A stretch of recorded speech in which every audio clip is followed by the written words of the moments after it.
Well, Taters hang on to win 31. Well, I guess Louisville scored a garbage touchdown here at the end. Alabama's up by 6. They just kicked a field goal. So Alabama's up by 6 with a couple of minutes to go, and Ole Miss is about to get the ball. Let's see. Where's Alabama? Y'all want to see the Alabama score. There you go. 30-24. About 2.5 minutes to go. So. Georgia is losing. Yeah, there's a 0% chance you'll be in this stream in the fourth quarter, dummy. You won't be here. You're here now with the loudmouth shit. Look at Clemson fans storming the field because they beat Louisville. What a joke. What a joke.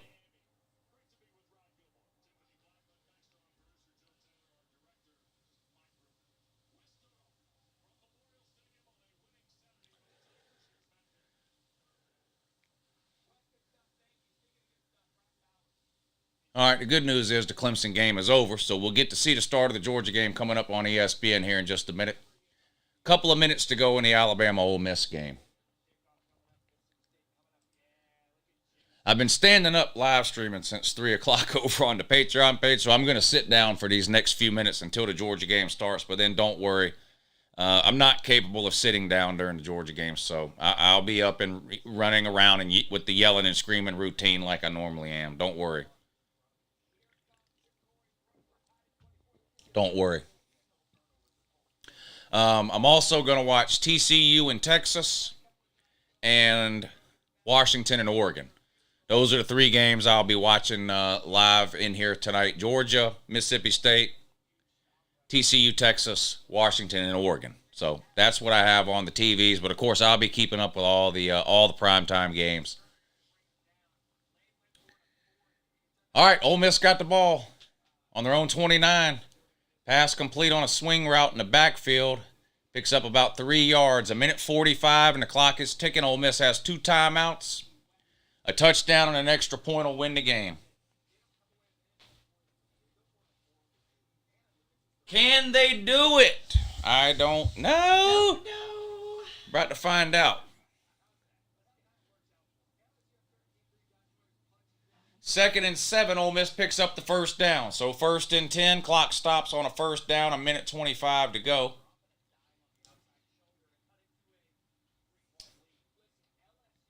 Shout out to everybody that's tuned in. Make sure you're hitting the thumbs up at the start of the stream. That's a huge help to the channel, a huge help to the live stream. So go ahead and hit the thumbs up as we get ready to kick off these primetime games tonight right here on LouTube. And don't forget that Tennessee was ranked number 1 for 1 week in November. That is a fact. Tennessee was ranked number 1 for 1 week in November. The hottest shirt in America right here. Make sure you pick it up while you can. Limited time only. Link in description. Go pick up the shirt now. Trust me, you need it. Trust me, you need it. You'll make a lot of friends at Walmart and the gas station, anywhere else you go, when you wear your Tennessee was ranked number 1 for 1 week in November t-shirt. Uh-oh. Ole Miss down in the friggin' red zone? What's happening here? I'm too much talking to y'all and not enough paying attention in that. Ole Miss is down in the red zone. A touchdown and a field goal will win the game. I don't even know how they got down there. I took they must have been a big play. I took my eye off to talk to y'all for a second, and now here they go. But now 3rd and 10 now, though. Big play coming up. Now, obviously, 2-down territory. 53 seconds to go in the game. Ole Miss down 6. So they need a touchdown and an extra point will win the game. A touchdown and an extra point will win the game. Ole Miss looking at a 3rd and 10 inside the red zone. 2-down territory. Alabama level of play has been down the last 2 years, but they won the SEC last year, so people overlooked it. Yeah, they're just not very good. I hear what you're saying. Alabama's not very good. I tend to agree. All right, Georgia and Mississippi State getting ready to kick off. Annoying ass fucking cowbell time. No. Don't you ring that goddamn cowbell. She back there looking like she wants to grab that cowbell. I'm looking over here. I was looking at you, lady. No, you weren't. 3rd and 10. Ole Miss 5 wide. 3 at the bottom, 2 up top. Jackson Dart back to throw. He's going to get sacked. It looks like he wanted to run. There's nowhere to go. Takes a just ridiculous sack. You've got to give yourself a chance to win the game here. You've got to throw the friggin' ball. I'm sure Ole Miss takes a timeout. Yeah, Ole Miss is going to take a timeout. They only have one left, but they're looking at a 4th and 16. I just don't understand this looks like it was going to be a quarterback draw, you see? But there's just nowhere to go. You got to give yourself a chance to win the game and throw the ball. Enough with this pussyfooting around bullshit, Lane. Throw the damn ball.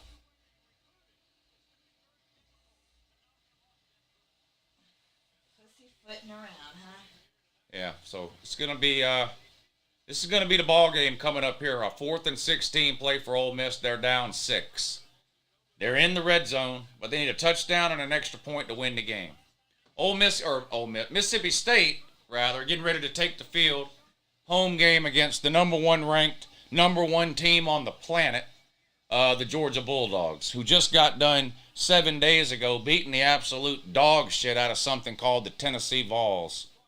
Shout out to Tennessee. Yeah, but that's it, though.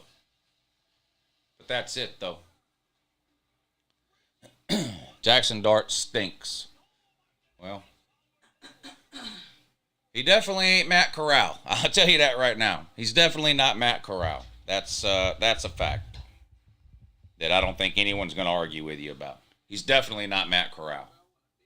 Here we go. Incomplete. Bama's going to hang on and win. All right. So let me change this to Fox, I believe, is the channel I want, or ABC, or Fox, or whatever the fuck.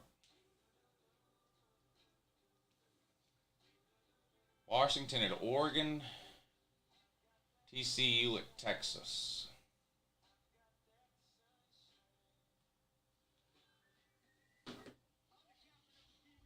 Offensive line was terrible there. Dart had no time to throw anytime. Shout out to everybody for hanging out. Primetime games getting ready to start. I'll be watching Georgia and Mississippi State on the middle TV. I'll be watching TCU and Texas on another TV. And Oregon, Washington on the third TV. But, of course, I'll be keeping up with all the primetime games, doing my best to keep you guys up to date. Appreciate all of you hanging out tonight. Again, make sure you're hitting the thumbs up. Almost 200 people in here and only 41 thumbs up. Come on.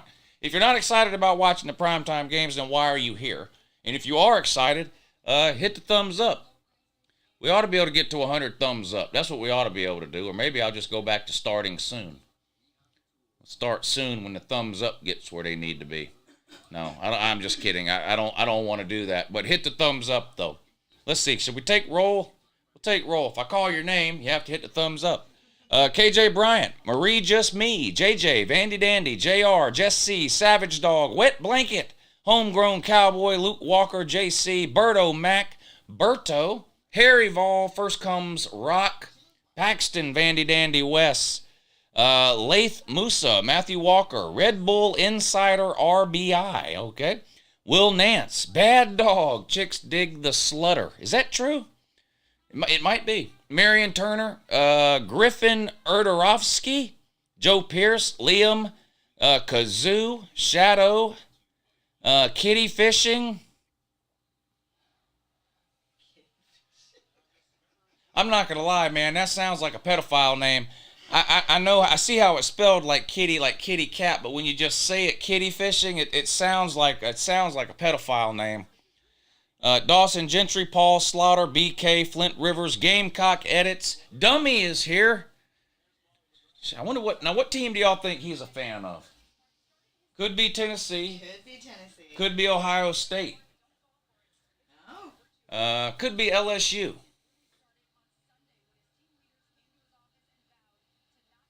All right, y'all got it up over 100 likes. I'm proud of y'all. Thank y'all. Y'all are good people. I don't care what that lady back there says. Y'all are good people. Y'all are good people. Don't listen No doubt about it. No doubt about it.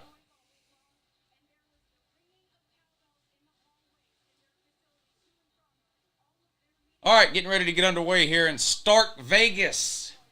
Mississippi State versus Georgia. Get your score predictions in. Mississippi State versus Georgia. Georgia's a 16.5-point favorite. Get your score predictions in. I'm going to say 38-17 Dogs on top.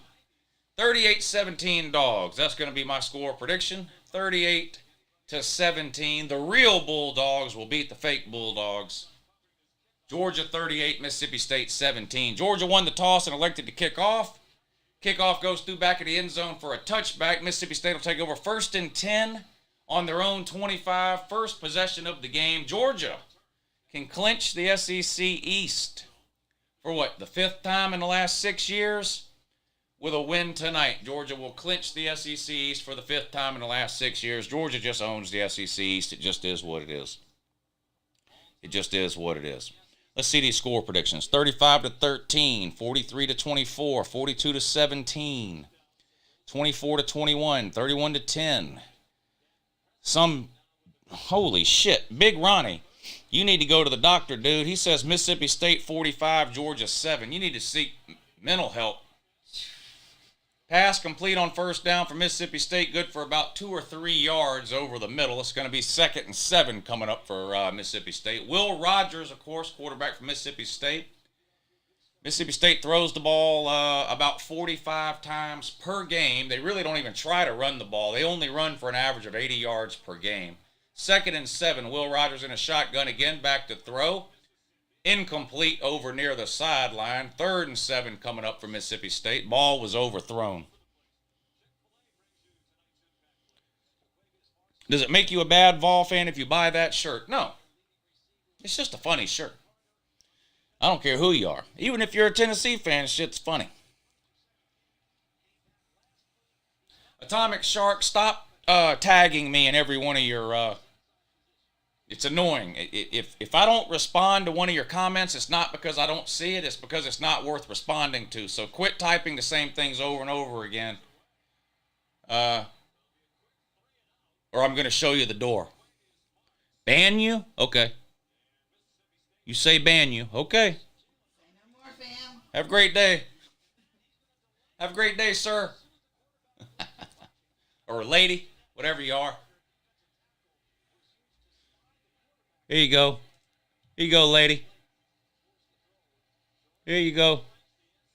No, lady, how about you shut the up? I'm doing Bluetooth, bitch. Mississippi State goes 3 and out on their first possession. They're going to kick it away. Punt is in the air.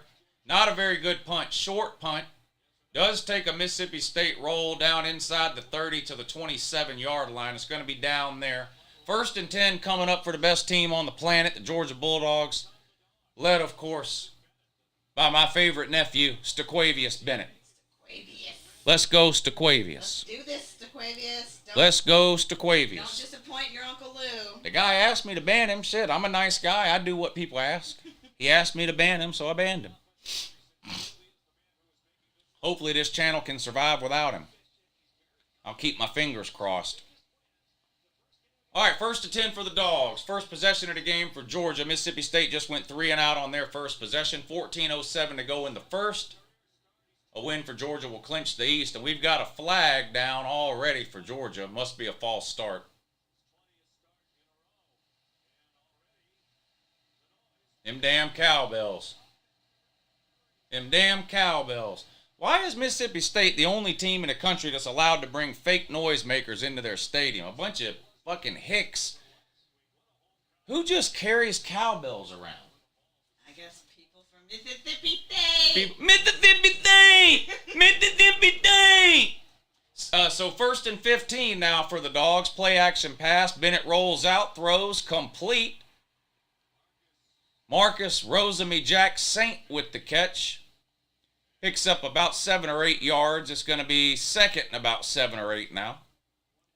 Iowa beat Wisconsin 24-10 earlier today. They get some kind of a weird statue. Another pass to Marcus Rosemy-Jack Saint. This one also complete and good for a first down up to the 38-39 yard line. Moves the sticks for the Dogs. 1st and 10 Georgia. Score of what? This game? There is no score. It just started. Mississippi State got the ball, went 3 and out. This is Georgia's first possession. 1st and 10 for the Dogs on the Mississippi State 39. Bennett's in a shotgun. Brock Bowers and Darnell in the game. They're going to hand this one off to Kenny McIntosh, left tackle. Fights forward for about 3 yards. Second and about 7 coming up now for the Dogs. Can I buy your shirt? This one? No, you can't buy like this actual shirt. You can buy this shirt in the description of this video by clicking the link, but it won't be this physical shirt. It'll be one just like it that gets shipped to you. 2nd and 7 now for the Dogs. Mississippi State looks like they're bringing a blitz, and they are. Stetson Bennett gets rid of it to Brock Bowers. He drags half the Mississippi State defense 5 or 6 yards down the field. Another first down for Georgia. An in route right on the money. 1st and 10 in Mississippi State territory. Bennett throws complete to big Darnell Washington down the middle. This guy looks like a giraffe that just got born. Every time he runs, it looks like it's the first time he's ever done it. His legs are just... somehow his legs are like moving in opposite directions. It's the weirdest thing. 1st and 10, Georgia in the red zone. Kenny McIntosh up the gut. Oh, down at the 1. Nearly scored. 13-yard gain on the ground for McIntosh, though, is going to make it 1st and goal at the 1 for the Dogs following that big play to Darnell Washington down the seam. And Georgia's on a roll here early on. Mississippi State, if you just joined us, got the ball to start the game. Georgia defense, of course, held them to 3 and out because that's just what Georgia's defense does. They're just that good. Held Mississippi State to 3 and out. They punted to Georgia. Georgia's first possession. They've gone right down the field. 1st and goal now for the Dogs on the 1-yard line.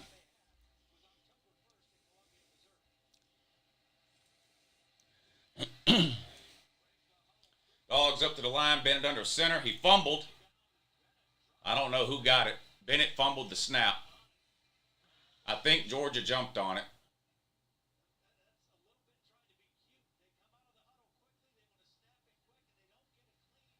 Yeah. Something wrong with the exchange there between the center and the quarterback. Georgia did jump on the ball, loses half a yard. 2nd and goal now from the 1.5-yard line.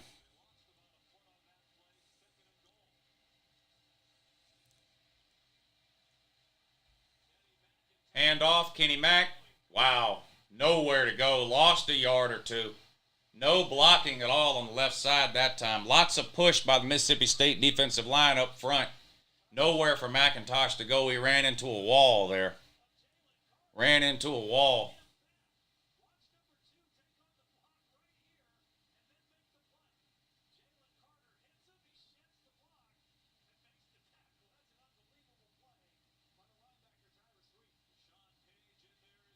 Third and goal now for Georgia.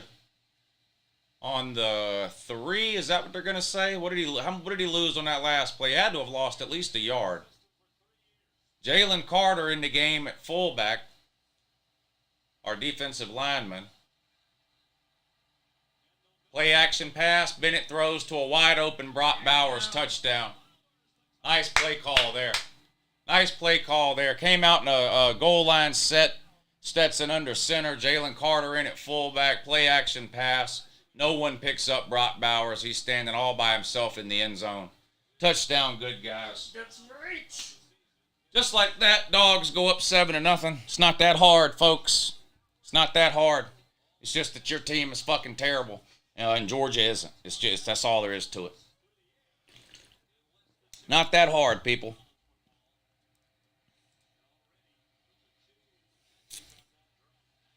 Here comes the extra point. Kick is up. Kick is good. Good guys 7. Mike Leach and his Bigfoot offense 0. 9 minutes to go in the first quarter. How's everybody doing? Everybody's team win today?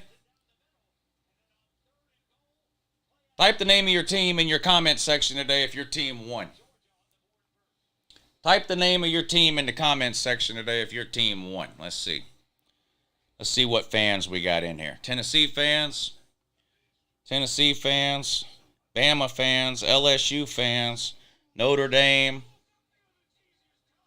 Michigan, Ohio State, Clemson, Tennessee, Bama, LSU, Ohio State, West Virginia, Michigan, Purdue.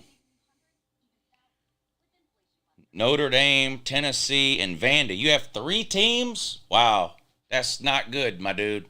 Pick a team, man. You got to pick a team. Yeah, the whole a 2-teamer is bad enough. You're a 3-teamer? You're a Notre Dame fan, a Tennessee fan, and a Vandy fan? Uncle Lou does not approve.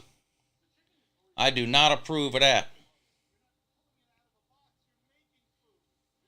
Tennessee fans are your only fans? No, you've got it wrong. Tennessee fans are subscribed to my OnlyFans. They're not my only fans. They're subscribed to my OnlyFans.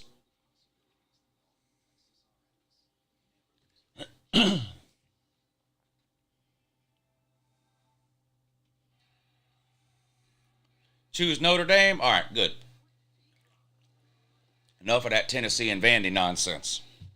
Stick with the Rudy. Stick with the Golden Domers, the Rudies, the touchdown Jesuses.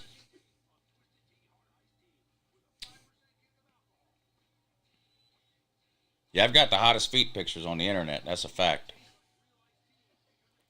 Devil Dog, thank you for the super chat. He says, what do you think about people complaining about Tennessee scoring that touchdown at the end? We needed style points from what I heard the experts saying. It's a Bush League fucking move by a team that is not used to winning games. It was fucking pathetic and sad. You're up by 30 or 40 points, whatever it was, and you have the ball down on the Missouri 5-yard line, and instead of taking a knee, you're sitting there trying to score another touchdown. It's fucking pathetic, in my opinion. It's sad. And it's desperate looking. DDP, thank you for the super chat. UJ about to MS the equivalent of a swirly.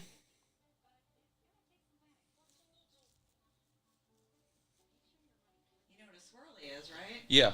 But yeah, I don't know. They're about to do that to Mississippi? Is that what they're saying? Maybe. UGA about to MS the equivalent of a swirly. Mississippi! Mississippi!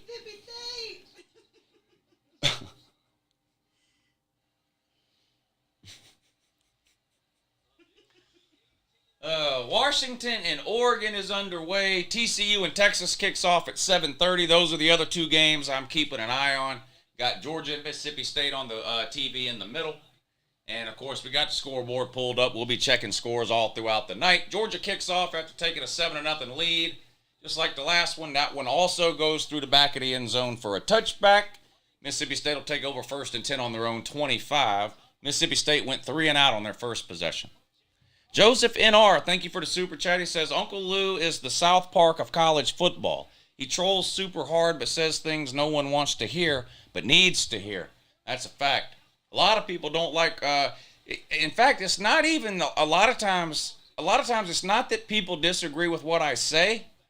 It's that they don't like that I'm saying it about their team. You know, then they run to their private message boards where it's all fans of their own team and they're saying the same shit I say. They just don't like to hear someone else say it is what it is. Mississippi State on the ground with a nice run picks up about 15 on 1st and 10. That guy's fast. Who the hell is that? That number 7?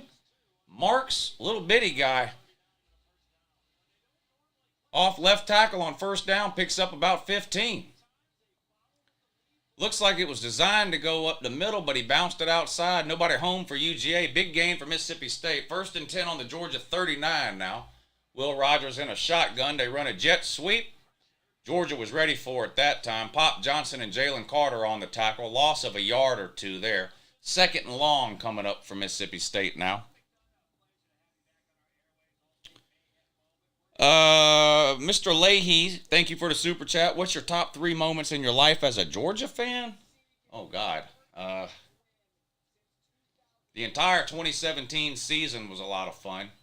Obviously winning the national title last year. Number 3, probably beating Tennessee in 2000 when the goalposts came down. I was at that game. That's definitely the best game I've ever been to in person. NC State man says, we just lost to Boston College. It's a sad day. Well, that's because you're not very good, NC State man. Why in the hell they had NC State ranked 16 is beyond me. There are way more than 16 teams in the country better than NC State. NC State's not even good. Never mind great. They had no business even being in the top 25. I don't know why they were ranked 16.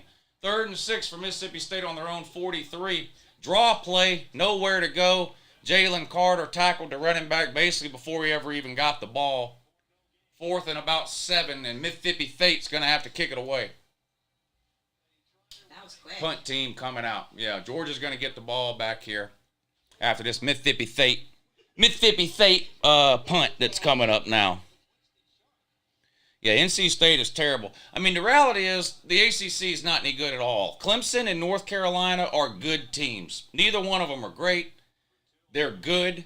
There's nobody else in the ACC that's even good. Not NC State, not Wake Forest, not Syracuse.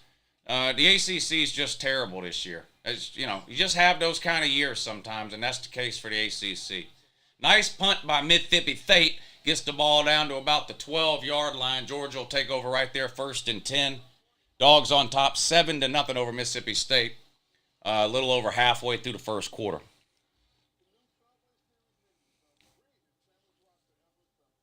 I don't think I have the Mississippi State anymore. No, I don't have that anymore. I think I got rid of all the clips involving irrelevant people who don't mean anything to me.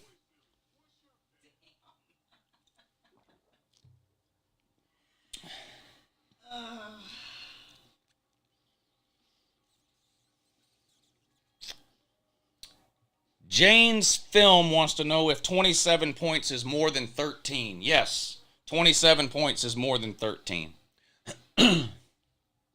It's still daylight in Oregon. I know how the world works. It just feels weird. Well, they're 3 hours behind, sir. So, does it seem weird to you that the sun would be out at 4:22? Because it's 4:22 in the afternoon in Oregon. So that really shouldn't seem weird at all.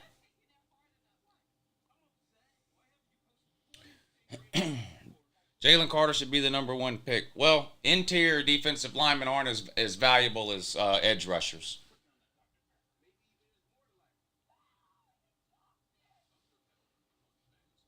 What are they feeding these Georgia players? Wow. Thank you, Eric, for the super chat. NC State man says, lost our QB and don't cheat to load up 5 stars like you. By don't cheat, you mean you're terrible at recruiting. We know. You can't recruit. You're horrible at recruiting. That's why you never even win the ACC. So you're not a good program. Never mind, forget being a good team. You're just not a good program. LSU wins the West. See y'all December 3rd. We already lost. Yeah, LSU doesn't have much of a chance against Georgia, I don't think. I don't think anybody in the West could beat Georgia this year. The SEC West is having a down year, in my opinion. Over 400 people here. Make sure you hit the thumbs up. Got 3 games going, Oregon and Washington. TCU and Texas getting ready to start. And, of course, Georgia and Mississippi State. Oregon and Washington already underway. 11 minutes to go in the first quarter. Washington's got the ball. 2nd and 10. No score. 11:08 to go. In Oregon territory around the 25. Back to throw. Trying to set up a screen pass. Didn't work. Blown up by, I think that was Sewell. Yeah, that was Sewell. Inside linebacker for Oregon. Blew that up. Never had a chance. 3rd and long coming up for Washington now. They are in field goal range, though. Jordan Colley, thank you for the super chat, buddy. I appreciate that. Thank you for helping to support the show. Black Libertarian, thank you for the super chat. He says, becoming a Tech fan was the worst decision ever. Yeah. Look, when you get blown out by this year's Miami team, you have really hit rock bottom, because this year's Miami team is the worst I've ever seen. This year's Miami team is the worst Miami team I've ever seen. That's just a fact. All right, 1st and 10 for the Dogs. Georgia 7, Mississippi State 0. 7:21 to go in the first quarter. Georgia's got the ball on their own 11-yard line after that Mississippi State punt. Stetson Bennett's going to hand this one off. Not a whole lot of room off right tackle. Might have gained 4 yards. 2nd and about 6 coming up for the Dogs. That looked like Dejon Edwards on the carry. Might be 2nd and 7. We'll see. 6 or 7.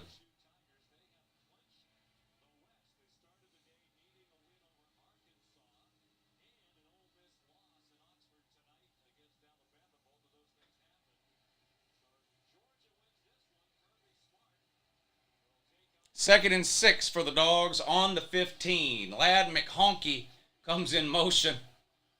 Snap. Bennett back to throw. Throws it into the 4th or 5th row of the bleachers. I'm not sure what was going on there. I don't know what was going on there. That was a mess from the get-go. 3rd and 6, and the Hicks are going nuts with their cowbells now. These Hicks are out of control with these damn bells. Look at them. Look at these people.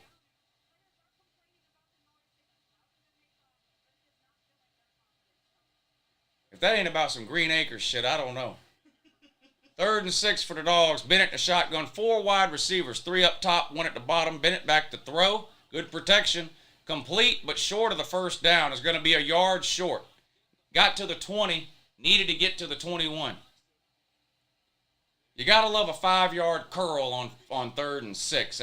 If I live to be 500 years old, I'll never understand it. I'll never understand a 5-yard curl on 3rd and 6. But God knows, as a Georgia fan, I've seen a million of them over the years. 4th and 1, Georgia's going to have to kick it away here. Tennessee highlights 2020. Jesus Christ. What highlights? Your channel name is Tennessee Highlights 2020. There were no Tennessee highlights in 2020. I don't think you thought that through. Thank you for the super chat, though. He says, I'd take Ohio State to whoop on Georgia. In my opinion, Shroud, who doesn't play for Ohio State, would go for 400 plus and 4 touchdowns. And Mayan will rush for 120 yards. Final 63-21 Buckeyes. That's the absolute dumbest comment in the history of this channel. 63 points haven't been scored on Georgia all season. But Ohio State's going to score 63. If you think Ohio State can beat Georgia, that's one thing. But thinking somebody that doesn't even play for Ohio State, Shroud, which we can tell you're a real serious football fan, Shroud, would throw for 400, Mayan rush for 120, and Ohio State would win 63-21. I'm not trolling you, sir. That's the dumbest thing I've ever read. I'm being serious. That's the dumbest. That might be the dumbest thing that's ever been typed on the internet. 63, sir. You're beyond help at this point.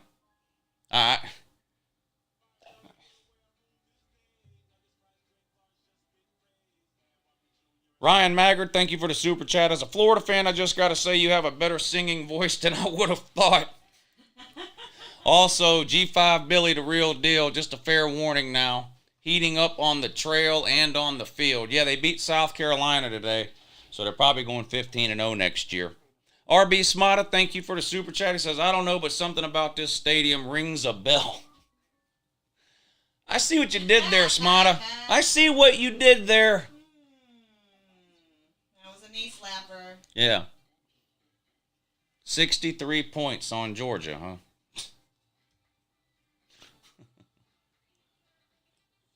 They're starting early. While holding UGA to 21. Yeah. Wow. Jesus, man. Beating Indiana makes you feel invincible, don't it? Tennessee highlights 2020. They were 3-7. Wasn't Tennessee 3-7 in 2020? Who the fuck would name their channel Tennessee Highlights 2020? Sir, there wasn't the first goddamn highlight in 2020 for Tennessee. Not a single. The only highlight was at the very end when they fired Jerome Pruitt. That was the only highlight. I don't know what goes on with you people. I swear I don't. I'm dead serious. I know. Look, I know. Y'all sit there. Y'all type this shit out. You see it on the screen before you hit enter. You see it, and in your mind, you're going, this is a good one. It ain't. It ain't. I'm telling you, it ain't. You sat around for God knows how long trying to come up with a name for your channel, and that's what you came up with. Tennessee Highlights 2020. There ain't a single fucking highlight from Tennessee for 2020. Not one. Isn't that the year Vandy beat you with a female kicker? Is that is that on your channel? Can I go find that? Had to be. Washington did end up scoring a touchdown on that drive. They're up 7-0 over Oregon. 9.5 minutes to go in the first. Bo Nix back to throw. He's going to take off running. Big run. Slides up near midfield. Good for a first down. 1st and 10 now for Mississippi State after that punt. Will Rogers back to throw. Good protection. Has all day. Rolls to his right. Hits an open receiver up near the 49. Picks up about 6 yards. It's going to be 2nd and about 4. Had all day back there to throw. No pressure at all from the Georgia defense that time.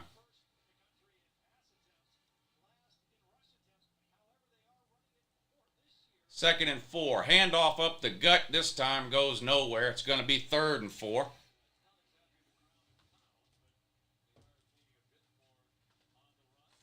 They call me the Bird Man. 'Cause that's my name.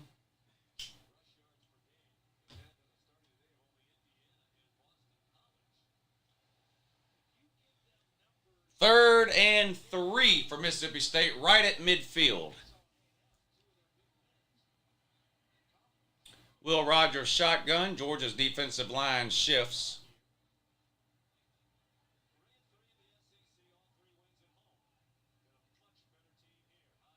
Handoff. Doesn't get it. Needed 3, gained about 1. It's going to be 4th down. Let's see what Bigfoot wants to do here. Mike Leach. He is in Georgia territory, around the 48. These dumbasses with these charts and these analytics love to make terrible decisions. Let's see if Mike Leach makes one here. Looks like he's going to leave the offense on the field on 4th and 1.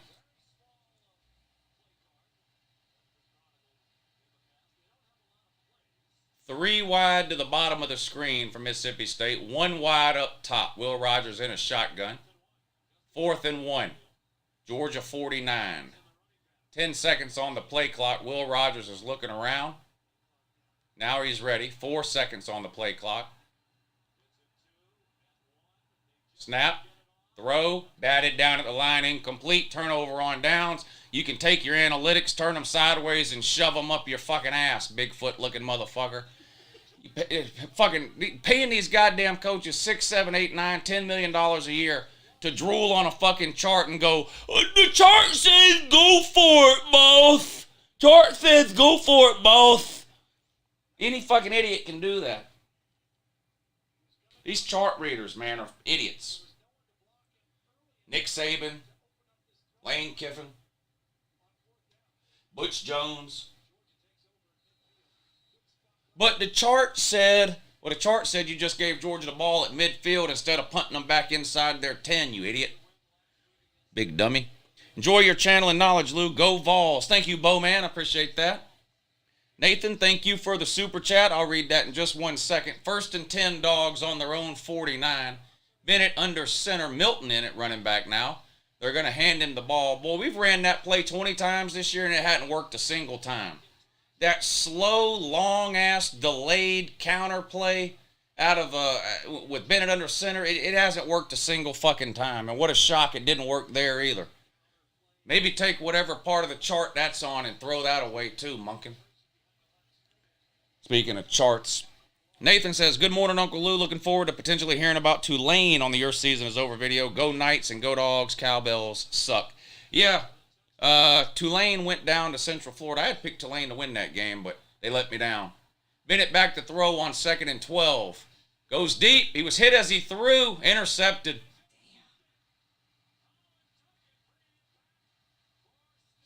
Bennett was hit as he threw the ball.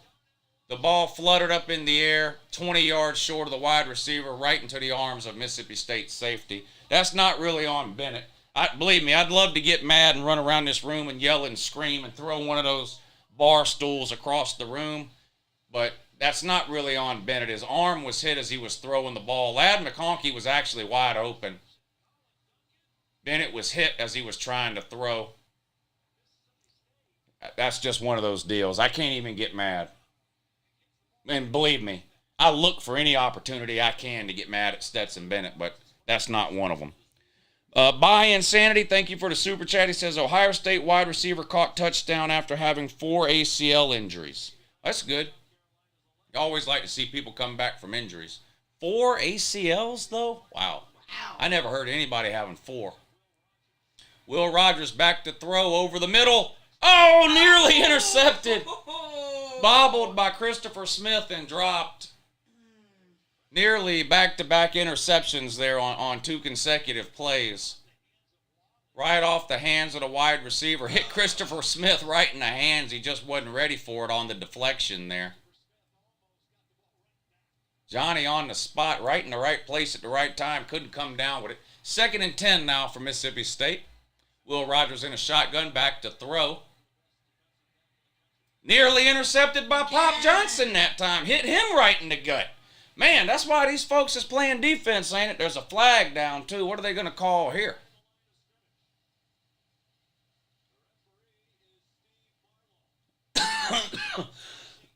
What is this?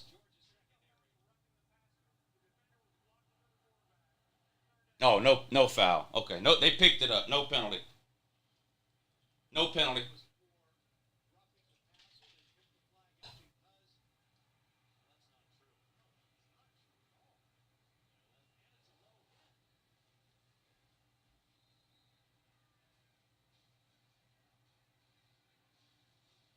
Third and 10 coming up for Mississippi State. On their own 34-yard line. Bunch of wide receivers. Will Rogers back to throw. Under pressure. Scrambles out to his left. Throws incomplete. Had to just throw it out of bounds. He was under all kinds of pressure. 4th and 10, and Mississippi State's going to have to punt it away after the interception. Tennessee Highlight says, who's guarding Harrison Jr. or Jackson Smith Najigba or Emeka Ibuka? Ringo can't cover them all. All these people you see out here now are the same people that covered all Tennessee's wide receivers. Stroud would have a field day, and you're lucky you didn't coke to good old Rocky Top. What does coke mean? You're lucky you didn't coke to good old Rocky Top. Bennett is 26 and still no Heisman.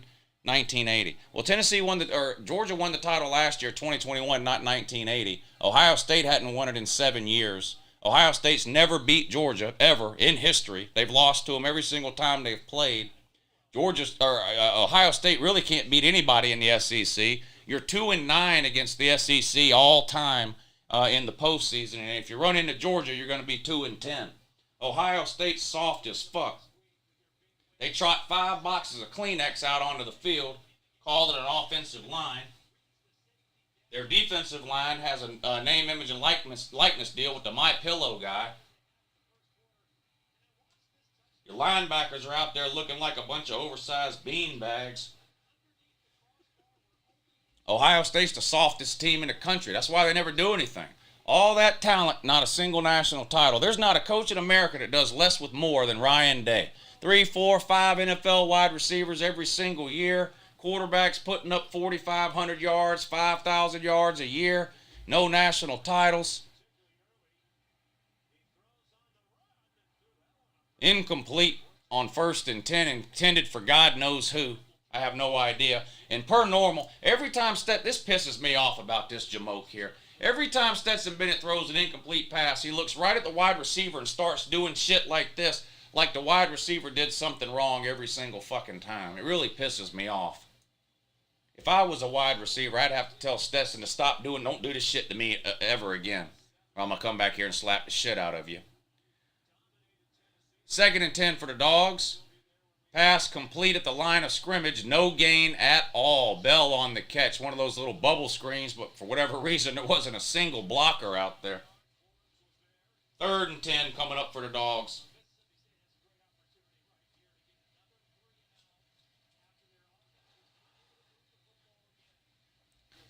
Actually, somehow they say Georgia gained a yard on that play, so they're going to call it 3rd and 9. Georgia up 7-0, a minute 44 to go in the first quarter. Bennett in a shotgun, Kendall Milton back there with him. I see Kieris Jackson, Brock Bowers, Marcus Rosemy, Jack Saint all in the game. Bennett throws complete to Lad McHonkey up near midfield. Curl route good to McHonkey. Makes the catch, turns around, gains a few more yards. 1st and 10, and the Dogs hurry back to the line. They snap it again. Throw this one out to Kieris Jackson. Makes the first man miss, falls forward for about 4 yards. 2nd and 6. Another one of those little hitch passes out to the wide receiver. There is a flag down, though. Let's see what this is. Could be holding. You see holding on these a lot out on the perimeter. Yep. Holding on Marcus Rosemy-Jacksaint out on the perimeter there. See that a lot on those plays. These wide receivers don't know what they're doing. Tennessee Highlights 2020 says, go Vols, streak ends next year. Yeah, you've been saying that every year. We know next year is the year for Tennessee. We know that. We've been known that. You tell us that every offseason. 1st and 19 after the penalty. Bennett back to throw. Complete, short to Edwards out of the backfield. Gains about 5 or 6. Steps out of bounds. No, it didn't even gain that much. Maybe 4 yards. It's going to be 2nd and about 15 now. Boy, Georgia just don't want to throw the ball down the field, do they?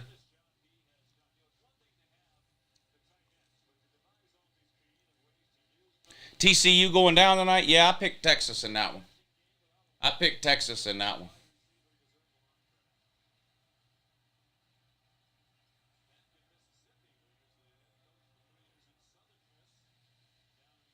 Quick pass to Brock Bowers, breaks a bunch of tackles, fights his way up to the 40-yard line. Late flag comes in. I don't know what they're going to call there. They threw a flag right where Brock Bowers got tackled. I don't know if we got some kind of a face mask that I didn't see or what's going on here. Oregon lines up for a field goal and makes it. So Washington 7, Oregon 3, 5-14. Yeah, face mask at the end there on the tackle on Brock Bowers. So that's going to add 15 yards to the end of that play. So that's going to be a huge play and penalty for Georgia there. Yeah, there's the face mask there. Did y'all see the face mask on Jackson Dart in the 4th quarter of that Ole Miss Alabama game? I think it was Dallas Turner. A linebacker for Alabama came on a blitz, grabbed Ole Miss QB Jackson Dart by the face mask, turned his head completely backwards, and then ripped his helmet off. That's the worst face mask I've ever seen. Georgia keeps it on the ground on 1st and 10 for no gain. Georgia having a hard time running the ball here in the 1st quarter. That's the end of the 1st quarter. I don't know, did Georgia even have 10 yards rushing in that quarter? Georgia had a hard time moving the ball on the ground. Let's see what they did on the ground. It wasn't much. I can tell you that. No, none. Zero. I don't know if I've ever seen that. Shout out to Mississippi State there. 0 yards rushing for Georgia in the 1st quarter.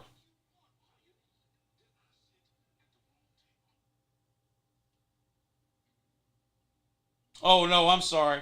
Well, it's not much better. 17. It just refreshed. 17 yards rushing. That's still pretty good for Mississippi State defense there. You hold somebody to 17-yard rushing per quarter, you're doing all right.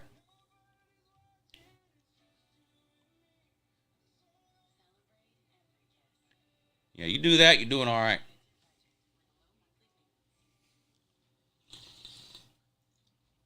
Hey, how's it? You in the comments or you doing something else? Social media. There. It's a commercial. It is a commercial. You're right. It's a commercial.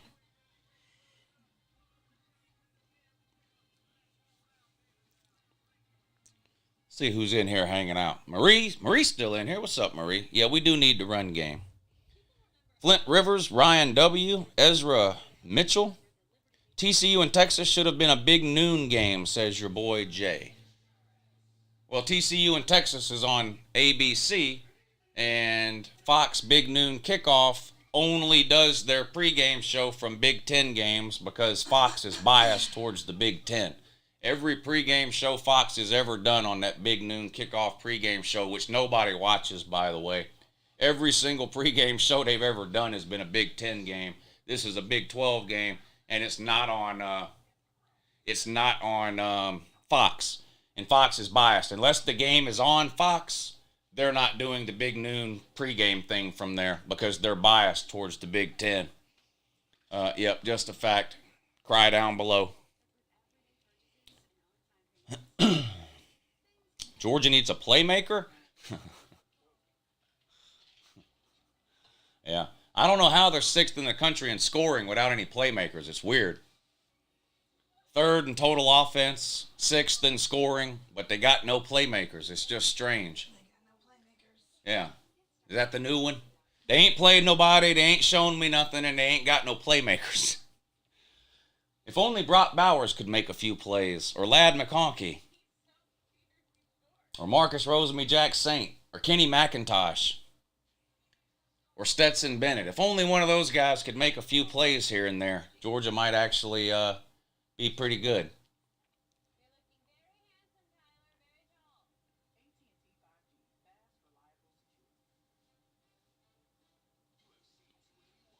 I was crying when that geriatric was saying they just ain't showed me nothing. Yeah, that's the new one. They just ain't showed me nothing. Like, what do you want them to do? Come to your house, knock on your door, play catch with you in the front yard? Would that be showing you something? Washington 7, Oregon 3. 1st and 10 for Washington on their own 44. They're going to hand this one off left tackle. Pick up 3 or 4 yards, 5 yards. Fell forward for another yard or 2. 2nd and 10 Dogs. First play of the first quarter. They've got the ball on the Mississippi State 25. McIntosh goes in motion. Bennett back to throw. Dancing around. Throws complete to Brock Bowers. Fights forward for another couple of yards. Ends up picking up about 7 or 8. Third and short coming up now for the Dogs. TCU and Texas is underway. No score. Texas, looks like, who got the ball? TCU got the ball first. They're looking at a 3rd and 5. False start, though. That's going to back them up.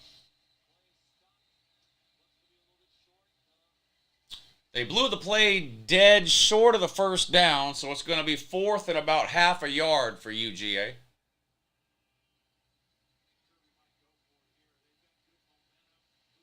3rd and 10 coming up for TCU. First possession of the game. TCU on the road at Texas. TCU 9-0, Texas 6-3.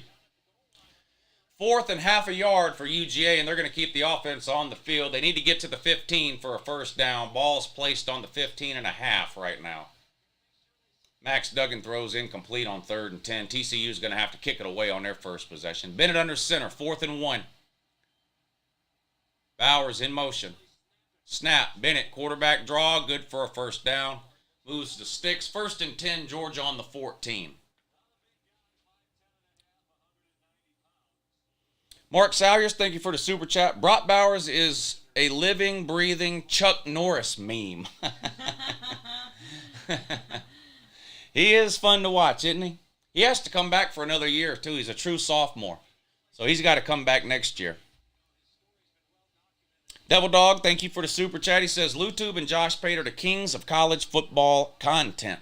I watch a lot of Josh Pate. I'm not able to catch his live shows because of when they come on, but he'll take bits and pieces of his live shows and upload them like the next day or something. And if the title of the video catches my eye, I'll watch it. I do like Josh Pate. Tom Smith says, UGA is fraudulent. Yeah, I don't get it. 14-1 last year with a national title, undefeated and ranked number 1 in every poll on earth this year. But let me guess, they ain't shown you nothing. They ain't played nobody. They ain't got no playmakers, all whatever. Okay, thank you, Tom, for that amazing contribution to the LouTube community. UGA needs to drop out of the top 4 after this? What?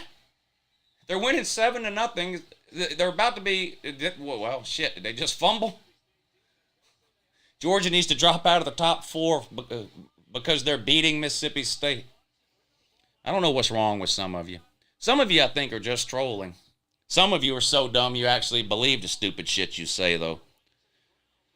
Caleb, thank you for the super chat. Parker Dukes, thank you for the super chat. He says, Lou, UJ's playmakers just ain't showed me nothing. Yeah, that's what happens when you don't watch any football. You know? That's what happens.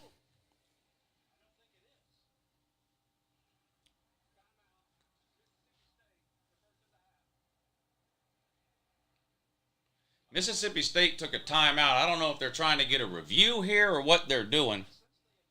Let's see what happened. Dejon Edwards had the ball. I mean, it was definitely ripped out of his hands. I guess the officials are saying the play was blown dead first. I don't know.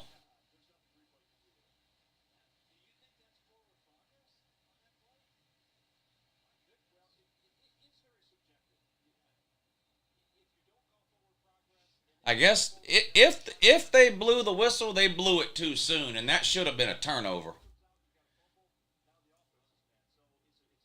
It should have been a turnover, but I don't think they can review that. If the whistle is blown, then the whistle is blown, but that should have been a turnover, I think.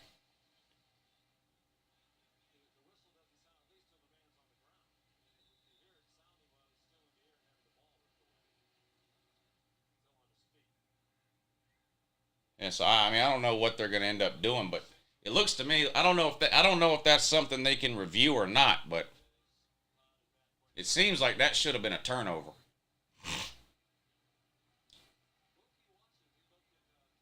I guess they can't review that for whatever reason. I don't know.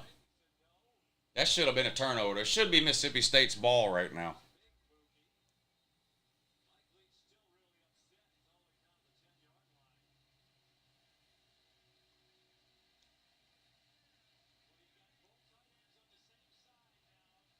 Third and 5 for the Dogs on the 10-yard line. They need to get just inside the 5 for a first down. Mississippi State brings the house. Bennett throws into the end zone, too tall for Darnell Washington, and that's hard to do because he's 6'8". Bad throw by Bennett. Threw it behind him and over his head.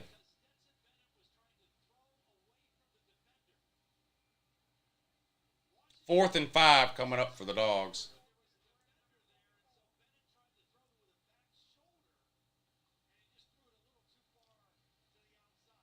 Not a good throw by Stetson there. Field goal time. Pod Lesney comes out to attempt the short field goal. Be, about a 35-yarder, 30-yarder? It's going to be a 27, 28-yard attempt from the right hash. Snap, hold, kick. Right down the middle. It's good. Georgia 10, Mississippi State 0. 11:57 to go in the second quarter.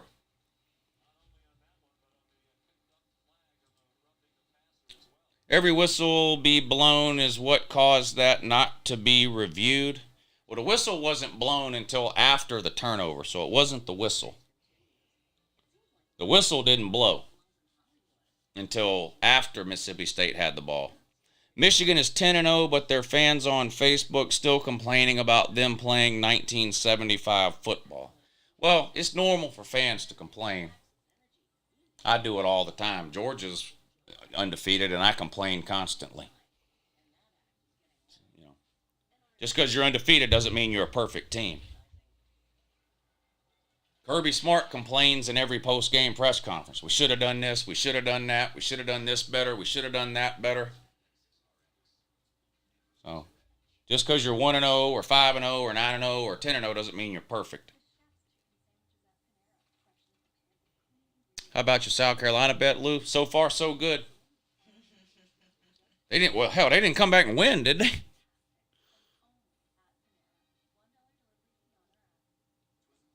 They didn't come back and win, did they? Are you trolling me?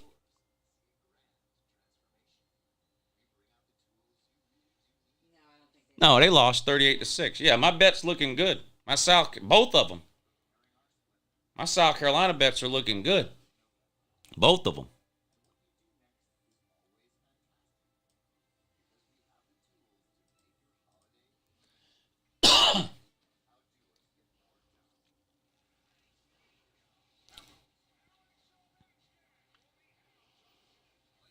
Seven to 3, Washington still up over Oregon. No score, Texas and TCU. TCU's got the ball on their own 34-yard line. They run a double reverse, trying to get to the outside. Can't get there. Close to being a late hit. Lucky that didn't get called. Didn't gain much on the play either. 12:40 to go in the first quarter. TCU 0, Texas 0. Texas, even though they're 6-3, and of course TCU undefeated, Texas actually a touchdown favorite in this game, favored at home by 7 over TCU. 2nd and 12 now. Max Duggan in a shotgun, 4 wide receivers, back to throw. No, he's going to hand it off on a draw. Up the gut, picks up about 5 yards. 3rd and about 7 coming up for TCU. Washington 7, Oregon 3. Washington getting ready to attempt a 25-yard field goal that would make it a 7-point game from the right hash.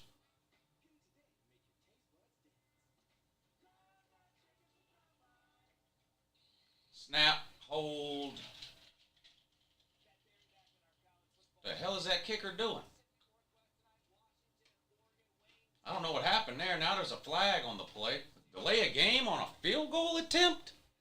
How the hell you get a delay a game on a field goal attempt? That's pretty sad there. Washington needs to tighten up. What kind of poverty is that? All right, Georgia set to kick off after the field goal. Here's the kick. They kick this one to the corner. Going to be fielded at the 20. Up to the 25, tackled out of bounds around the 30. Mississippi State take over right there, 1st and 10. Georgia 10, Mississippi State 0. Second quarter just underway. Now we get the field goal attempt. It's up and good. Washington goes back on top by 7. Washington 10, Oregon 3. 14:57 to go in the second quarter of that one. How about the fake checkerboard team? Hashtag go Vols. Who's the fake checkerboard team? I don't know who that is. How about the fake checkerboard team? I'm not sure who the fake checkerboard team is. Thank you, G. Smith. Caleb, thank you, too. He says, Kentucky lost to Vandy, couldn't score. Yeah, that was sad. What was that, Vandy's first SEC win? And what? Hadn't they lost like 20-something SEC games in a row? Something like that. Oh, I just realized this is not the Patreon stream. I didn't even notice that either. This is the YouTube stream.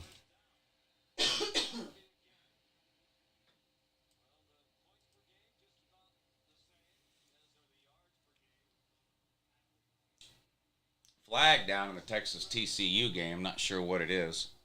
All right, 1st and 10, Mississippi State on their own 40. They're down 10-0. 11 minutes to go in the second quarter. Will Rogers is in a shotgun.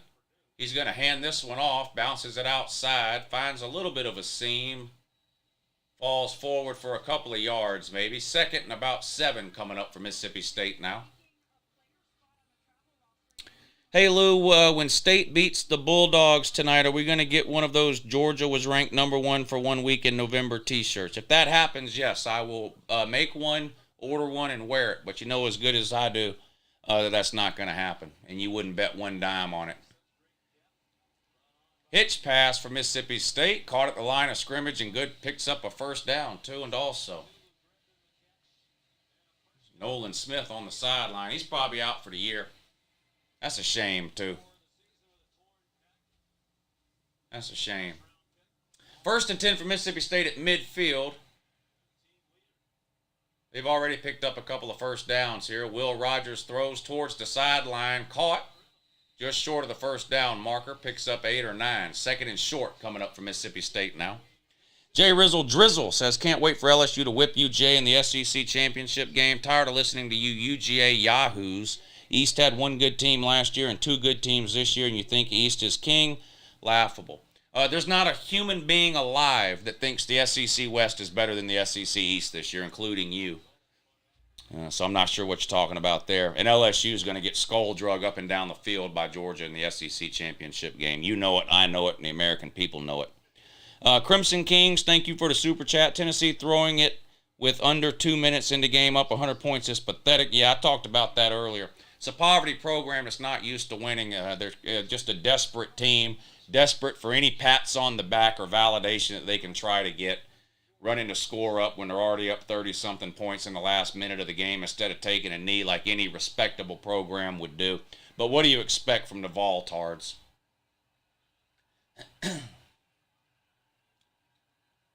2nd and 6 for Mississippi State in Georgia territory on the 46. Will Rogers throws. God, that ball floated in the air forever and still caught. Somebody's got to get up underneath that thing. And that ball fluttering. Look at this. It looks like a punt. Somebody's got to get underneath that thing.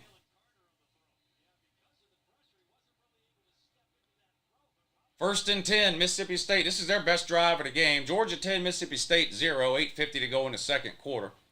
Mississippi State driving, though, down on the Georgia 34. Will Rogers was in a shotgun. 3 wide up top, 1 on bottom. Snap. Play action pass. Caught at the line of scrimmage on a hitch pass. Tries to bounce outside. Picks up 7 or 8 yards. Mississippi State is... Georgia looks confused defensively. Everything Mississippi State does is working right now. 2nd and 3. They picked up 7 yards on that hitch pass. Second and 3. 8:14 to go. Georgia 10, Mississippi State 0. Oregon still trails Washington 10-3. Will Rogers back to throw again, looking all day to throw. Caught short of the first down. It's going to be 3rd and 1. Looked like Smile Munden with the tackle. Yeah, Smile Munden.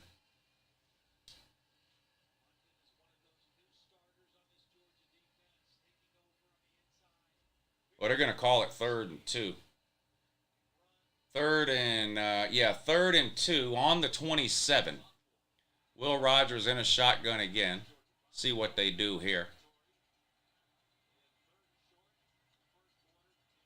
Snap. Gets rid of it and complete on a slant for a first down to the 19-yard line. Needed 2, picked up 6 on a slant to the outside. Definitely the best drive of the game so far for Mississippi State. 1st and 10 inside the 20 on the 19. Let's see if Georgia's defense can tighten up, try to hold them to a field goal here.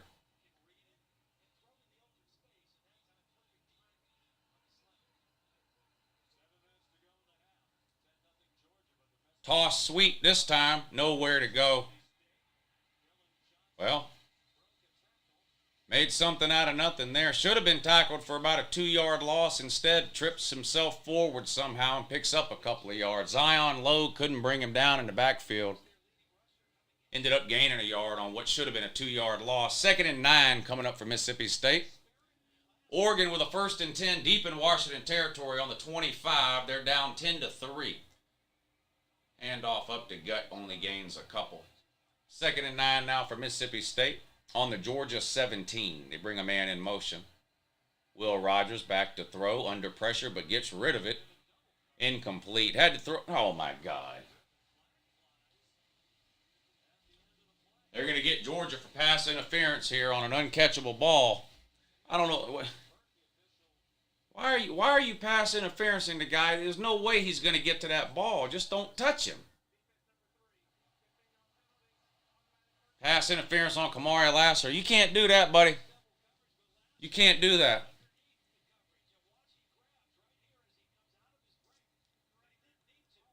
Yeah, you didn't need to do that. That's just a senseless penalty there. Some of those holdings against Tennessee, I get that. Some of those, you're better off with the holding penalty. There was no sense in that one there. Some of those penalties we got in the Tennessee game I was okay with, but there wasn't no sense in that there. 1st and goal now for Mississippi State after that penalty at the 5-yard line.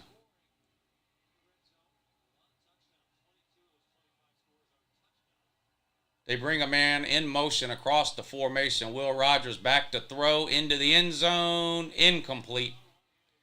Too high for the intended receiver. Ran out of real estate there at the back of the end zone. 2nd and goal now from the 5.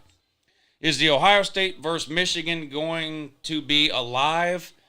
You mean, am I going to live stream it?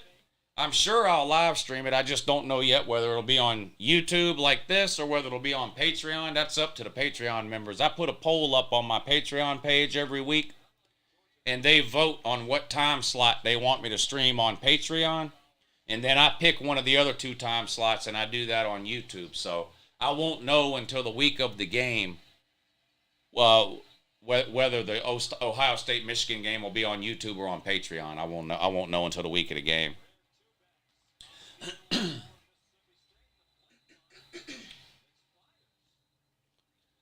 How many natties has the East won in the last 20 years? 4? Is that right? 4, I think. But the last 20 years isn't playing in the SEC title game. This year's Georgia is playing this year's LSU in the title game. And LSU's just not any good. I mean, I don't know what else to tell you. They're not a good team. You know that. They're just not very good. They're going to get blown out by Georgia. It doesn't really matter whether the East or the West was better 15 years ago, does it? We're talking about right now. Right now, Georgia's just better than you. It doesn't matter how mad it makes you. It's just a fact.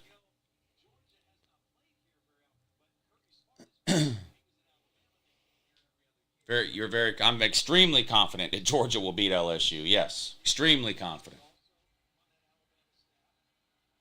I'll bet anybody in here, right? Whatever you want to bet, up to $1,000. I'm not betting more than $1,000, but anybody in here right now, I'll bet up to $1,000 that Georgia beats LSU in the SEC title game. Second and goal, pass goes incomplete. It's going to be third and goal for Mississippi State. I mean, it's easy to type a bunch of verbal diarrhea in the comments section, but when it comes to putting your money up, people, they seem to get real quiet when it's time to put the money up. They get real quiet. No score still, TCU and Texas. TCU looking at a 3rd and 20 near midfield. Screen pass, has some blockers. Nice game, but not nearly enough. Picked up 10 yards, 4th and 10. Here's the 3rd and goal play for Mississippi State from the 5-yard line. Will Rogers gets the snap, hands it off up the gut. Ooh, big hit at the 3-yard line, and he's going to go down right there. 4th and goal now from the 3. Normal people would kick a field goal here and make it a 1-score game, but Mike Leach isn't normal. He's nowhere close to normal. Jay Rizzle says, I'm not mad, bro. Just don't see it the same way you do. I'll take that bet, $1,000. All right, send me the money, and it's a bet. The PayPal and the Cash App links are in the description of the video. Send the $1,000, and it's a bet. 4th and 10 coming up for TCU. They're going to go for it. They're on the Texas 35.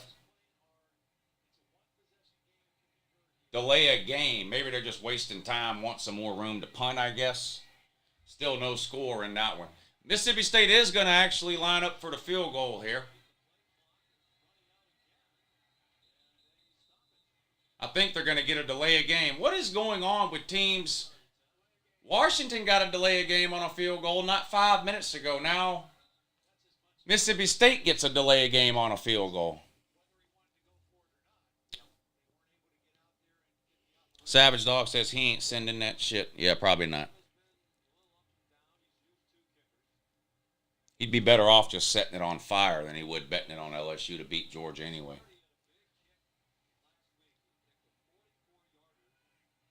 TCU just down that punt at the 1-yard line. Texas is going to be backed up. 1st and 10 on their own 1. So now here comes another field goal for Mississippi State after the delay of game. This one's going to be about a 25-yarder. Kick is good. Georgia 10, Mississippi State 3. Georgia's ridiculous touchdown streak defensively continues. Georgia's given up 17 touchdowns in the last, 2 seasons or whatever it is. The next closest team has given up like 36. Not easy getting wins on the road this year versus top 25-ish teams. Bama and Ohio State only teams to get ranked wins on the road so far. This will be a good win for Georgia, even if it's close. Go Bucks. Yeah, I don't think it's going to be very close. Georgia's a 16-point favorite, 16.5. I think they're going to cover. I think they're going to probably cover. Mississippi State's a completely different team at home, says Berto. T5 says, I thought Ohio State was supposed to struggle. You thought wrong. What happened is you got trolled. You need to watch all the videos, sir. You got trolled. The weather was terrible today, wasn't it? Ohio State and Indiana. So why didn't Ohio State struggle today? Why didn't Ohio State struggle today in bad weather? Because weather doesn't matter.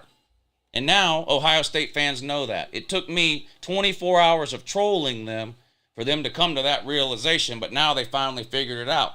See, it wasn't the weather that caused you to get absolutely humiliated last year by your big brother Michigan.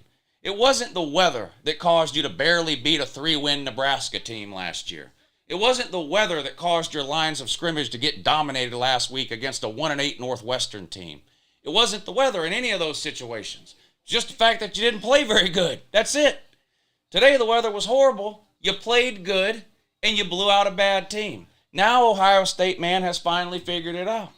I don't know why it took me this long to explain it to you in a way that you could understand it, but I'm glad I was able to help. And I think Ohio State fans finally get it. The weather was terrible today, but since they played really good, they did what they're supposed to do and blew out a bad team. That's what you're supposed to do. You didn't get humiliated by Michigan because of the weather. You got humiliated by Michigan because they're way better than you. That's just what happened. Blaming it on the weather for a year just made you look ridiculous and petty, which you are, ridiculous and petty. And blaming the Northwestern game on the wind being too loud, that's the dumbest one I've ever heard. The offensive line played bad because the wind was too loud. That's what, it's on Twitter. That's what Ohio State fan, well, we couldn't do this, we couldn't do that because the wind was too loud. It's ridiculous. You just didn't play good. That's what happened. It didn't have anything to do with the weather. Didn't have anything at all to do with the weather. And today you went out in bad weather and beat a bad team. Why? You played good. You didn't play good against Northwestern. Had nothing to do with the weather. You just didn't play good. You didn't play good against Nebraska last year. Didn't have anything to do with the weather. And Michigan bending you over for 4 quarters and raw dogging you up and down the field for 4 hours, that didn't have anything to do with the weather either. They were just way better than you. Ben Swaggerty, thank you for the super chat. He says, goddamn right, I got trolls. Ohio State fans have been blaming the weather for bad performances for a calendar year. They come out today, they beat Indiana in bad weather, and they think they've proved something to me. No, I just spent the last 2 days setting you up for this. And you idiots fell for it hook, line, and sinker. Of course you beat the shit out of Indiana in bad weather. Because weather doesn't matter. A great team is going to beat a terrible team as long as the great team plays good. It doesn't have anything to do with the weather. You people are insane. These Ohio State fans. Jesus, oh man, if it just would have been 75 and sunny. Shit, but why don't Ohio State just pack the fuck up, get out of Columbus, and just move to San Diego and become the San Diego Sucknuts instead of the Ohio State Sucknuts? Just move to San Diego. You'll go 15-0 every fucking year, according to you. Just pack up and fucking move to San Diego. Play all your games there. Not against the SEC, though, because you can't beat the SEC. The SEC owns you like a rented mule. You're 2-9 all time in the postseason against the SEC. You're 5-12 you're 5-12 overall. 5-12 against the SEC overall. Winless against Georgia. Georgia's beat you every single time they've played you. I don't know why the Ohio State ever wants to play an SEC team. It just makes no sense. It makes no sense at all.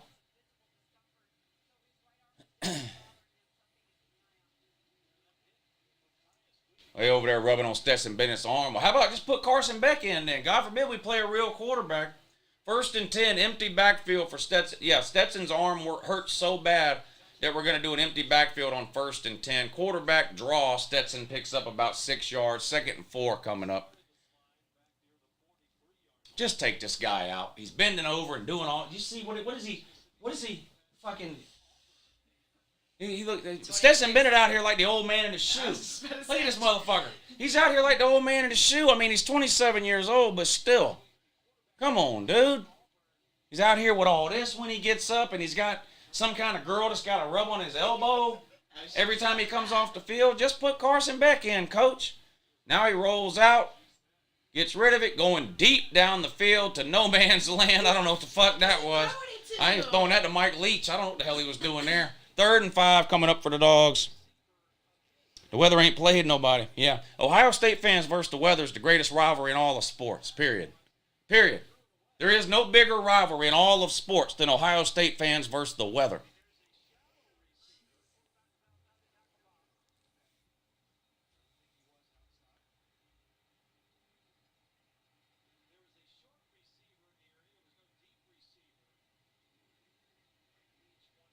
Third and 5 for the Dogs.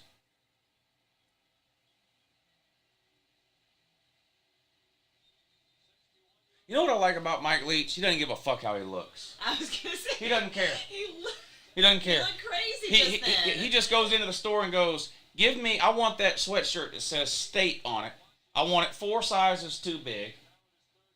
I want a hat that buckles in the back, but I'm going to wear it on the largest size and just plop it down on top of my head. I'm not combing my hair. I'm not wearing pants that fit. I love Mike Leach. 3rd and 5, Bennett gets rid of it, complete to Dejon Edwards for a first down into Mississippi State territory. Mississippi State! Mississippi State! Mississippi State! Can I have some more half tea, half water? Okay, thank you. Oh, and what about meat cheese? Yeah, would that be good? Another big play by the Dogs. Kearis Jackson coming off the milk carton and making a play for UGA here. Look at this catch. Wow. Welcome back, Kearis Jackson. 1st and 10 Dogs down on the 14. Bennett throws complete to Kearis again, splits 2 defenders and dives forward for a first down. 1st and goal, Doggies inside the 4-yard line. More snaps for Kearis. Yeah, I don't understand. I'm not going to get started on all that. Y'all are trying to get me to go on a rant. I know what y'all are doing. Oh, my God. Oh, my God. Starkville, don't do that to him, son. Starkville, what are you doing? That guy's parents are probably watching. Jesus, man. That guy's grandma probably just had a stroke watching what you did to her grandbaby. Watch it. Look at this. That guy's ankles are gone. You're never getting those shoes back, Hoss. Oh, my God. Jesus Christ. What is this? Video game moves. And he's white. Oh, my God. Starkville, dude, quit embarrassing these people, dude. Quit embarrassing these people, my dude. Extra point is good. Dogs 17, Mississippi State 3. 2.5 minutes to go in the second quarter. The Block 022 says, you're not lying, Lou. I've been blaming the weather since Sparty knocked Ohio State out of postseason contention in 2015. If it wasn't for the weather that game, we would have went back to back. Yeah. What's weird is there's always really bad weather when Ohio State has the ball, but when the other team has the ball, it's 75 and sunny. Michigan didn't have any problem in that same weather running up and down the field on you for 4 hours like you didn't exist. But whenever Ohio State gets the ball, the bottom falls out. It's weird. It's real weird.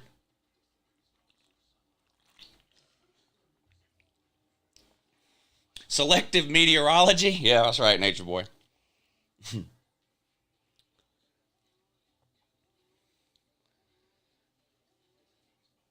That was too easy, that touchdown.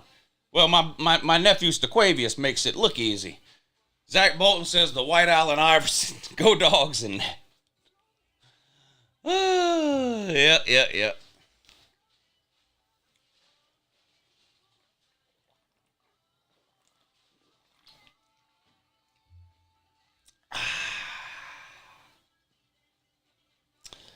I wish you didn't have any snow chains. That must have been what it was. Had to be. Jay Dribble disappeared? Nah, he'll be back. He's been around forever. Jay Rizzle's been around a long time. He'll be back. He'll be back.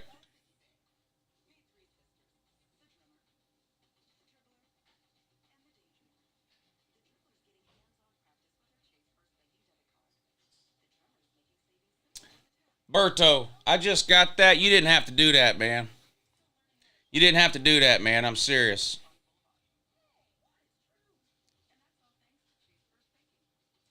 I hope you're still in here. When did you send that? A while ago?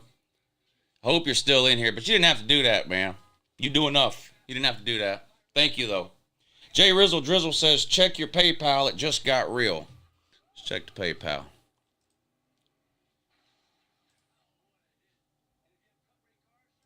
Sometimes it takes a minute to come through, but, oh, there it is. All right. Let me, I'll even show everybody you pay it. I'm gonna get rid of your name, but, cause there ain't no, I don't back out of bets. Here we go.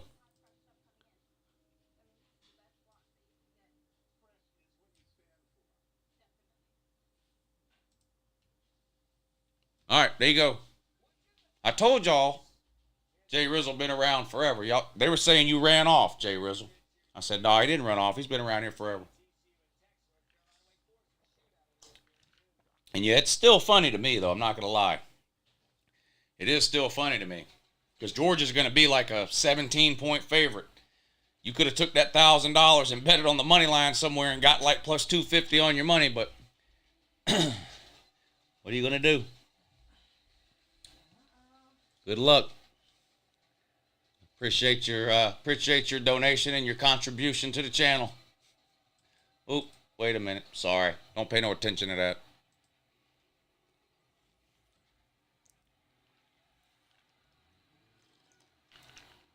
Good luck, sir. Mississippi State with a huge return following that Georgia touchdown. The announcers are, who's watching the game on TV? The announcers are asleep. Y'all are loving this, aren't you? Everybody hates the announcers anyway. I haven't heard an announcer say a word since we came back from commercial break. Y'all are probably loving this shit the way y'all hate all the announcers. Are y'all watching the Georgia game? The announcers are dead. The announcers done killed over. All you hear now is them silly-ass cowbells. Will Rogers on 1st and 10 throws over the middle to a wide-open receiver. Uh-oh, they can't bring him down. There he goes. Could be a touchdown. Nope, they run him out of bounds at the 25. Two big plays back-to-back for Mississippi State. A nice return on the kickoff. And now they hit a wide-open receiver on a post route. Look how open this guy is.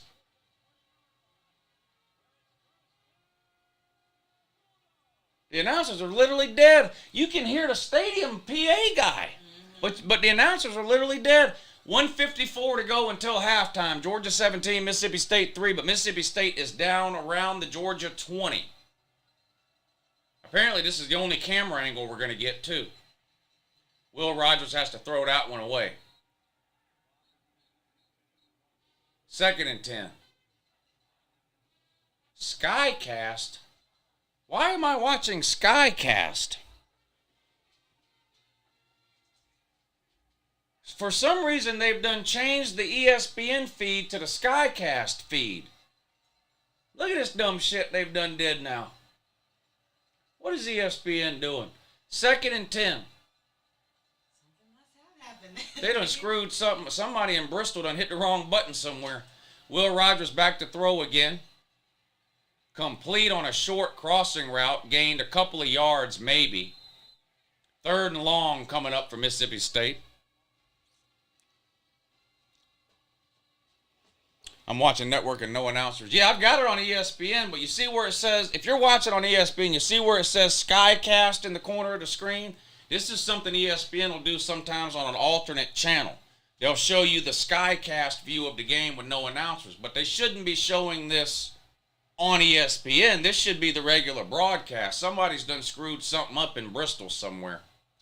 3rd and 8. Will Rogers back to throw towards the sideline. Incomplete, in and out of the hands of the receiver. Would have been short of the first down anyway. 4th and 8 coming up for Mississippi State. Now they fixed it. Back on now. Back to the regular angle, and the annoying ass announcers are back on now too. 56 seconds to go. 4th and 8. Georgia 17, Mississippi State 3. Buckeyes suck 79. Thank you for the super chat. He says, UJ would steamroll the nuts of Ohio State. They'd play in a dome and still blame it on the lights. Ohio State is embarrassing and soft. soft since 2014. Hard to argue with those facts you just laid out, sir. I'm going to be honest with you. I can't really find anything to disagree with. Mississippi State kicks another field goal to cut the lead down to 11.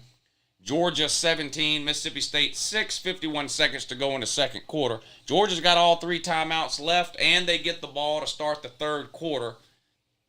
So we'll see how aggressive Georgia gets here with 50 seconds to go and 3 timeouts and an 11-point lead. Something tells me not very aggressive, just knowing what I know about Kirby. RR, thank you for the super chat. He says, what's the sideline girl going to rub after that? Might need to rub his ankle. I don't know. You planning on rubbing anything? I think he's talking about the girl that was rubbing Stetson Bennett. Yeah, I know. I'm talking about you, though. Maybe? Well, keep my fingers crossed, I guess. Raj Light, thank you for... Huh? Depends on how nice you are to me. Oh, I'm always nice. Staquavia said, pick that laundry up and hold my beer, son. Boy, he broke that guy's ankles on that touchdown run, didn't he? What's up, Wrangler?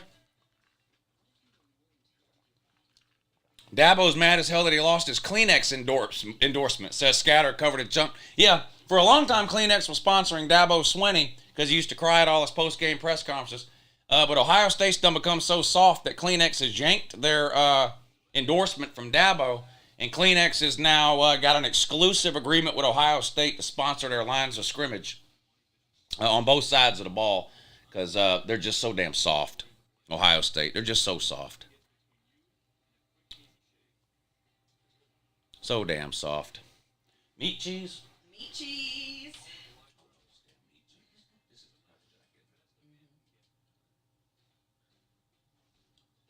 I got one of them meat cheese trays.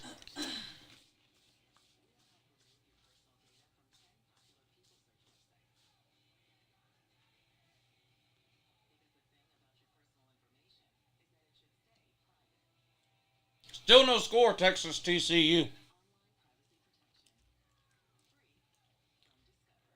This is a bad sign for Texas because the first half is usually when TCU loses. And then in the second half, they mount some huge comeback and win. But in this game, Texas can't even get the lead in the first half. Not good. Woo, my daughter, the Georgia fan, said, send you $5 for a Go Dogs. Go Dogs. I can't play the music, though, because this is a non-copyrighted stream, so I'm not going to be able to play the fight song. But Go Dogs! How about that? That's the best I can do. Scott Kerr says, tub of hog lard, soft. I'm going to take your word for it that hog lard is soft because I don't have any idea. Yeah. Liam says, meat slap, Lou, all night long. Also, Stet is trash. Well, he's not trash. He plays really bad in some games. That's true. He's also not some elite game-changing QB either, but he does a good job with what they ask him to do at Georgia. That's about the best you can say about him. But I don't think he's trash. He has played some games where he looked like trash over his career, though. Peebo Johnson, thank you for the super chat. Didn't Ohio State win a natty in 2002 due to a BS pass interference call? Yes, they did against Miami. Way back in 2002, 20 years ago. They do have one national title since then, though, in what, 2014? 2014 or 15, whatever year it was. I think it was 14. But that was a long time ago, though. Ohio State hadn't won a natty in, what, 6, 7 years? Sad. Kyrus Jackson's going to return this out to about the 20-yard line. 44 seconds to go. Georgia's got all 3 timeouts, but I'd be very surprised if they get aggressive here. They do get the ball to start the third quarter. Just knowing what I know about Kirby, you're probably going to see either a hitch pass or a run up the middle here. Kirby rarely gets aggressive in these situations at the end of the first half, especially when they're getting the ball back to start the third quarter. But we'll see. We'll see. They come out with a bunch of wide receivers. McIntosh goes in motion. Bennett, yep, hitch pass to McConkey. There it is. Picks up 5 yards. 2nd and 5.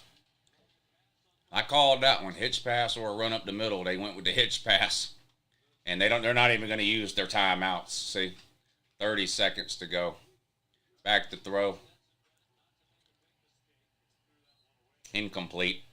3rd and 3, 23 seconds to go.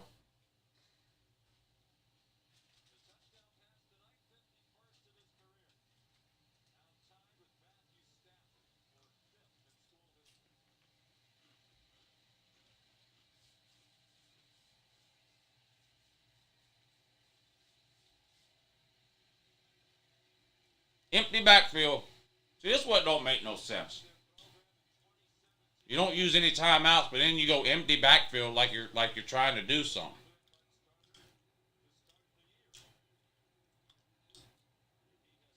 Back to throw. Oh my God, what happened? This shit don't make no sense, man.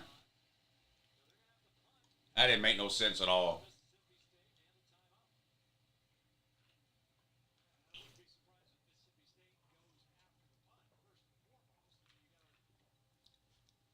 If you're not going to be aggressive there, then why are you throwing the ball, which stops the clock? If you're not going to be aggressive, just run the ball. Force Mississippi State to use their last timeout. That just made no sense. That was just a complete waste of a possession. Just a complete waste.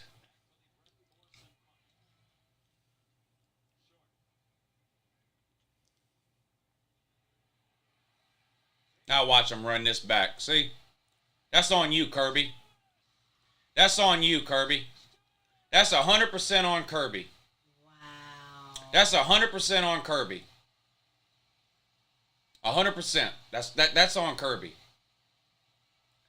Just an awful waste of a fucking possession that made no fucking sense at all. You come out 5 wide, but then you throw a hitch pass. 5 wide again, you throw a 3-yard out route. An incomplete pass twice, stops the clock. If you're going to run the clock out, run the fucking clock out. That's what you get. That's what you get. That's on Kirby. Georgia deserves that shit. That's on Kirby. Well, at least now I have something to yell about for the halftime video. If y'all are new around here, I do a video at halftime of the Georgia game. So I'll keep the stream going, but it'll be muted. And then I'll turn the stream back on at the start of the 3rd quarter. That's how that works.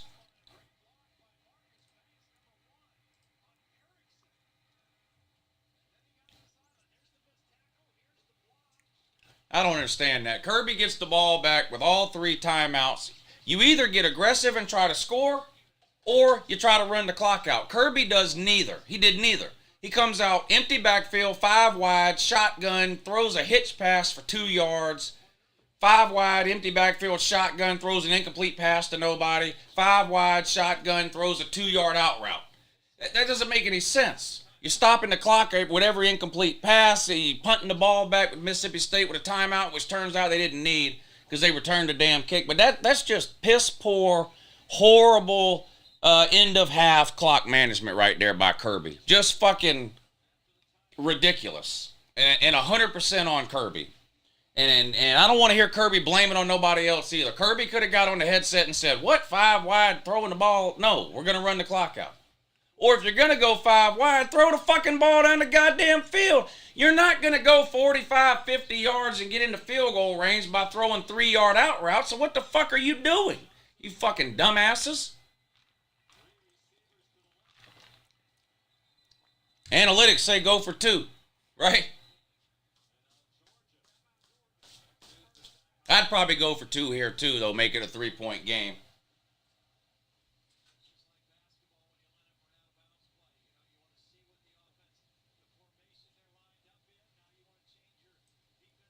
That's probably going to be, Georgia's going to end up not covering now, and that's going to be why. They're going to end up winning by 10 or 11 instead of 17 or 18. Because of that dumb shit at the end of the first half. Fucking idiotic shit. I don't understand, man. And he's been doing dumb shit like that since his first year. I've got videos from back in 2016 on the channel right now where I'm cussing Kirby up one side and down the other because of his piss poor clock management at the end of the first half. And here he goes, 6, 7 years later, doing the same dumb shit. Fucking moron. That shit don't make no sense.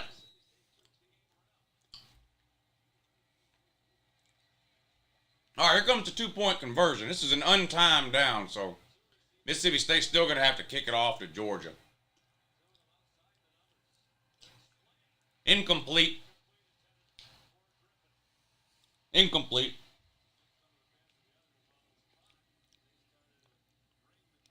Boy, Georgia screwed that shit up, didn't they? Georgia screwed that shit up big time. What am I looking for? Oh. Yeah, delete that.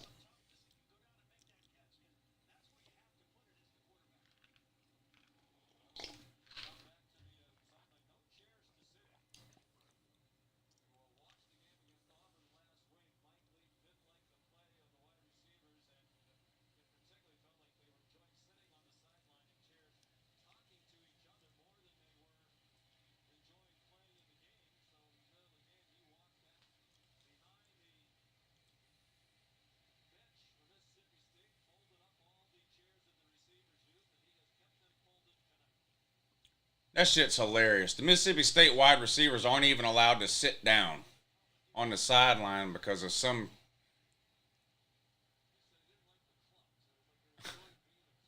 Mike Leach is something serious, ain't he? Here comes the kickoff.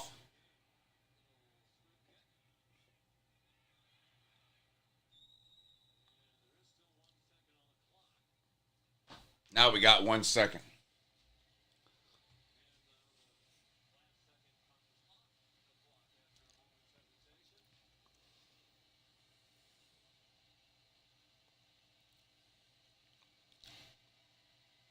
Jay Rizzle says, good luck on those fingers crossed. Mine have been crossed so long, my fingers got stuck. Prego again. Hashtag married life. Pull out game is weak. Too many kids. Hell, after I had my second kid, I got fixed. I said, fuck this. That's enough for me. I got fixed right away. No more kids for Lou. Liam says, trash was too far, but he doesn't meet our standard. Who doesn't meet what standard? Who is R? You said doesn't meet our standard. Who are you a fan of? Yes, there's a lot of teams in the country Stetson Bennett would never get on the field. I completely agree with you there, if that's what you're saying. Jake Yablock says, does Ohio State just live in your head rent-free now? Yeah, that's how it works. That's how it works. If you talk about a team, that means they're in your head rent-free. So when I go on my channel and read all these comments that you've been leaving over the years on Uncle Lou's channel, ask yourself where you've been living. Right? Uncle Lou's in your head is what it seems like. Liam says, I'm a UGA student. Oh, well, he definitely meets the Kirby standard. He's an average quarterback from South Georgia. That's the Kirby standard. He definitely meets that standard. All right, I'm going to make the halftime video, and then I will be back at the start of the third quarter. So I'll see you guys back here in like 5 or 10 minutes, whatever it is.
All right, opening kickoff of the second half goes into the end zone for a touchback. You big dummy. Yeah. Georgia takes over 1st and 10 on their own 25 after that disastrous, inexcusable clusterfuck of an end to the first half. Now let's see what the fuck they want to do now. After that, got me all kinds of fucking riled up here for no reason in a game where I really shouldn't even have to be riled up at all. I really was hoping this game would be over at halftime so I could pay closer attention to TCU in Texas or Washington and Oregon, but nope. Got to stand in here like a fucking jackass and sweat over a game against Mississippi State that's 17-12 instead of 17-6. It's just ridiculous. It's just ridiculous. Now, Georgia better go down here and score right here and get their shit together in the second half, because if I have to stand up here till the fourth quarter hooting and hollering, yelling and screaming and throwing shit around this room because of Georgia, I'm going to be awfully pissed off. Now, here comes a reverse to Lad McConkey for a fucking touchdown. He's gone. Thank you. Thank you.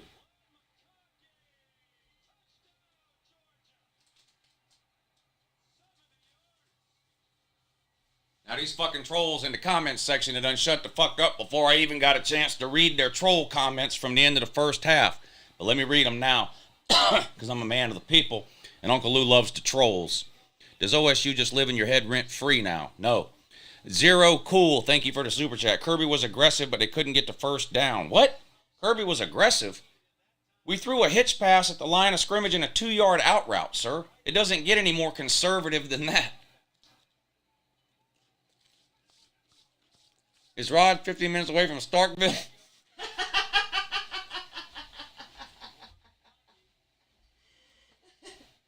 Yeah. I'm pretty sure he is. He needs to go over there and whoop Kirby's ass. The end of that first half was unacceptable. Just inexcusable clock management there.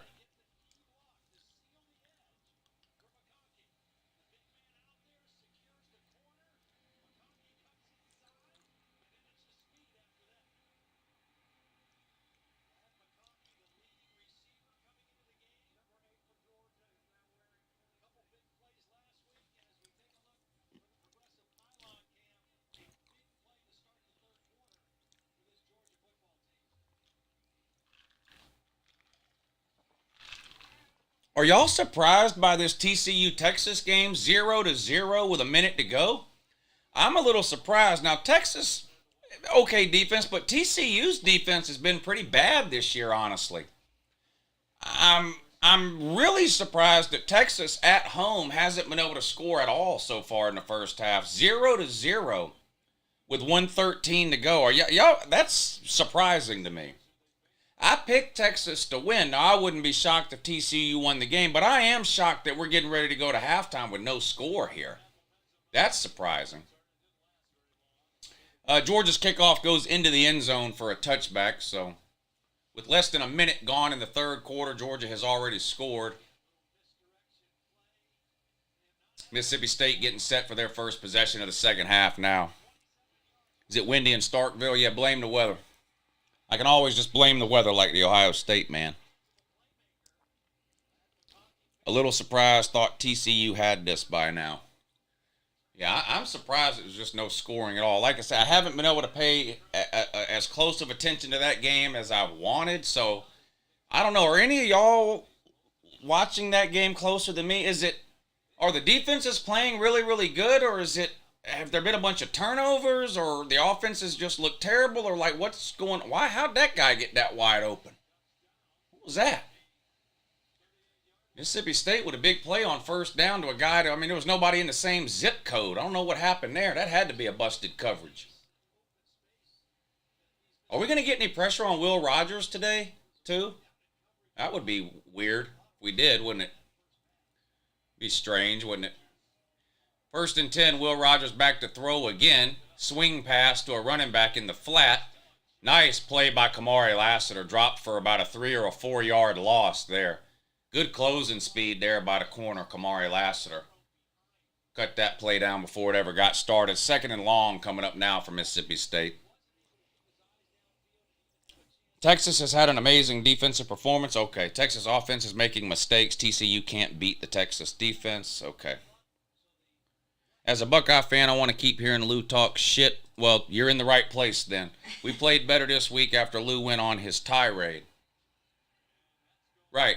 So, Anthony, you do now realize that when you play a team, just because the weather is bad doesn't mean you'll lose. You do understand that now, right? You get that. Because I tried real hard over the last 24 to 36 hours to get Ohio State fans to understand that. You played a terrible team in terrible weather, and you scored 40 or 50 points or whatever it was and dominated them. So, see, it can be done. Weather is not an excuse. You didn't lose to Michigan because of the weather. You lost because they were way better than you. Woo, big hit there to jar that ball loose. Nice. Chris Smith with a huge hit. The receiver was open, too. The receiver was open. Would have been a big play for Mississippi State, but a nice hit jarred that ball loose. Clean hit, too. A good hit, a big hit, a clean hit. That's exactly the way you're supposed to play safety in today's college football. You can still hit people. You just have to do it the right way. Nice play there by Chris Smith. 4th and 14, and Mike Leach is going to have to punt it away. Mississippi State's going to run a fake at some point in this game, aren't they? Not a very good punt. Down to the 33. You know, 2 teams have run fake punts against Georgia this year, and both times it was successful. South Carolina did it, and who else did it? Was it Samford or Kent State? I think it was Kent State. South Carolina attempted a fake punt and was successful and got a first down. Kent State attempted a fake punt and was successful and got a first down. Somebody else is going to try it at some point. 24-12, Dogs up and getting ready to get the ball back here. This Washington-Oregon game is looking pretty good. 13-10, Washington is up, start of the third quarter. Oregon's got the ball on their own 40, 2nd and 5. Looks like an incomplete pass. It's going to be 3rd and 5. Nope, there's a flag down. Let's see. False start on Oregon. That's going to back them up, so it's going to be 2nd and 10 now for Oregon. Did anyone see that huge hit in Cincinnati, UC, ECU? No, I didn't see that. I'll have to look that up on YouTube. I didn't see that.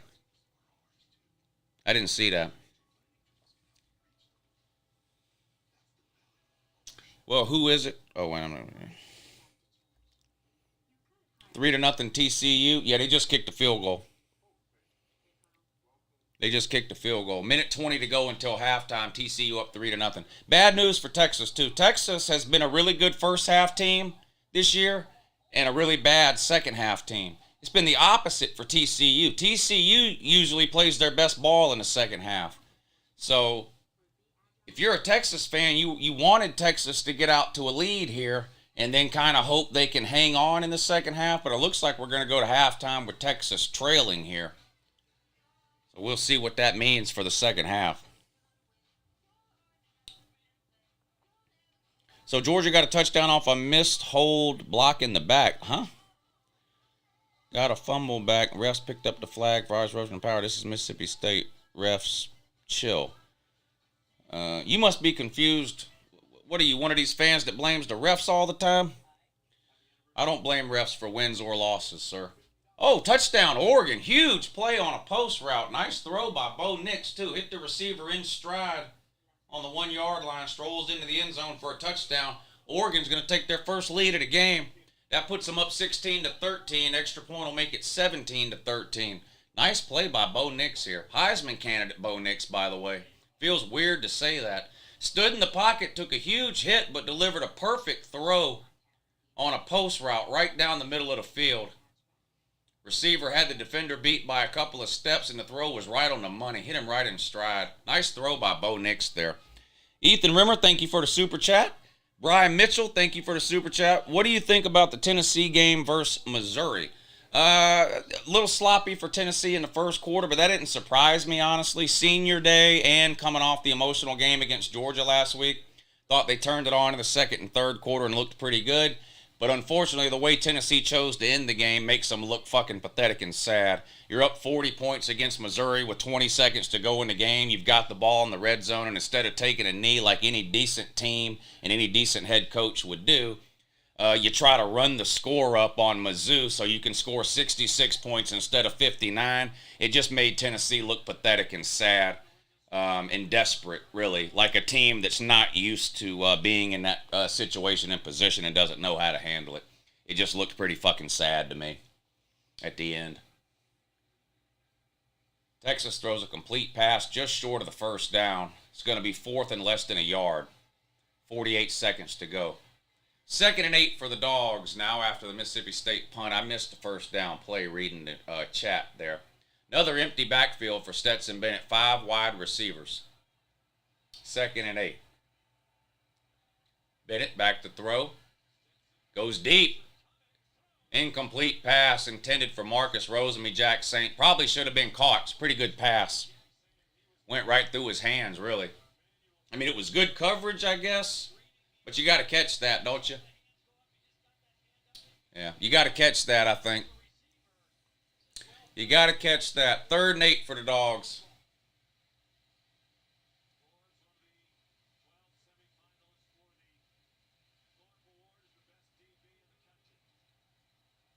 $11 seconds to go till halftime, TCU in Texas.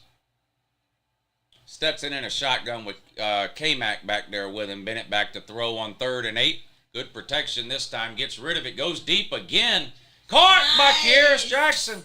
Wow, that ball felt like it floated up in the air for a long time. I was worried somebody was going to run up underneath that one with the wrong color jersey on.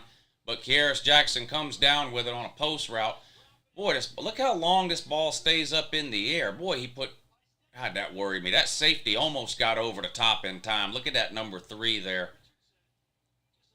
Boy, that was close. Nice play, though. 1st and 10 Dogs in Mississippi State territory on the 35. Back to throw. Now, that should have been an interception. That should have been an interception. I don't know what he was doing there. That's the 2 or 3 plays. Bennett seems to make 2 or 3 plays like that every week that just don't make any sense at all. It's 1st and 10. If it's not there, throw it away. I don't know why you throw a bad pass into double coverage, but for whatever reason, Stetson thought that was a good idea, but it wasn't. It was a terrible idea.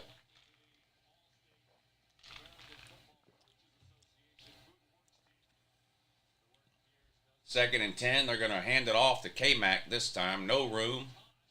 Might have gained a yard. That's it. Georgia just can't run the ball today. How does Kentucky lose to Vandy? Yeah, that's Vandy's first SEC win in a while.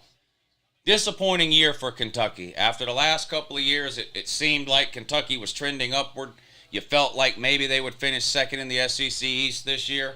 They're going to finish last or next to last. It just hasn't been a good year for Kentucky. Seems like a long time ago when they beat Florida, don't it? Yep, it does. Probably because it was in week 2 or week 3. 3rd and 9. Bennett back to throw. Mississippi State brings heat. Bennett gets rid of it. Throws it at McConkey's feet. Here comes a flag. Boy, that was a late flag. Must have been holding on Mississippi State or something.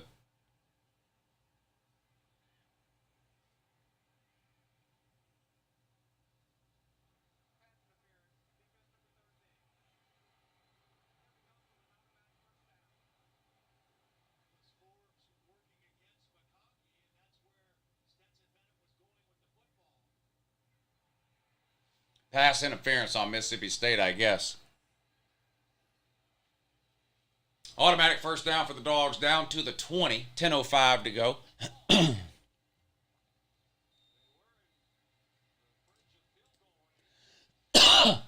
First and 10 for the Dogs on the 20. Stetson in a shotgun again, 3 wide. Darnell in tight.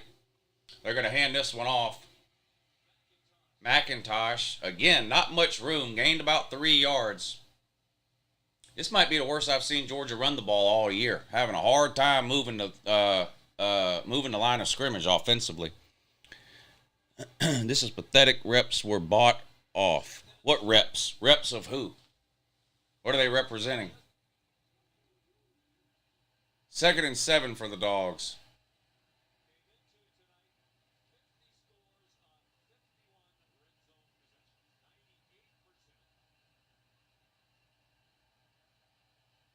Snap. Bennett back to throw.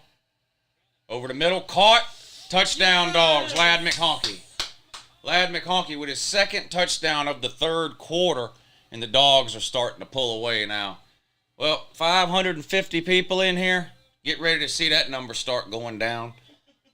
It's been nice hanging out with you trolls. But per usual, as soon as Georgia starts to pour it on, y'all disappear like Tennessee fans in November. It's just sad to see. Trolls are like Tennessee fans.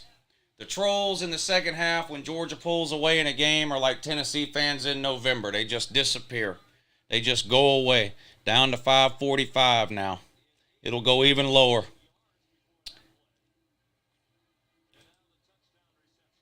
There's a chance my UCLA Bruins play Oregon again in the Pac-12 championship. Yeah, that's what I think is going to happen. I think UCLA is better than Southern Cal. I think UCLA is going to beat Southern Cal in a couple of weeks, and I think you're going to see Oregon and UCLA in a rematch. That's what I think is going to happen in the Pac-12.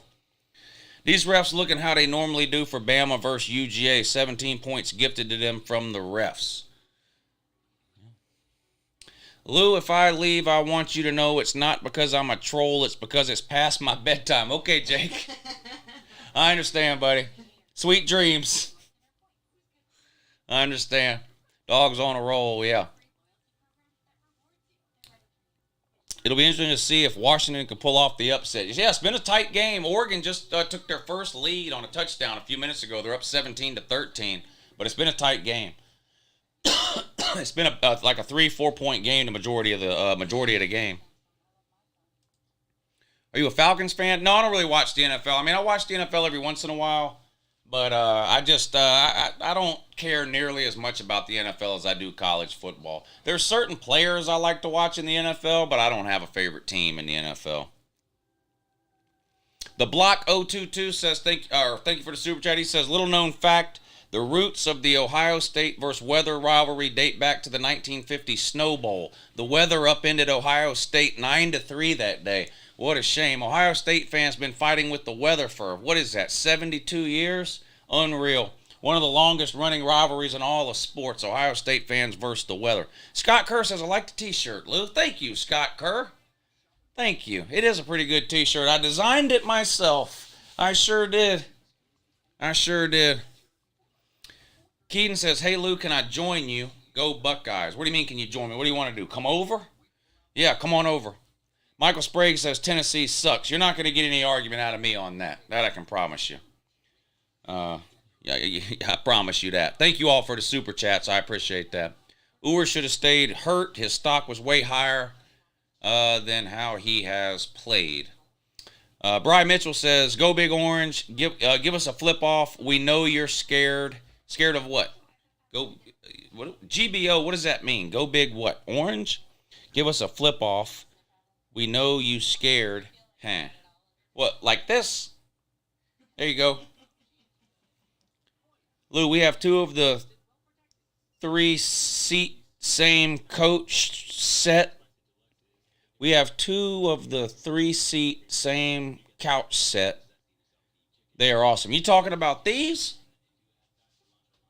You talking about the movie theater chairs? Yeah, they're amazing. Those chairs are, these chairs are, look, that's how you watch college football or a movie or whatever else is one of these movie theater chairs. It's the only way to do it. Once you have one, you'll wonder how the hell you lived this long without one. They're unbelievable. They're unbelievable. There's a link in the description of the video. You can check these chairs out. They're great. Valencia makes them. Valencia Theater Seating.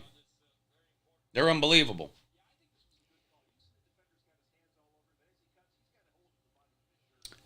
Bryce says, I love it. Yes, thanks for the finger. I don't know why. Yeah, no problem, man.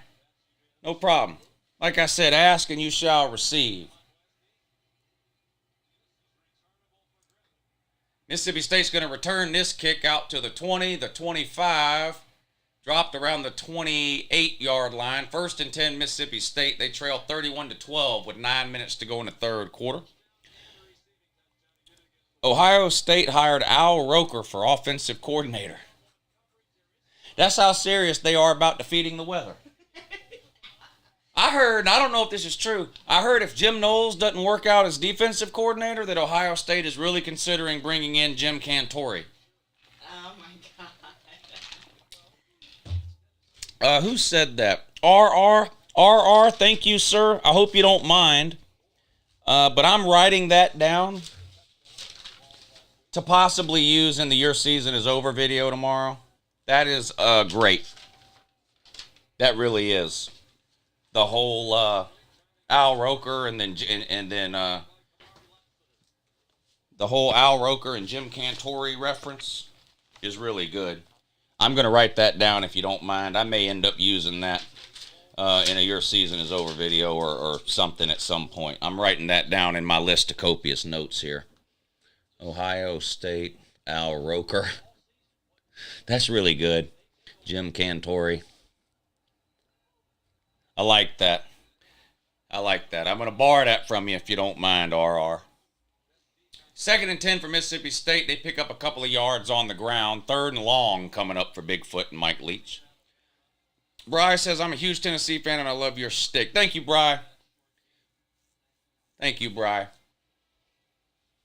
Look, I'm just a loudmouth college football fan. That's it. I love college football. And to me, trash talking is just a part of college football. It's nothing personal. I don't hate anybody in this comment section.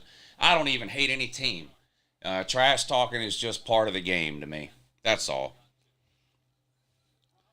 LouTube is the #1 Ohio State hate channel. Yeah, you make 2 Ohio State videos and all of a sudden everybody just says, well, this guy just hates Ohio State. I mean, I've been making videos about every team in America for 8 years. But somehow you've cracked the code. I just hate Ohio State. You figured it out. Where others have failed, you have succeeded, sir.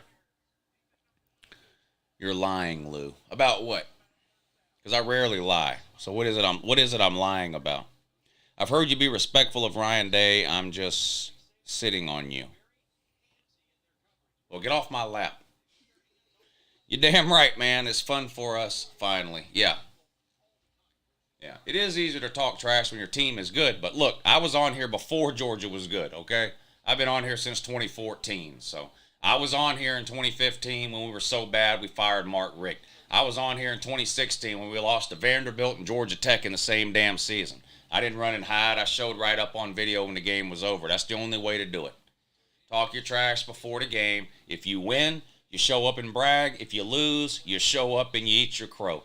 That's the only way to do it. And I've been doing it that way for 8 years, and I'm not going to stop. Lou, I miss the good old days when Fromm was quarterback. You're critical of your own team, and it was hilarious. I'm still critical of Georgia. Watch the halftime video. I just spent 10 minutes making a video at halftime of this Georgia game calling Kirby Smart every name in the book. I'm the most critical. There's nobody on the internet that's more critical of Georgia than I am. Period. Big mad. Big mad at Kirby.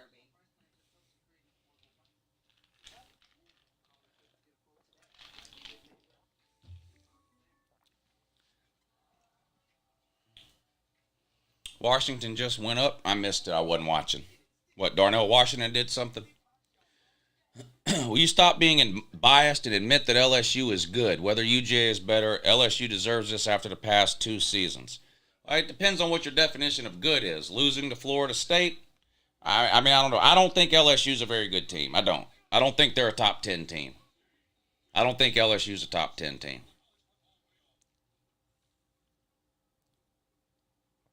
I think I'm more critical of Georgia than you are, Lou. Well, whatever you do, don't start a YouTube channel because Georgia fans will disown you if you say anything bad about UGA ever.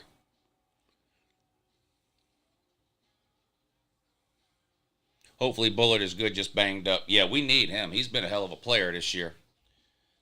Tennessee got to run up the score on poor Mizzou to feel better. Yeah, that was embarrassing. I don't know why Tennessee. I'm sure Josh Heupel was asked about that in the post-game press conference. I'd love to hear his answer, but That's just it's Bush League. It's petty and it's Bush League. Michael Sprague, thank you for the super chat. He says, Lou, Tennessee sucks. No argument from me. Brian Mitchell says, as was I, my man, been a Tennessee fan since 2001. 2001, wow. That was the hobnail boot game. Yeah, so Georgia's been breaking your heart since the minute you became a Tennessee fan. Congratulations. Ron Haynes says to tell you hello. But yeah, 2001 was the hobnail boot game, Georgia versus Tennessee. Travis Henry, running back for Tennessee, scored a touchdown on a screen pass, about a 70-yard touchdown on a screen pass with 30 seconds to go to give Tennessee the lead. Georgia gets the ball back with 30 seconds, drives right down the field to the 5-yard line. David Green, play action pass, dumps it right over the middle to fullback Ron Haynes, touchdown. Georgia wins the game. The hobnail boot play, that was 2001. Lou, did you ever get my email? I sent my address so you can send me an autograph. Yeah, I think I did get that email. I'll get that out to you. Martin Rosario, thank you for the super chat. Oregon's fans better pray Dan Lanning wins a natty, giving off bitter X vibes, clowning Mario in his first year. Life will come at him fast. Lou, go Canes. Dan Lanning was clowning Mario? What does that say? Oregon fans. Oh, Oregon fans are clowning Mario. Oh, well, everyone's clowning Mario, sir, not just Oregon fans. I mean, it's been a disaster at Miami this year. Now, I don't think Mario Cristobal should be fired from Miami or anything like that, but there's no excuse or explanation for Miami's performances this year. Getting blown out by Middle Tennessee State, 8 turnovers and getting blown out by Duke. Can't score against Virginia. I mean, you win the game 14-12 and 4 overtimes. It hasn't been getting blown out by Florida State. I mean, it hasn't been a good year. It's really unacceptable. Will Rogers running for his life here, throws the ball incomplete. That's going to make it 3rd and 6. Mayhem Matthew says, R.I.P. J-Dub, I'll give him a go dogs in that. Yeah, I was sad to hear that news today. Apparently it happened last Sunday. I just found out today. I still don't know the details. But that's a sad situation. That's a real sad situation. Bri, thank you for the super chat. Damn right, hobnail boot was my first game. Yeah, I remember that one. That was a good one. That was a good one for sure.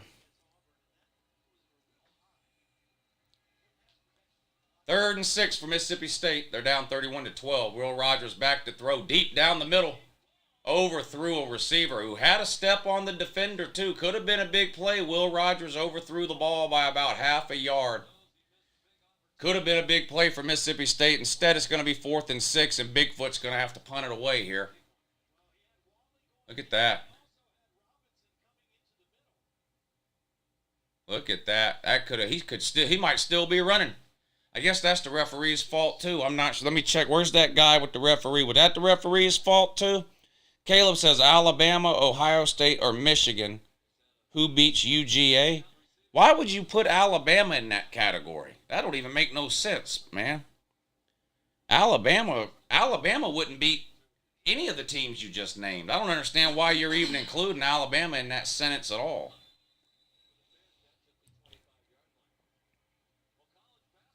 I think Ohio, of the teams you named, Ohio State would be the smallest underdog against Georgia. Georgia would be favored against any of those teams, but I think Ohio State would be the smallest underdog. Georgia would be favored by 4 or 5 points over Ohio State. They'd be favored by somewhere between 7 and 10 over Michigan and somewhere around 14 over Alabama, would be my guess. I get it. You're right, Lou, but that fan base too loud. Who, the Oregon fan base? I'll be honest with you. I don't come across a lot of Oregon fans. Now, they probably are on a lot of Miami channels because they probably seek out the Miami channels just to clown y'all and Mario. But I've never had a ton of Oregon fans on this channel for whatever reason. I don't know. So I don't hear from Oregon fans as much as you probably do being a Miami fan. They probably look for Miami channels just to troll. They know better than to try to troll me.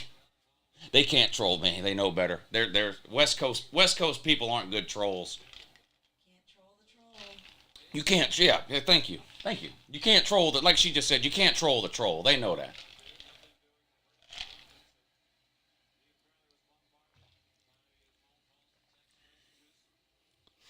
Georgia fans are so obnoxious. What'd they do? Look, Georgia fans, the defending national champions. They're 9-0, about to be 10-0. They're ranked number 1.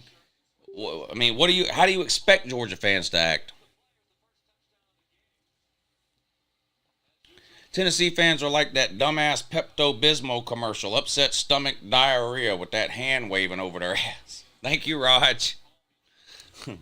Caleb says, who has the clownest fan base? Well, that changes from time to time. Over the last couple of weeks, it was Tennessee for sure. No other fan base was even close over the last couple of weeks. Was that intercepted? I think Mississippi State defensive lineman just intercepted that. Wow, did y'all see that play? I mean, I hate that we threw an interception, but what a play by a defensive lineman. Watch this. Watch this. Look at that. Wow. Look at that. That's a hell of a play by a defensive lineman right there. Look at that.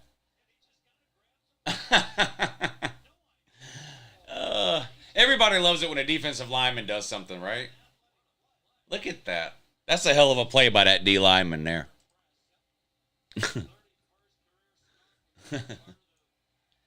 Oregon just scored again. So Washington had retaken the lead 20-17, but now Oregon's done scored again, so they're going to now take the lead. Nice play by Mississippi State. Dumps off to the running back down to the 5 or 6 yard line. First and goal, Mississippi State at the 6.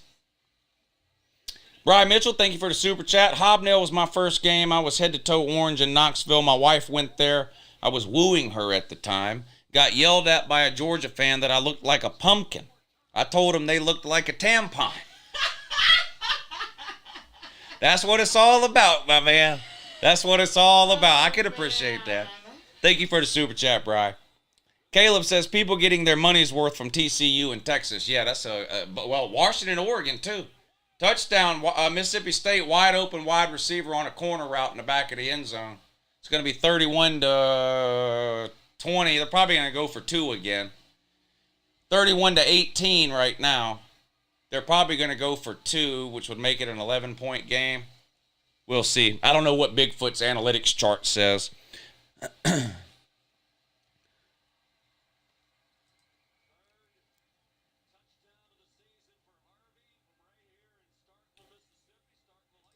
Tennessee is in the playoffs? Well, we don't know that for sure. They need help. Tennessee needs help to get in the playoffs. Either Ohio State or Michigan is getting in. Georgia's getting in. If TCU goes undefeated, they're getting in. And a one-loss Pac-12 champion's probably getting in, too. That would put Tennessee at 5. So y'all, Tennessee's going to need some teams to lose if they want to get in. Yeah, the turnovers have been alarming for sure. Georgia's not done well in the turnover department this year. Who keeps timing people out? The mail order bride is back in the vids, laughing my ass off. What? Oh, her? No, I didn't order her through the mail. Somebody timed you out for saying that, though. I guess they didn't like it too much. BA looks comfy in that chair. I am. Well, they're great chairs. They're great chairs. Knowles are better than the SEC West. Well, yeah. Yeah, they beat the best team in the West.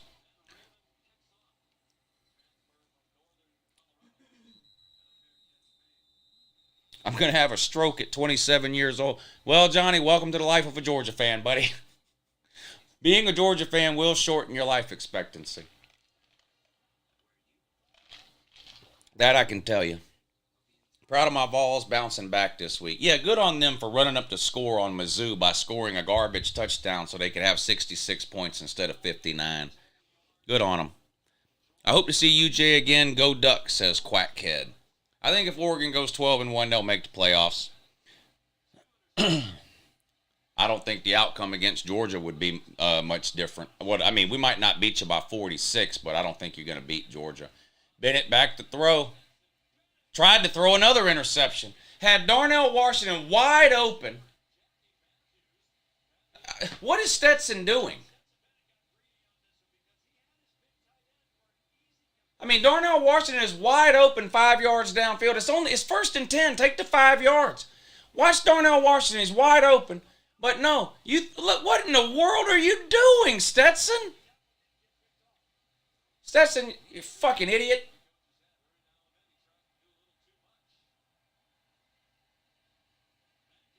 Damn, that might be our best running play of the game. Picked up 8 yards. 3rd and 2 now. Michigan fan here, Uncle Lou. How surprised are you that LSU won the West? I'm very surprised. Very surprised. I thought Brian Kelly would struggle. 3rd and 2, caught for a first down. I thought Brian Kelly would struggle a little in the SEC, not because I don't think he's a good coach. I mean, you don't average, Brian Kelly averaged 10, 11 wins a year for over a decade. So it's not that he's not a good coach, but having never played in a conference before, I thought he would struggle a little his first year. So I'm surprised that LSU won the West. I picked Alabama to win the West. If I would have had to have picked a second team, it probably would have been Texas A&M. And Texas A&M's not any good either. So I'm very surprised LSU won the West. But the West is so down. I mean, Texas A&M was supposed to be good. They're horrible. Alabama's having the worst season they've had in 12 years. Auburn is in the toilet. Arkansas can't win a game. And then you got Ole Miss and Mississippi State, which is Ole Miss and Mississippi State.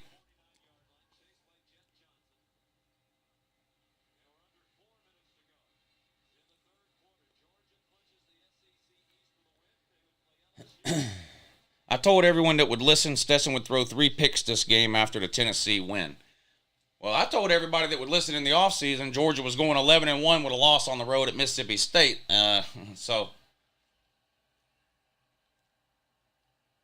Damn. Now Washington just scored again on a bomb. This went from no scoring to now everybody is scoring every time they get the ball. Darnell Washington on 2nd and 6 picks up the first down. Washington just scored on a huge play. Extra point's going to make it 27-24. They're going to be back up by 3. There is a flag down, though. That game's turned. Nobody could score in the first half. Now it's turning into a track meet.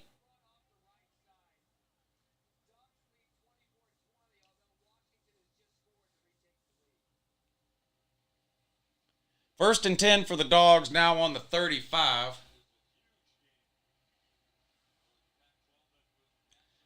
Big Darnell in motion. Toss sweep to Dejon Edwards. Picks up 5 or 6 yards. Another nice run on the ground there for the Dogs. Georgia's starting to run the ball a little bit better now than they did in the first half. They couldn't run the ball to save their life in the first half. Running a little bit better now. Georgia up 31-19. 2.5 minutes to go in the third. 12-point game. Georgia favored by 16.5. They need another touchdown at least. 2nd and 4 now for the Dogs. Empty backfield. They send McIntosh out wide. Bennett back to throw on 2nd and 4. Gets rid of it. Going deep to McHonkey. Wow. Down at the 1-yard line. McHonkey is just having the game of his life here. Yes, he is. Career day for McHonkey. A career day here for McHonkey. He's got to be close to 200 total yards between rushing and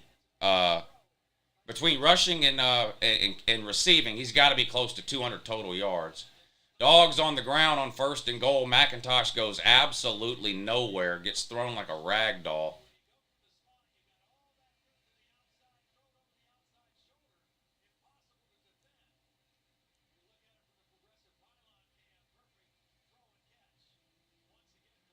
Second and goal now for the Dogs.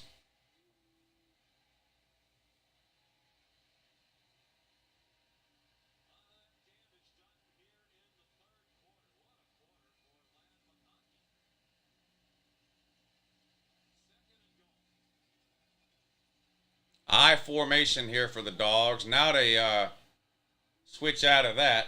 Jet sweep to Dejon Edwards, nowhere to go. Loses 3 yards, 3rd and goal on the 5. Georgia going backwards here. Bry says, pisses me off. People think the Tennessee-Georgia loss is the same as the Georgia-Oregon loss. One was a neutral site. Other one was at Georgia. not to mention the actual score. Well, the playoff committee is considering both of those losses the same, according to the chairman of the playoff committee. They don't necessarily look at the score of the game. They just look at a game and was it a dominating win? And according to the playoff committee, they look at the Georgia-Oregon game and the Georgia-Tennessee game exactly the same.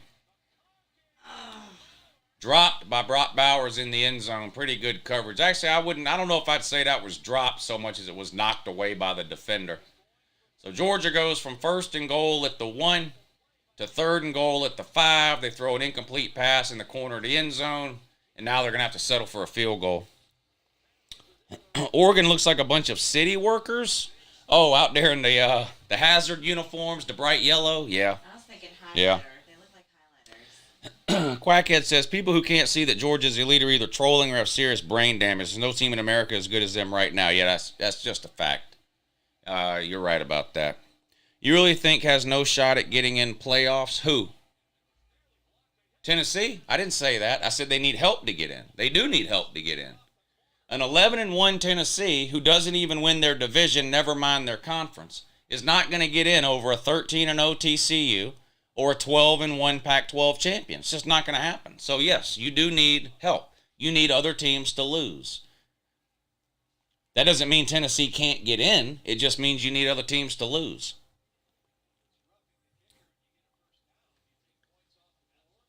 Yeah, if that's roughing the kicker, I'll take that. I'll take that.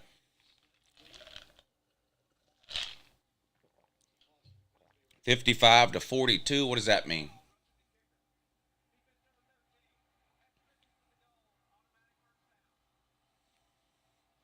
Yeah, you don't see that on field goals and extra points very often. You see it on punts every once in a while, rarely on a field goal or extra point.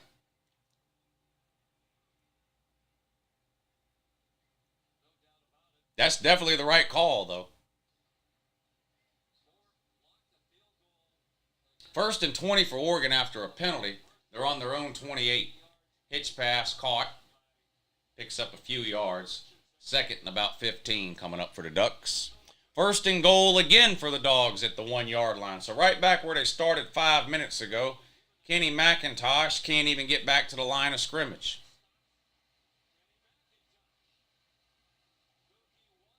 Throwing all the way back to the 10-yard line. No gain.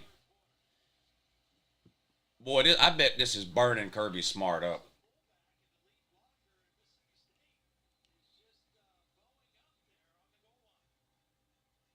That's the end of the 3rd quarter. Georgia 31, Mississippi State 19. It's going to be 2nd and goal for Georgia when we come back for the 4th quarter.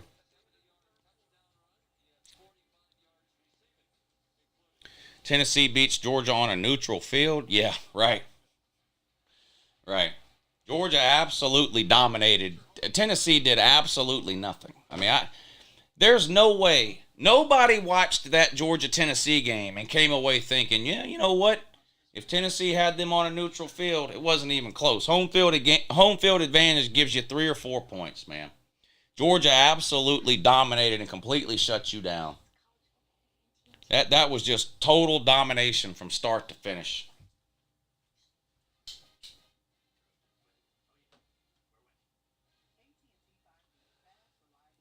And the playoff committee agrees with Uncle Lou. Because, again, the chairman of the playoff committee, Boo Corrigan.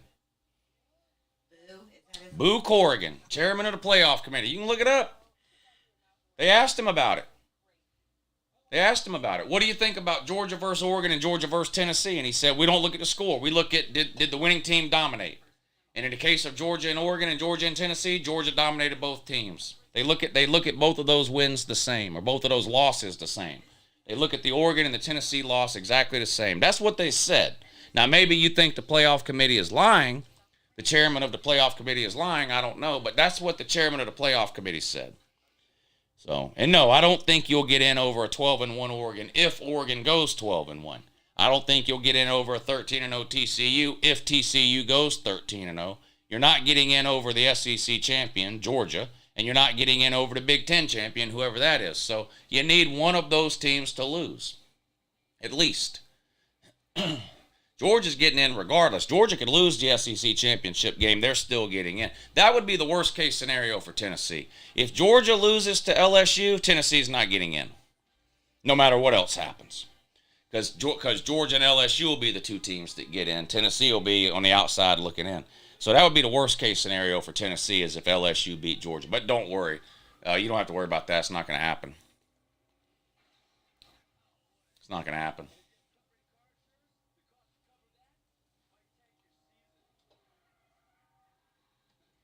Oregon retook the lead 30. This is crazy. Every time I look up at this Oregon-Washington game, somebody else has the lead. Now it's Oregon up 31-27. This is crazy. You seeing that, lady? I'm seeing it. Been watching you since 2016. Yeah, see, a lot of people that just came around. Believe me, I was just this obnoxious and full of shit when Georgia sucked back in 2016. The same way. The only difference was Georgia was losing games, and I'd have to come on afterwards and say how wrong I was and eat my crow and talk about how terrible Georgia is. Now I get to come on and talk about how terrible everybody else is. College football is cyclical. What goes around comes around. There will come a time someday down the road where Georgia's back to losing 2, 3, 4 games a year, just like Alabama is now. Hug a gump if you see one, man. They're in dire straits. As a Tennessee fan, can we not be content to just be in the conversation seeing where we were 2 years ago? Well, yeah, I get it. Now, once the season is, let's say Tennessee doesn't make the playoffs, they make the Sugar Bowl.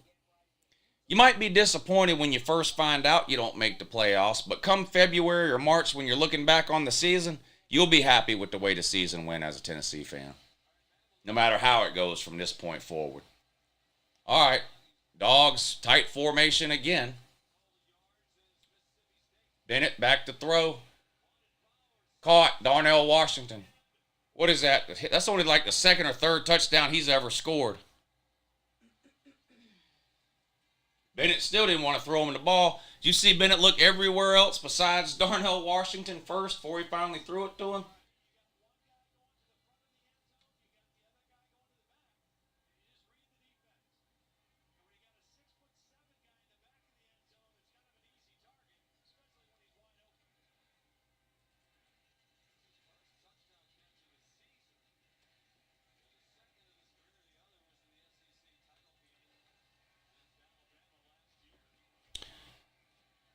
My Sooners need help badly, says Sprite Man. Yeah, to me, Oklahoma and Miami, of the teams with new head coaches, those have been disappointing to me.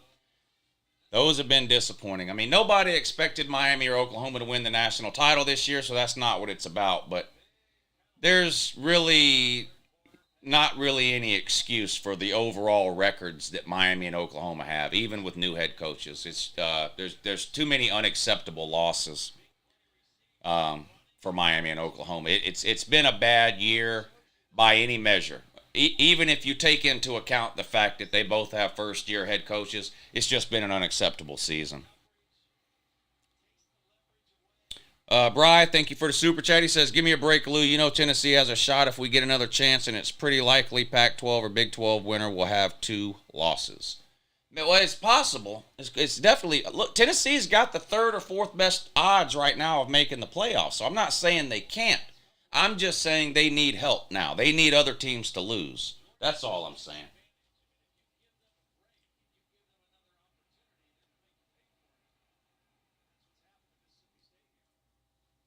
That's all I'm saying. Have you watched Hang Time? It's a YouTube channel. Is the Oklahoma player? I don't think so. I don't recognize that name. I broke my TV the same day you broke yours, says Joe Ford. Yeah, unfortunately, I have broke a few TVs over the years. Haven't had to break any the last couple of years, though, so that's been good. Halfway through the 3rd quarter, still 3-0. Yeah, it's weird to me. Weird to me, because neither one of these teams has had great defenses this year. Texas defense has been okay. TCU's defense has been borderline bad a lot of weeks. So this is surprising and unusual to me that this is just a 3-0 game. Is the stream going to end after the Georgia or Texas game? If the Texas game is close, I'll keep streaming till the end of the Texas game.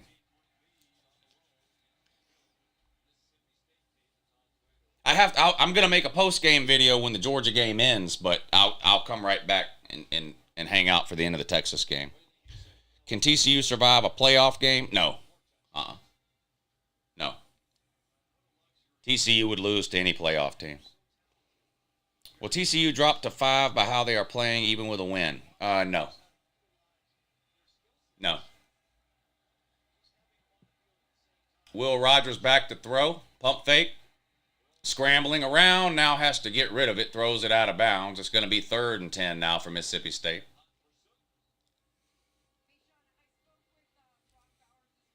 TCU lose. They're winning right now 3-0 halfway through the 3rd quarter. Does a 1-loss Ohio State or a 1-loss Tennessee get in the playoffs? Well, it depends which. You mean if Ohio State loses to Michigan in the regular season? Probably Tennessee would probably get in over Ohio State in that scenario.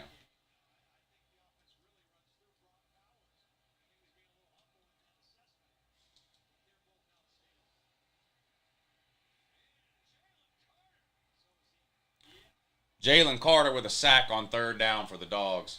Yeah, that's interesting. If it came down to an 11-1 Ohio State with no division title and no conference title, and an 11-1 Tennessee with no division title and no conference title, which one of them would get in between the two? Ohio State would have wins over Notre Dame and Penn State. Tennessee would have wins over Alabama and LSU. Tennessee's loss would be to the number 1 team. Ohio State's loss would be to the number 2 team, Michigan. Boy, that would be tough. I wouldn't want to have to make that decision. Blocked. I think that punt was blocked. That punt wasn't blocked?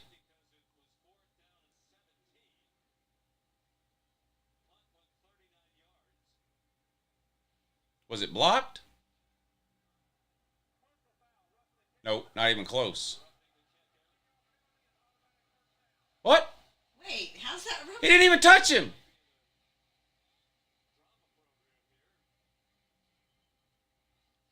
He didn't even touch him. He fell on his own. Nobody even touched him. Wow.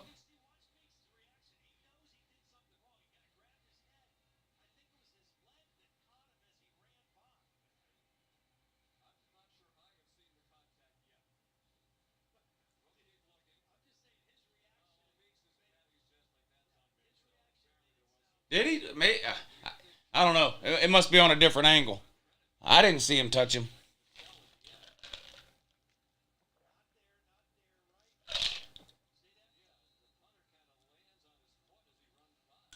I don't know about that. 1st and 10, Mississippi State on the 33. Will Rogers back to throw. Complete on a crossing route underneath. Lots of room, too. All the way down to the Georgia 42. Voltards, go ahead and fish your VCRs out of the river so you can watch your last natty. It's going to be a while. You tell them, RR. Hashtag 1998. We ain't done a hashtag 1998 in the chat, have we? I haven't seen one. Hashtag 1998.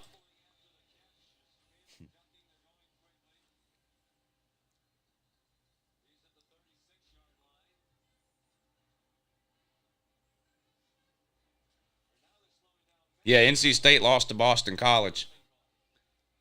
You make a good point on that North Carolina-Wake Forest game. You know, Wake Forest was actually favored in that game. North Carolina's still sitting at 1 loss. They're like the least talked about 1-loss team, I guess because they're not very good. I don't know. Incomplete pass on 2nd and 3. It's going to be 3rd and 3 now for Mississippi State.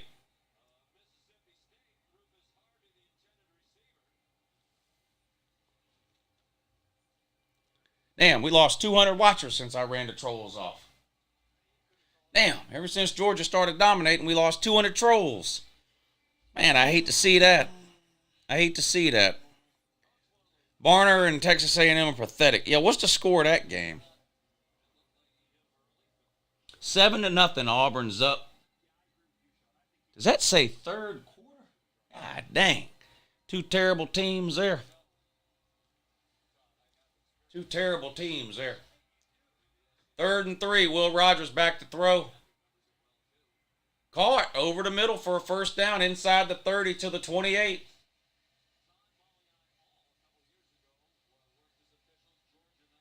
K-State has opened up a can. Yeah, 31-3 over Baylor. Wow, Baylor's in give-up mode. I wonder if Dave Aranda's already taken a job somewhere else and just hadn't told anybody yet.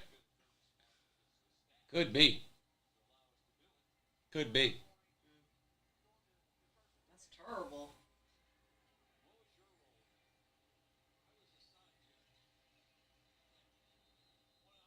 Yeah, y'all hit the thumbs up if you hadn't already. Hit that thumbs up button. Been some good games tonight. So we got two great ones going on right now. Texas TCU and Oregon Washington.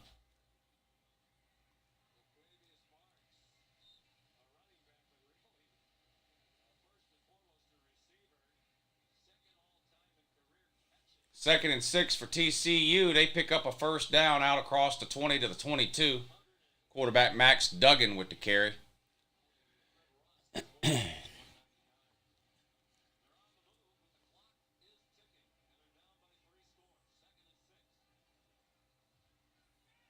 FSU up 31-3.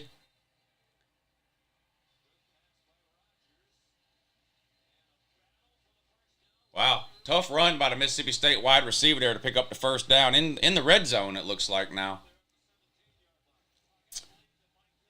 Damn, they're going to let them score. Well, my score prediction was 38-17, 38-19 right now, but Mississippi State's going to score again here probably.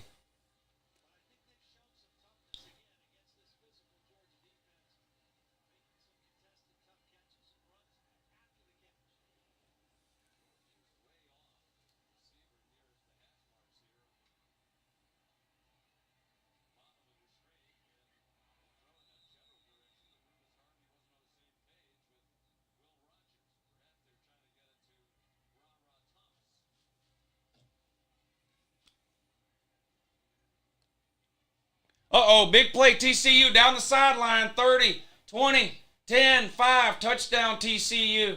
They're going to go up 10-0 over Texas. Wow, and 10 points is a lot in this game. TCU 10, Texas 0, 75-yard touchdown run.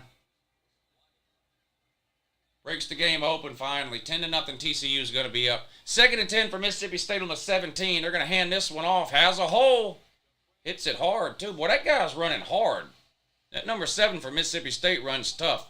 3rd and short coming up for Mississippi State. Nice gain on the ground there for Mississippi State. Tennessee fan mad as hell. Hey, Tennessee man, looks like TCU's going to win this one. Extra point is good. TCU 10, Texas 0. Tennessee man big mad now. Plus Oregon's winning too. Well, y'all all kind of Tennessee man's besides themselves right now. Besides themselves right now. Will Rogers throws into the end zone. Dropped. Would have been a touchdown. Post route. Had a man too. Dropped it. 4th and 1 coming up for Mississippi State.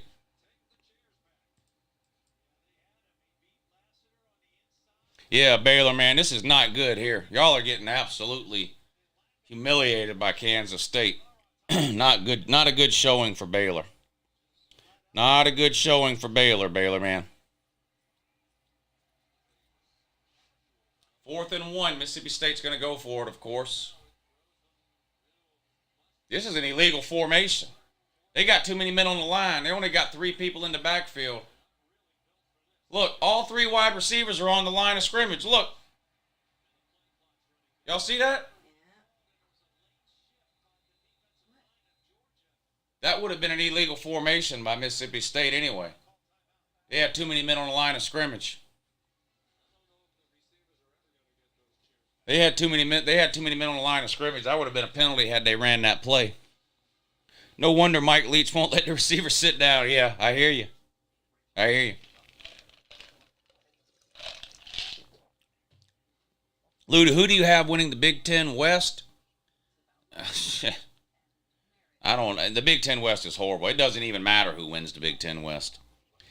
It matters less who wins the Big Ten West even than who wins the SEC West. I mean, you're just talking about two conferences that really have no chance to win their two divisions that have no chance of winning their conference. Lou, are you going to be at the JW Tribute stream tonight? I don't know anything about it. Who's doing that? Are the Tennessee fans already in here bragging about scoring more on Mizzou than Georgia? A few of them have tried, but then I reminded them that Tennessee actually played Georgia 7 days ago and got their shit pushed in. But yeah, a few tried that. Mike Leach equals Muppets Vince Gill. God dang. Traveling fools. I don't know. It depends how late. I've been working since 9 o'clock this morning, so if I can keep my eyes open, I might come on there for a little while. But I've been working since 9 o'clock this morning.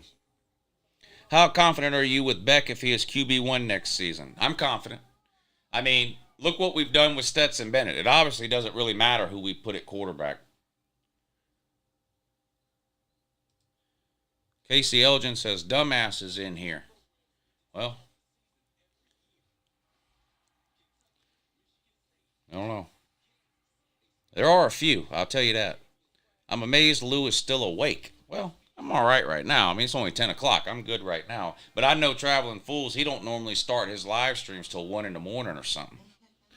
And then he streams till like 8 a.m. I can't do that.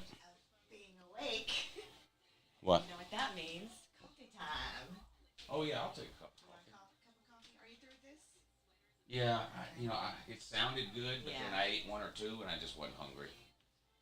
Sugar in your coffee? Yeah, just sugar be fine. Thank you. Yeah, coffee time over here. Y'all talked about being tired now. I'm going to have to come and drink me some coffee now. Why is the Florida State score not on the side of the screen? Do you hate Florida State? Yeah, I'm in charge. I'm in charge of the order that ESPN puts the games in. And because I hate Florida State, I don't have them up here. I'd have to scroll way down like that. See?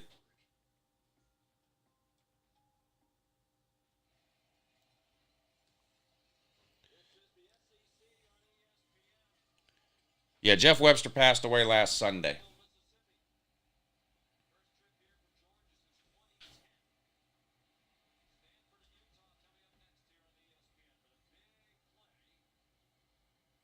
TCU is really going to make the playoff. Yeah, Tennessee fans are big mad. Oregon's winning and TCU is winning. Tennessee fans are super mad. 4th and 1 for Mississippi State. Swing pass. Caught. Short. Didn't get it. Wow. Kamari Lassiter has made some huge plays today. Huge tackles. Forget coverage plays. I'm talking about Kamari Lassiter has come up and made several big plays on swing routes and hitch routes and things like that. This corner, number 3. Watch him close on here. Nice. Turnover on downs for Mississippi State. Georgia will take over on about the 8-yard line, 1st and 10.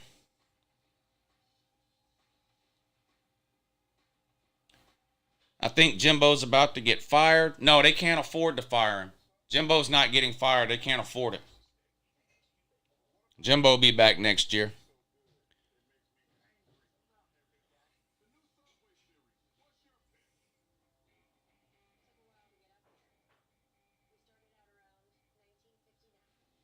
Georgia might cover now. What? Yeah, they're covering now. 38-9. My score prediction was 38-17. So if the score stays like this, I'll be happy.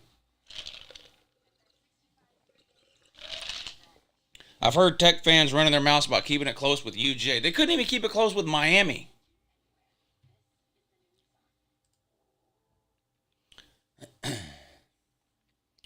Mississippi State scored more on Georgia than Tennessee did. Good point. I guess Mississippi State must be better than Tennessee, according to a lot of Tennessee fan logic. Will anyone give UGA a game? I don't think. No. Like, if you're talking about a big game, like the SEC championship game, I don't think that's going to be close. And I think Georgia's going to run through the playoffs.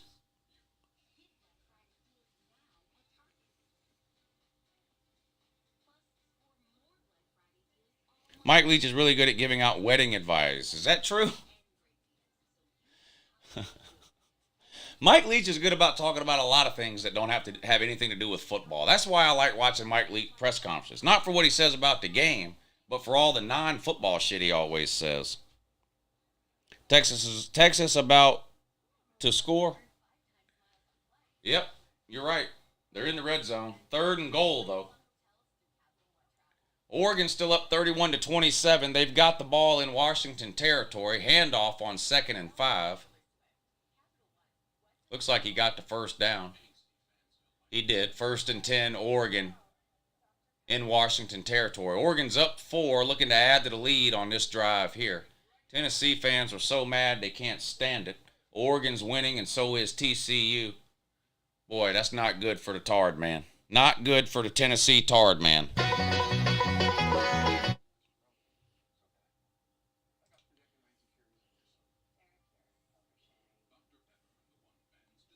How many TVs do I have? What, in this room? I got 3 right here. Here.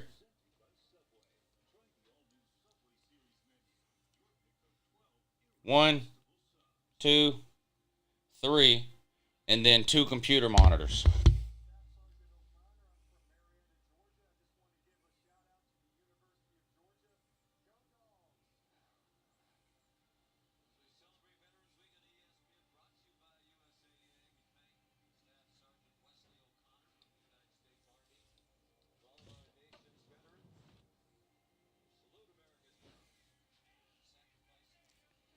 I guess TCU is for real. I thought they'd slip up against Texas, but then I remembered that the Shorthorns have the Buckeye dropout at QB.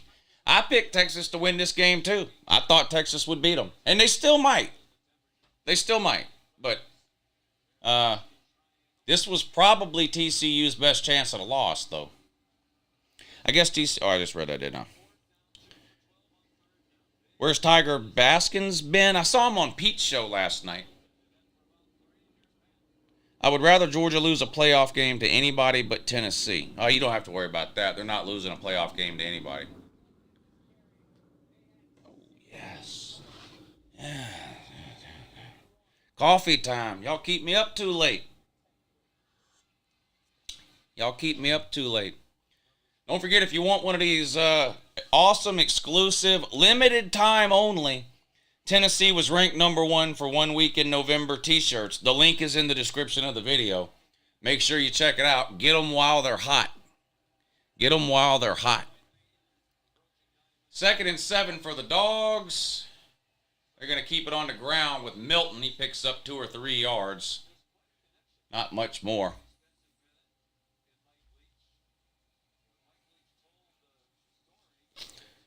Where can I get the hat? Hats are not for sale. These are exclusive and available only to the highest tier Patreon members over on the Patreon page. I mean, I'm sure you can go on the internet somewhere to anywhere that does custom hats and get you a hat made, but I send them out to everybody who's in the highest tier over on the Patreon page, which reminds me, I got to do that for this year. Let me write that down too. I need to send out all the Patreon shit for this year. I'll work on that next week. I got to send all that out. You always wanted the wanted sunglasses? Yeah. Same thing. I mean, you can go online and have some glasses custom made, but I don't sell or give away or what. This is the only pair of these I have. Yes, Berto. We are trying to milk the clock from the 15-yard line. Yes. You know Georgia loves to do that shit.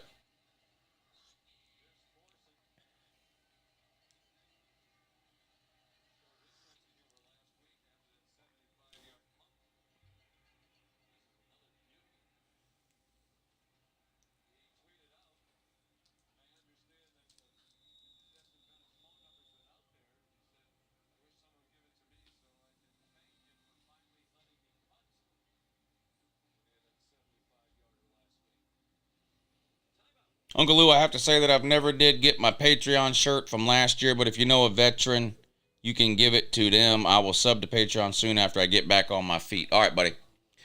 When is the last time SEC East, a.k.a. the Frauds, won an SEC championship? Not in 18, 19, 20, or last year, and won't.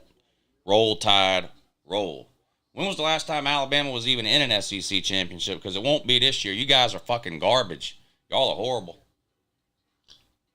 Nick Saban can't even feed himself Jell-O anymore. Got to have a handler with him in the press conferences. You lost to LSU and Tennessee. Will Anderson's on a milk carton. You don't have a single wide receiver that can catch a ball. Nobody that can run between the tackles. But, I don't know. You might be favored in the Citrus Bowl. I don't know.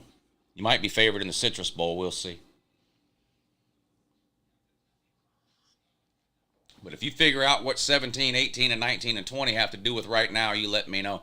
If 17, 18, 19, and 20 mattered, Alabama would be good this year. But Alabama ain't good this year, so apparently 7, 18, 19, and 20 don't matter, does it? Nope, it don't. It don't. How about Vandy getting that win? Yeah, their first SEC win in, 3 years or something? Been a while for them.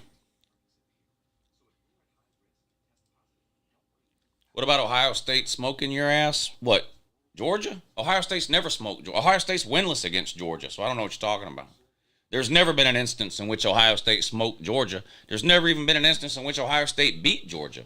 Ohio State's winless all time against Georgia. You think Nick Saban retires after this year? I haven't seen anything that makes me think he's going to retire, but, nothing would surprise me. He's already 3 years older than Bear Bryant was when Bear Bryant retired. So I don't know.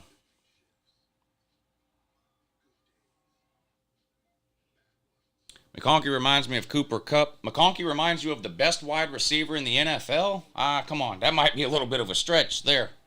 Lad McConkey's all right, but I don't think comparing him to the best wide receiver on the planet today is a very smart idea. Or very accurate either.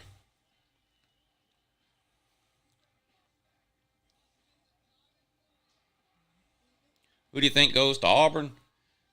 Hugh Freeze or Lane Kiffin? How does this team compare to last year's in your opinion? I think the offense is a little bit better, and I think the defense is a little bit worse. But they're pretty comparable. Pretty close. Cooper Kupp was the best receiver last year. Not this year. Tyreek Hill is. Well, I wouldn't compare Lad McConkey to any top 10 wide receiver in the NFL. It doesn't matter, woo. Next year when I wake up, it'll be 1988 again. Go Vols. All right, Mike Cookie. Bama is 7-5, masquerading as a 10-2 team. Shout out to Cameron Babb for his touchdown catch today. Thank you, Buckeye Mike. Yeah, Bama's lucky they don't have 4 or 5 losses.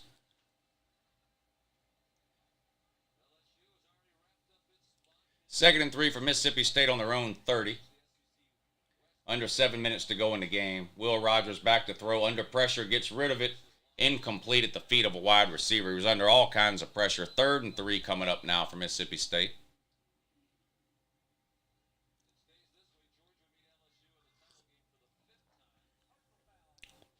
You want Davis and Dean back? They ain't dog shit for the Eagles. No, I don't care how players do in the NFL. Only care how they did for Georgia. Marie wasn't saying as Cooper, but stylistically he plays similar with his shiftiness. What are you, her interpreter?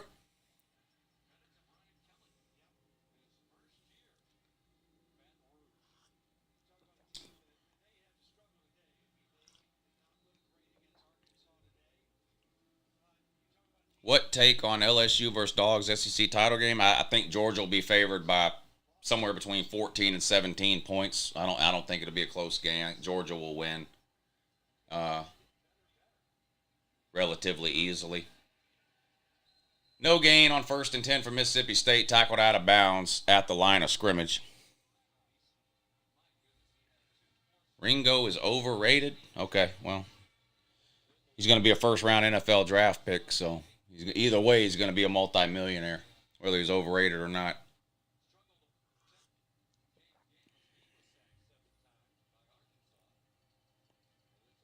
Lou, be careful with the coffee. I myself would be bouncing off the walls. Well, that's the first cup I've had. Incomplete pass. 3rd and 11 coming up for Mississippi State now. Texas A&M 3-7, hashtag poverty. Yeah, that is absolutely ridiculous. Worst coaching job in the country this year, Jimbo Fisher at Texas A&M. By far the worst coaching job in the country. Who do you think will get the Heisman? I was 100% sure C.J. Stroud was going to get it 2 weeks ago. I think it's tightening up a little bit now. I think C.J. Stroud, Bo Nix, Drake May. Well, is North Carolina even winning? North Carolina needs to find a way to win. That's what they really need to do. C.J. Stroud, Bo Nix, Blake Corum, Drake May,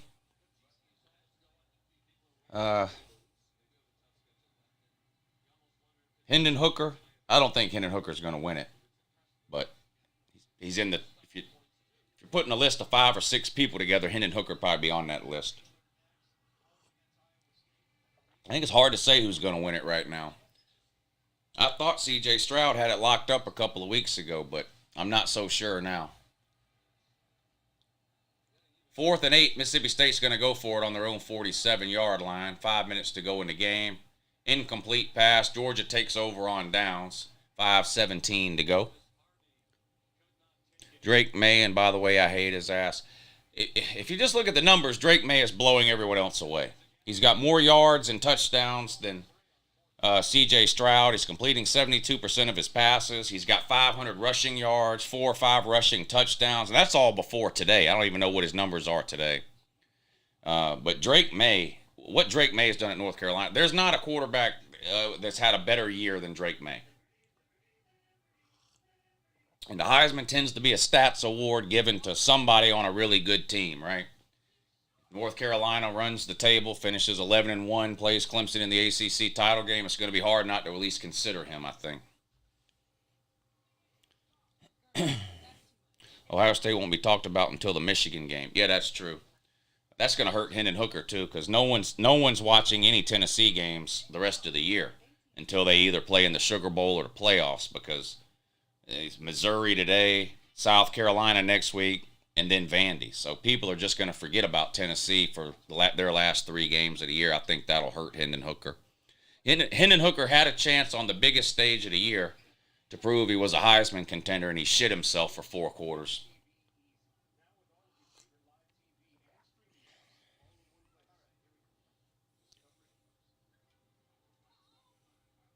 No one will talk about Michigan until the game as well. Drake May looks good on paper, but don't see him winning a Heisman. Tennessee UJ won't be any different, and the unlikely chance they get a rematch dominated on the lines of scrimmage. Tennessee ain't going to get no bigger or no stronger. Yeah, that's a good point. Georgia shut him down. There is a difference. I would say State's defense played pretty well. They just got tired being on the field so long after that offense kept dropping passes. Yeah, I thought Mississippi State played a pretty good game today.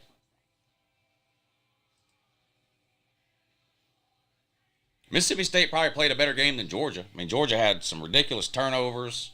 They had problems in the red zone. They committed some silly penalties. The debacle at the end of the first half with the clock management, where they ended up letting Mississippi State get a punt return for a touchdown. I would say Mississippi State probably played a better game today than Georgia did. Georgia's just so much more talented than Mississippi State that Georgia... Now, see, if Georgia plays this type of game in the playoffs, they'll lose. But I don't think that's going to happen. If you look at Georgia's big games this year, they've played their A level in those games. Oregon, Tennessee, Florida, Auburn, I know Auburn's terrible, but that's a rivalry game for Georgia. So Georgia showed up for that game, 42-10, to beat Auburn 42-10, beat Florida 42-20, beat Tennessee 27-13, beat Oregon 49-6.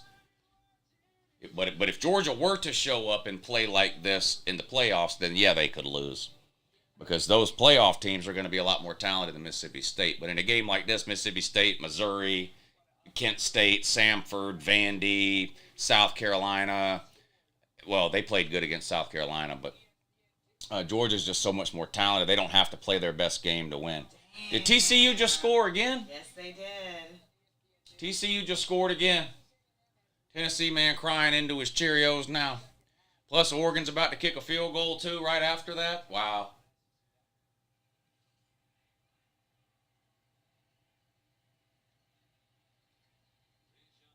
Here comes a field goal attempt for Oregon. This will make it a 7-point game if it's good.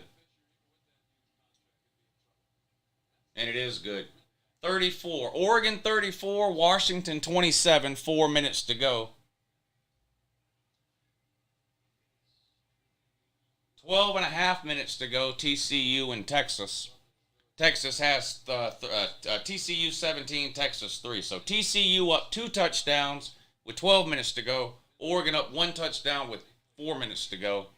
Tennessee man currently crying into his off-brand Fruit Loops. Nick Chubb or Gurley? I would take Gurley, but I'm in the minority. Most Georgia fans think Nick Chubb was better at UGA. I know. Todd Gurley's the best running back I've ever seen in person, period. No one else I've ever seen play running back with my own eyes is as good as Todd Gurley in college. I don't go to NFL games, so I'm talking about college players.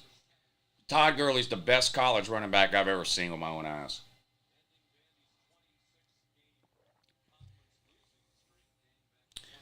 Lou, do you think Texas A&M can upset UMass next week? I think they've got a chance. I really do. I think Texas A&M really has a chance to pull the upset and beat UMass next week. What about Reggie Bush? I never saw him play with my own eyes. I'm not talking about on TV.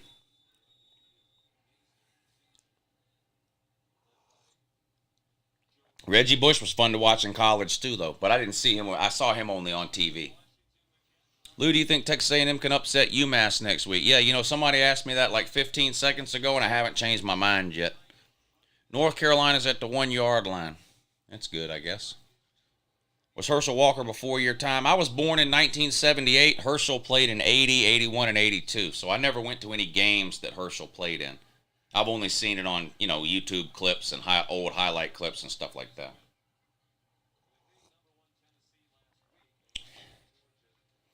Damn, you're old, Lou. Yeah. Old enough to know how to spell your. Texas A&M has negative yards in the second half. They are just a fucking disaster. I mean, they really are. But they're stuck with Jimbo Fisher because they can't afford to fire him. They can't afford it.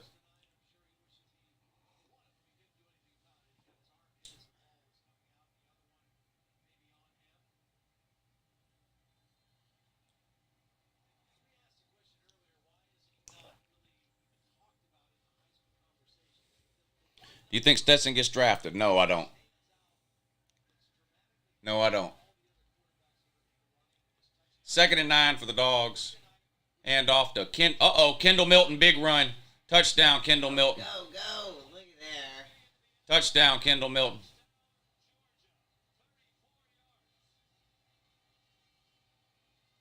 "34-yard rush touchdown by Kendall Milton." It's good to see him get a touchdown. He's been slowed down by some injuries. He's another one that injuries may have. It may be the case where he never reaches his full potential because of some injuries that he's suffered. It's good to see him. It's good to see him get a nice run here, even if it's towards the end. Where are those damn cowbells now? They awfully quiet, ain't they? Right? They probably shoved them up their own ass. They said they like the way it feels.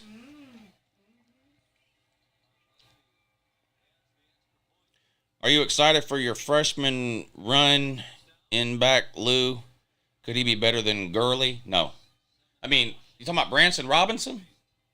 I like Branson Robinson. He reminds me more of Nick Chubb than he does Todd Gurley, but will he be as good as either one of those two? I doubt it. I doubt it. We've done everything to make this a game, and we're up 26. Yeah, I mean, I don't know what people are going to say if I say this on a video, but don't y'all think Mississippi State played a better game than Georgia? I'm not using that to say, oh, we could have beat them by 60. That's not what I mean. I think Mississippi State has played a good game. I'm intending that as a compliment towards Mississippi State. Not as the thing where I'm trying to say, well, Georgia could have won by 50. I don't care about all that. Georgia was favored by 16.5. They're going to win by twice that. So I don't care about that. But I thought Mississippi State played a pretty good game. They pretty much shut down Georgia's run game for the majority of the game. Forced Georgia to dink and dunk with a lot of short passes. I thought Mississippi State had some decent drives. If you look even in the first half, they kicked 2 field goals, right? Now, against a team like Georgia, you can't do that. If they convert, if those are touchdowns instead of field goals, then Mississippi State's got 21 points at halftime instead of 13 or whatever they had, or 12 or whatever it was. But I think Mississippi State, I'm not going to say Mississippi State played as, the best game they could possibly play. I don't know. But I thought, it seems like Mississippi State played a better game than Georgia. Georgia looked sloppy today. Turnovers. The thing at the end of the first half with the clock management there was just pathetic.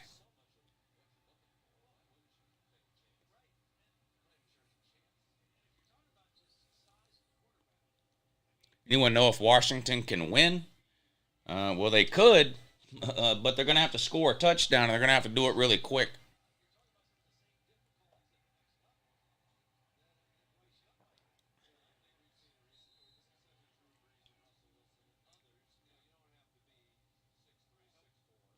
Oh, they did score right when you said that. Or did you already know that? Washington just tied it up. Tie game. Washington 34, Oregon 34.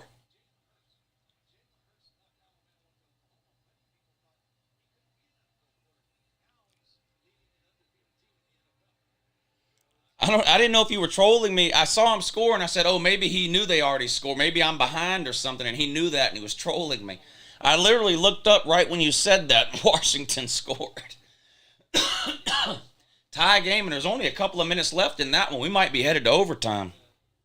Bo Nix got hurt. That's not good for Oregon at all. It's good for Tennessee, though. You know how C-Dog buys a hat for whoever Georgia's playing? Y'all know C-Dog? I know there's a lot of people. 641 people in here? Good God. Make sure y'all hit the thumbs up. Where have y'all been all day? This is the most people we've had in here the whole time. Appreciate y'all coming to hang out. Coming up on the end of the primetime games, Georgia, Mississippi State wrapping up. Big win for Georgia, 45-19, under a minute to go. TCU up 17-3 over Texas. Low scoring. I'm surprised. I thought Texas would be able to score on TCU. They haven't been able to. And Washington literally just scored to tie it up with Oregon. 34 apiece. So we might be headed to overtime in that one. I'm going to turn the Georgia game off here in a minute. It's about to end. Mississippi State's got the ball, 48 seconds to go. 2nd and 10 on their own 25. They're down 45-19. So the game's over. But I appreciate y'all hanging out. Make sure you're hitting that thumbs up if you haven't already. Yeah, give up mode for Mississippi State. They're just running up the middle now is all they're doing.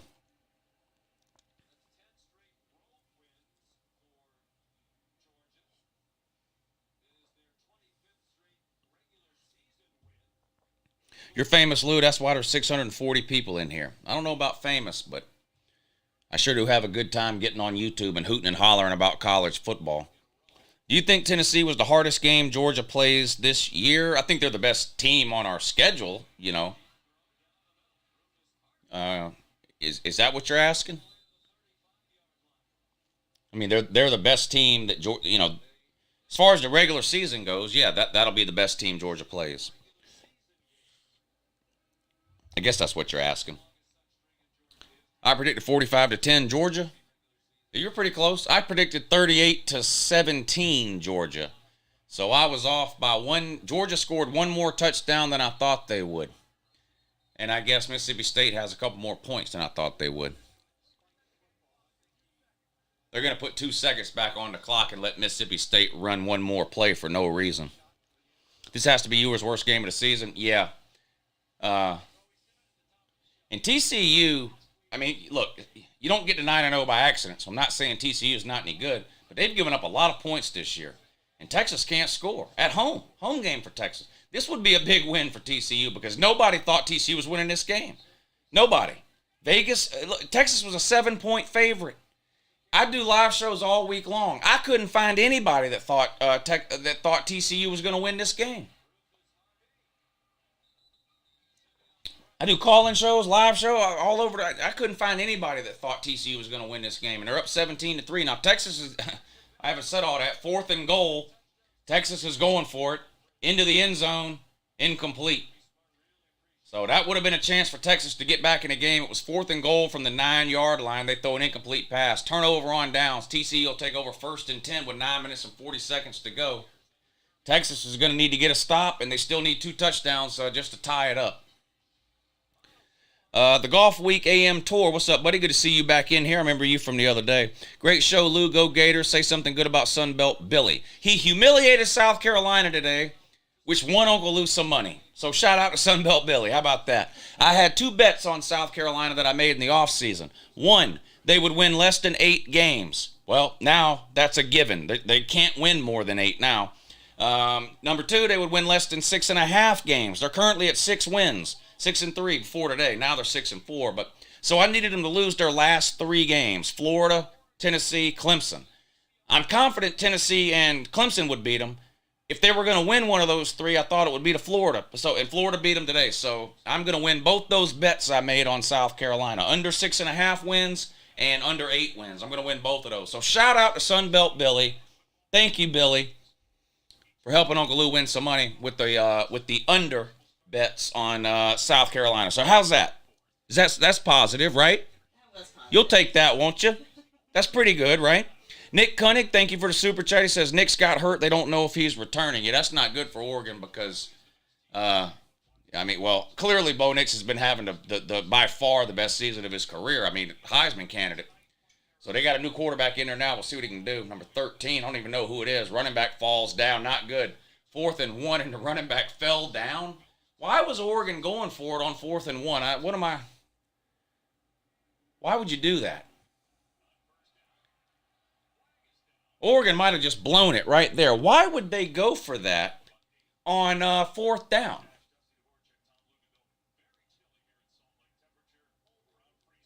Why would they do that? It's a tie game. You're in field goal range.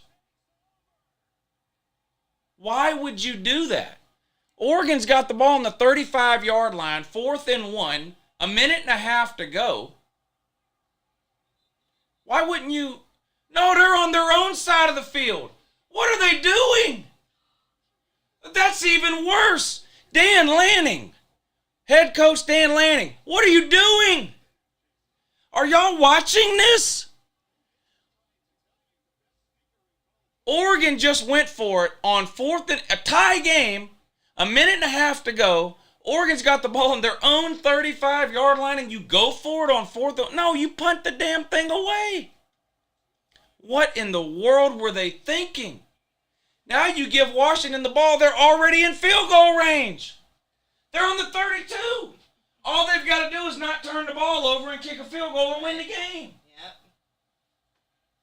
Why would Oregon do that? Tennessee, man, happy as hell all of a sudden.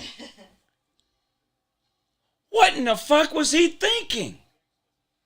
What? And he had a backup quarterback in. He didn't have Bo Nix in. Oh, that's Yeah, right. backup quarterback. You punt. You're down to your backup quarterback. You punt the goddamn ball away. What in the world are you doing?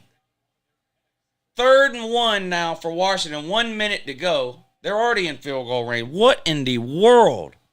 Somebody give Dan Lanning a chart. Yeah, he needs one of them analytic charts, don't he? Berto says, yeah, I'm pretty sure the chart doesn't tell you to go for it there. You get my PayPal from earlier this afternoon. Yeah, you might not have been here when I read it off, but you didn't have to do that. I mean, I appreciate it, but really didn't have to do that. But thank you. That's very kind of you.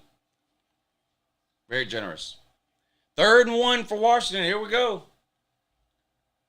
Boy, Oregon has every year the Pac-12 blows it, and it's their fault.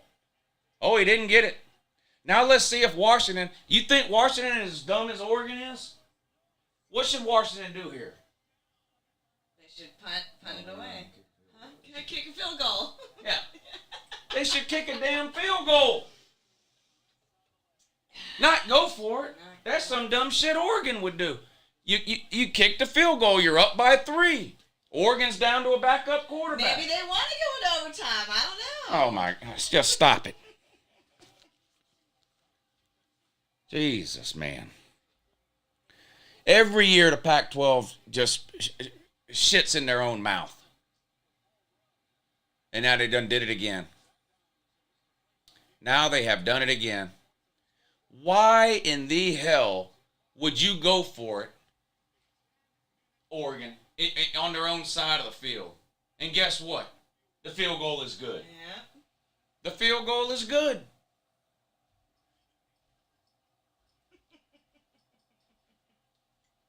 You remember when I said Georgia fucked up at the end of the second quarter, heading into halftime? And when that happens, the other team deserves to take advantage of that and profit from it, and Mississippi State did. Well, now Oregon fucked up. Washington deserved to profit from it, and they did. What a boneheaded fucking decision by Dan Lanning to go for it with his backup quarterback in the game on his own 32 fucking yard line. One of the dumbest decisions of the college football season. And I'm a Dan Lanning fan. That guy is what a clown fucking move that was. You disappointed? Just a horrible decision. You punt the goddamn thing away. If you're going to lose on a game-winning field goal, you make Washington drive 50, 60 yards first to do it. You don't just say, here, we give up, just kick the field goal and win. That's what the fuck Dan Lanning did. We give up. We're just going to give you the ball right here. Go ahead, kick the field goal. Business over. Congratulations, Oregon. You have cost yourself a playoff bid for the second time in 4 years by dumb decision makings in week 10 or 11 of the college football season. Remember a couple of years ago, same fucking scenario. Oregon sitting there 8-1, 9-1, 10-1, ranked 4, 5, whatever. Friday night game. They traveled down to an Arizona team that was horse shit. A 3-4 win team, and lost. This is why the Pac-12 can't get in the playoff. Every single year, whatever team is headed there dribbles down their own leg, and this is a self-inflicted wound. This is like, you know what Oregon's doing? Do you know anybody that's lactose intolerant? Yes. What happens if they drink milk? They get sick. What do you mean? Well, I mean, they get the shits. They shit all over themselves. Mm-hmm. This is like Oregon knowing they're lactose intolerant, but at the end of the game, shotgunning a gallon of milk. This don't make no damn sense. Oregon deserves to lose. Mississippi State deserved to score a touchdown at the end of the second half because Georgia did something fucking retarded. And now, Washington deserves to win the game because Oregon, they went for it on their own 35-yard line. You don't do that. You have your backup quarterback in, you're trying to run it on 4th and 1, fucking dumb. Now Bo Nix is back in the game. What is this? Now you put Bo Nix in? Now you put Bo Nix in. But when it's 4th and 1 and you decide to go for it, this guy's over on the sideline wiping his nose. What in the world is Dan Lanning doing? I don't understand. I don't understand for the life of me what in the hell Dan Lanning was thinking, going for it on 4th and 1 on his own 30-yard line with a backup quarterback in the game. The running back, the grass monster, tackled him. Nobody even touched the running back. As soon as the running back got the ball, he fell down. No one touched him. The grass monster tackled him. You give Washington the ball. Washington didn't even have to gain a yard. Now, they did. In fact, they gained 9 of them yards. But they didn't have to gain any. They were already in field goal range. They line up, kick the field goal. Now they're up 3. Now you're Oregon. Yeah, you got the ball, but instead of having that, and now they put Bo Nix in. Now they put Bo Nix back in. But not on 4th and 1 though. 5 minutes ago, the biggest play of the season for Oregon, not of the game, the biggest play of the season. You decide to go for it. Bo Nix is on the sideline, too hurt to play, but 5 minutes later he can play? This is unacceptable here. Somebody's going to have to answer for this, but and by somebody, I mean Dan fucking Lanning. And I'm a fan of Dan Lanning. That was a terrible fucking decision. And now the entire Pac-12 wants to slap the shit out of him because nobody's going to the playoffs from the Pac-12 now. Tennessee is dancing a fucking jig right now. Tennessee's happier than a pig in poop. Bo Nix throws. Fucking horse shit, motherfucker. I'm about to start throwing shit in here over a goddamn Oregon game because y'all have cost your fucking selves this goddamn game for no particular reason at all. Yeah, Dan, go crack your fucking knuckles, dummy. You blew it, Dan. Dan Lanning. And I like Dan Lanning. He used to be at Georgia. He was at Georgia last year when we won a national title. I like Dan Lanning. But Dan, what are you doing? Now here go Bo Nix doing Bo Nix type shit again. Here we go. Sacking a 4th and 1,000,000 now. Now you got to go for it, dummy. Now you got to go for it. Boy, Oregon done blew that. Boy, the whole Pac-12 hating Oregon now. It'll be, what, the 100th year in a row Pac-12 doesn't make the playoffs now? What a shame. Jackpot says, I sure wish I could sit here and piss and moan at the TV after my team won by 25. I missed 2011. Well, y'all got humiliated by Sunbelt Billy, Jackpot. What's going on, buddy? You want to talk about it? Does Satterfield still have a job at OC? What do you think about John Hopeful? Clearly our best coach in a while. It's funny you dog coaching hires, but it's not like you know who will be good. Well, yeah, I do. Of course I do. Of course I know who will be good and who won't. Uncle Lou for president in 2024. That's a great idea, but the problem is I don't have time. I just don't have time for that. It is a good idea, though. I'd vote for you, babe. Well, yeah, a lot of people, yeah. And you know, I don't even vote. A lot of people vote for me, but the problem is I just don't have time to do it. I know. That's the problem. Too busy. I'm a very busy and important person. 4th and 14.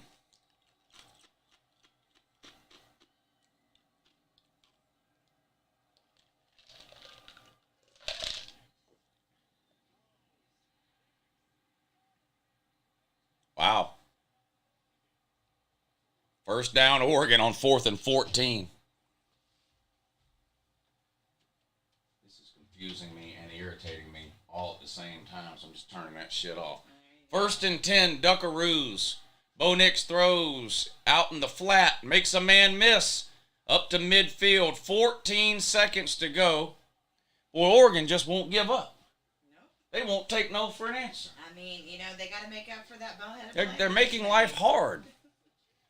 1st and 10 for Oregon at midfield, 14 seconds to go. They don't have any timeouts. So any play they run needs to either be an incomplete pass or a first down or run out of bounds because they need about 20 yards for a field goal. 1st and 10, 14 seconds to go, right at midfield. They need to get to about the 35 probably before they can even try a field goal. That's 15 yards. Bo Nix. It looks like Washington. Yeah, Washington took a timeout there before the snap in that. Not really because TCU is still winning. Yeah, TCU is still winning for now.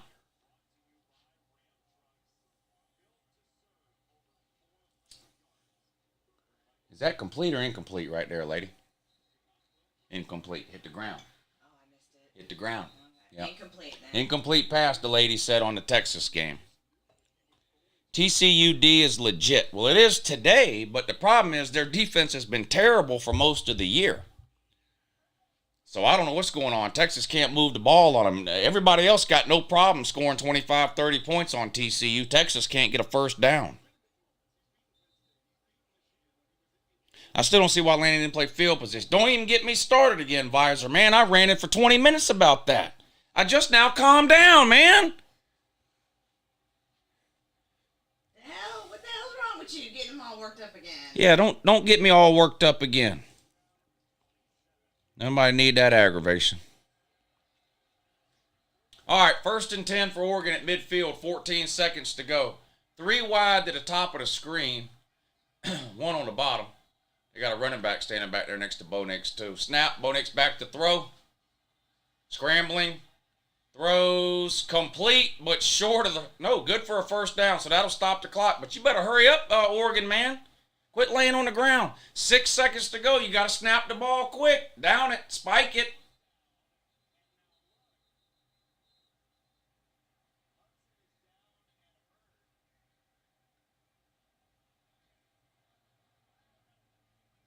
Oregon man is injured.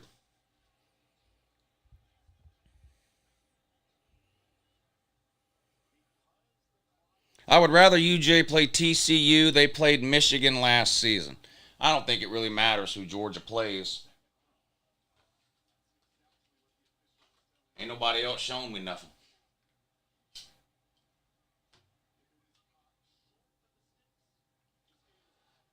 This is crazy. This is crazy here.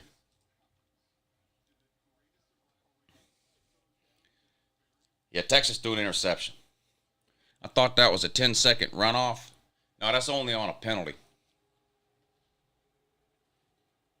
The clock was stopped anyway because it was a first down, so I doubt he's faking the injury.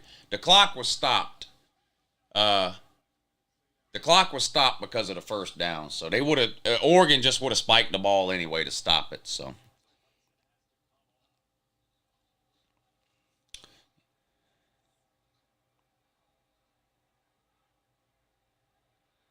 How about Vandy beating Kentucky? Yeah, Vandy's first conference win in, what, forever and a day? 3 years, something like that? All right, they're lined back up now, 1st and 10. Washington's going to take a timeout. So here's the problem if you're Oregon. You only need 5 or 6 yards probably to get into field goal range. But if you only gain 5 or 6 yards, you got to get out of bounds. You get tackled in bounds, it's game over. So you either need an incomplete pass or a really quick 5 or 6 yard completion and then get out of bounds and hope there's 1 second left so you can line up and try to kick a field goal. But Dan Lanning, you still blew this shit 20 minutes ago by going for it on 4th and 1 on your own 30-yard line like a nitwit.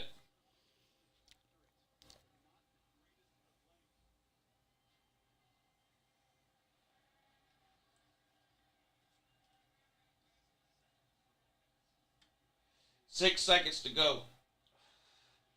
That is not much time.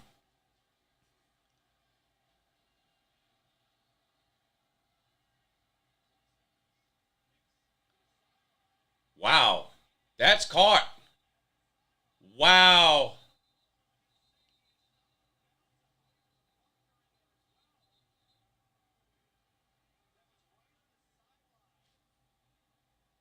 What's the call? Pass interference on who?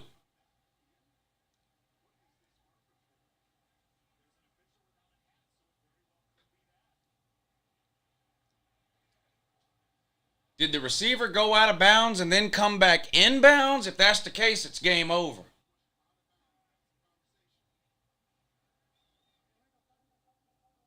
Oh.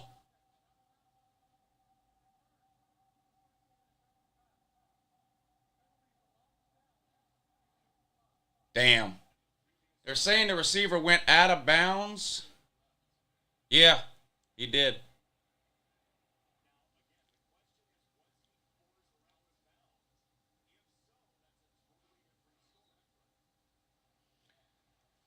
He did go out of bounds running around that guy. Wow.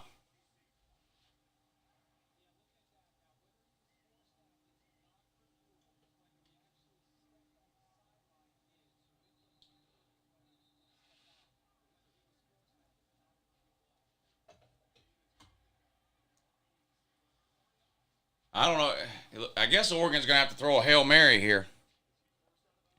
1 second to go. If the penalty stands, they're going to back Oregon up another 5 yards, I think, and then they're going to have to either kick a 60-yard field goal or a Hail Mary.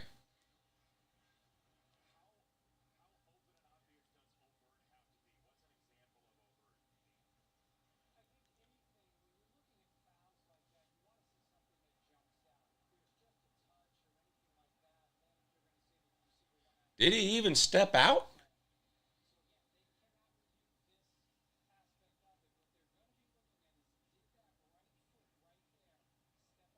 Boy, that's close. That is close. What do y'all think? Did he step out of bounds?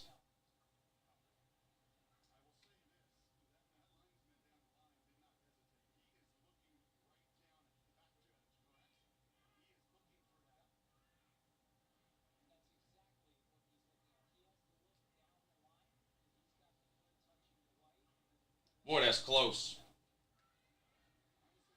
You're probably going to have to let the call on the field stand, I would think. I would think they're going to have to let the call on the field stand. It's going to be a penalty on Oregon, and we're going to see a Hail Mary. That would be my guess.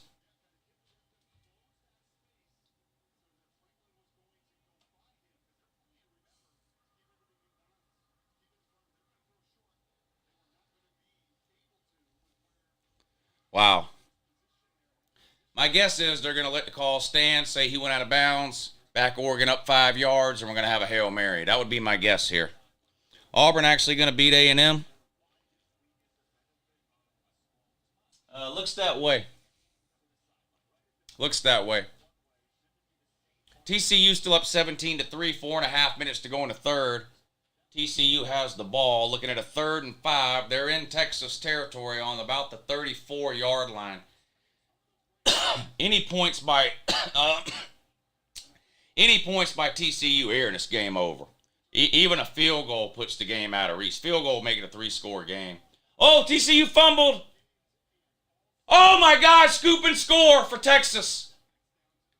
Holy shit. Wow. The TCU quarterback fumbled, tried to jump on the ball, couldn't get it, and a Texas player scoop and score for a touchdown. That's Texas' first touchdown of the game. That's going to make it 17-9. An extra point will make it 17-10. 4 minutes and 25 seconds to go.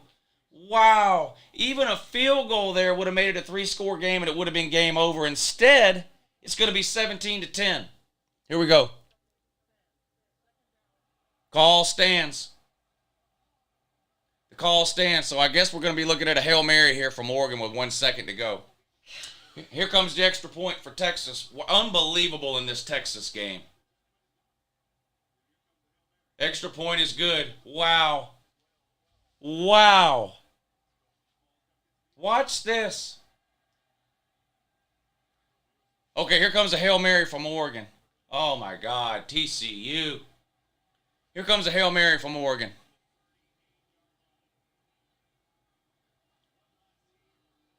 Wow, that was crazy. Incomplete. Game over. Wow.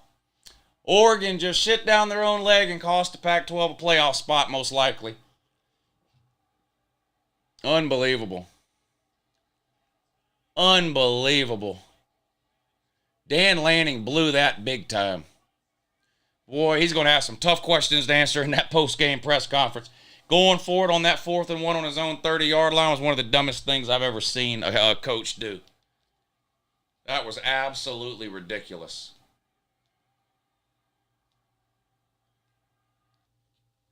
All right, let's put the end of the Auburn Texas A&M game on. What is that on? Is that on SEC Network? Yeah. All right, so I got Texas and TCU on, Auburn and Texas A&M. Auburn 13, Texas A&M 3.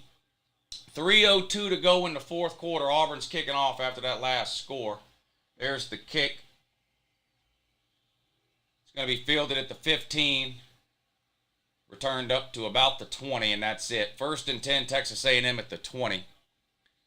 TCU lets the kickoff go into the end zone. So TCU is going to have the ball now on their own 25. They're up 17-10. Huge turnaround in that TCU-Texas game. Even if TCU just gets a field goal there, that puts them up 20-3. It's a 3-score game. Instead, fumble and a scoop and score. You give Texas new life. Look, half the crowd is fucking gone. Look, did you see that? Half the Texas crowd is in their car on the way home. Mm-hmm. Wow. A bunch of quitters in the fans in the stands there for Texas. Not good. Horns down in that. 1st and 10 for TCU on the 25. They're going to, Run right up the middle across the 30 to 31. It's going to be 2nd and 4 now for TCU. Couple of first downs and the game's probably over. Auburn should hire that coach from Central Florida. You mean Gus Malzahn? Yeah. Oregon got absolutely screwed by Poverty Fox camera angles. I don't know about that. I mean, the referee was standing right there when he threw the flag, so. Is this good for Tennessee? As long as Georgia wins out, we're okay. Yeah, this is good. Yes, Oregon losing is great for Tennessee. Because Oregon could still go on to win the Pac-12, and if a two-loss Pac-12 champion is not getting in over Tennessee. So now, if you're the Pac-12, you got Southern Cal and UCLA each sitting at 1 loss. But they play each other in 2 weeks. So one of them is going to lose that game. The winner of that game is probably going to play Oregon.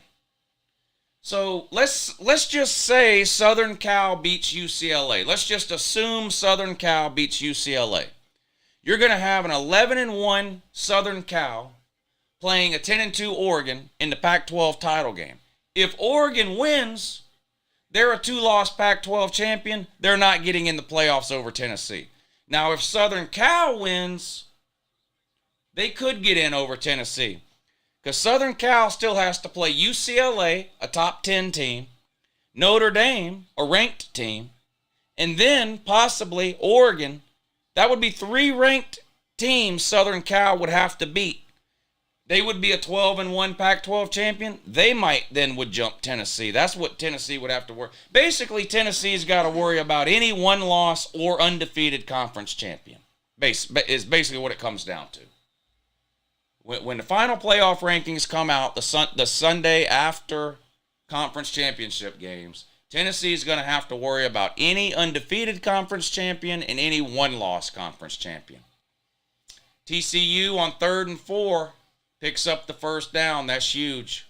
First down, TCU. Huge. Oregon got absolutely screwed. Yeah, we read that. Armstrong. Maybe if Bo Nix wasn't so worried about trying to get a 5th try to beat Georgia, they wouldn't have eliminated themselves. Go Dogs, woo. That's a good point. Bo Nix running his mouth about how they'd beat Georgia if they played again. Bo Nix has had 4 opportunities to beat Georgia, and he's 0-4. He's never even come close. He's never scored more than 16 points against Georgia. TCU is in with a loss and win at Big 12 championship. Maybe. I mean, like I said, it's going to come down to Tennessee at 11-1 with no division title and no conference title against any undefeated or 1-loss conference champion. That's what it's going to come down to. A&M is a joke, says Dylan. Texas game over. Yeah, TCU just picked up another first down. We're getting down under 2 minutes to go. So, yeah, the game basically over. You didn't watch UJ versus Miss? Yeah, it's over. It ended 20 minutes ago.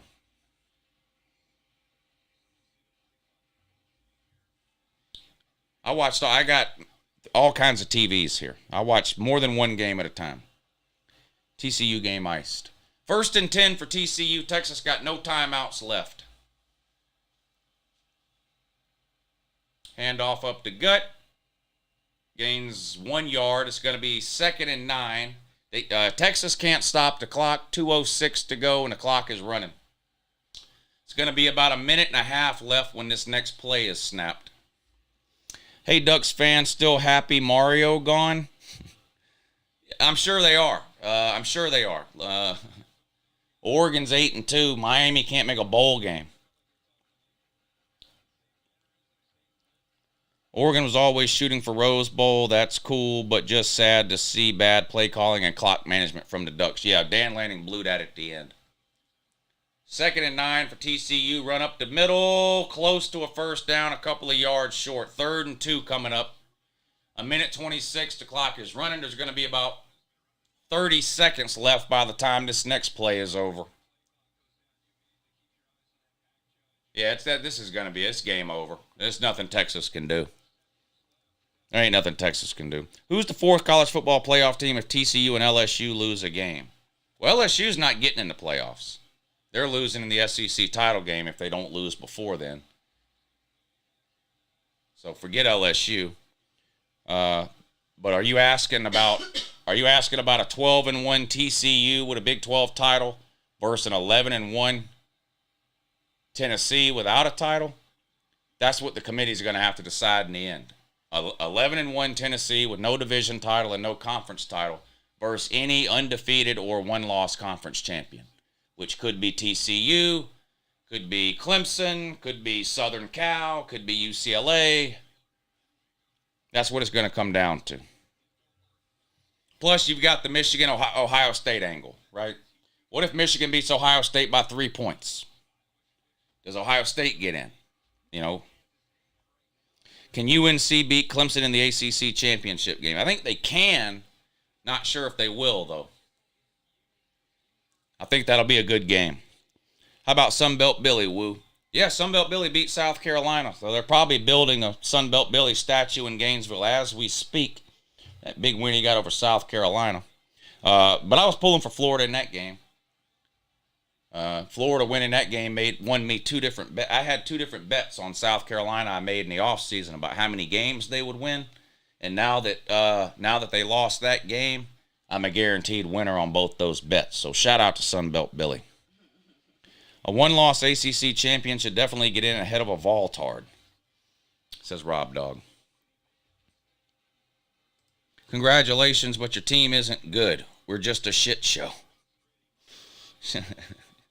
Carolina Jackpot, man, you got to give that guy some credit. He shows up week after week. Mm-hmm. And that's not easy for the Carolina man. You know what I mean? It's not easy. Tennessee ain't a playoff team in that, says Deebs. It looks like it's up to my UCLA Bruins or Southern Cal to represent the Pac-12. Yep, that's right. The winner of that Southern Cal UCLA game is going to need to win the Pac-12 title game for the Pac-12 to have a shot. You'd have a 12-1 Southern Cal or a 12-1 UCLA. Especially, I would tell you this right now. If it's Southern Cal, they'll jump Tennessee. If Southern Cal finishes 12-1, they'll 100% jump Tennessee because Southern Cal would then have wins over a highly ranked UCLA team, a ranked Notre Dame team, and a highly ranked Oregon team in a Pac-12 title game if they finish 12-1. A Southern Cal with that resume would jump Tennessee. Now, it could be that Southern Cal goes to 3 and Tennessee's at 4. Depends what else happens, but I definitely think a 12-1 Southern Cal would finish higher than Tennessee at 11-1. Uncle Lou, turn on Wake UNC on ESPN too. Say no more, fam. In fact, say less. I would appreciate it. USC isn't better than Tennessee. The problem is that's your opinion. The facts are that if that happens, Southern Cal will be 12-1 with a conference title. You won't even have a division title, and Southern Cal will have wins over 3 or 4 ranked teams in the last month of the season. UCLA, Notre Dame, and Oregon. So it doesn't matter that you think Tennessee is better than Southern Cal. Southern Cal would finish ahead of Tennessee in that scenario. Tennessee's last 3 games are against horrendous teams. There's nothing Tennessee can do to improve its resume at this point. Nothing. They beat Missouri today. Nobody cares. They'll beat South Carolina next week. Nobody will care. They beat Vandy the week after that. Nobody will care. There's nothing Tennessee can do to improve its resume at this point, whereas Southern Cal has a ton of opportunities to improve its resume with games against UCLA, Notre Dame, and then potentially Oregon in the Pac-12 title game. North Carolina 36, Wake Forest 34, 1:14 to go in the game. FSU is rolling, go Noles. Yeah, they beating up on Syracuse.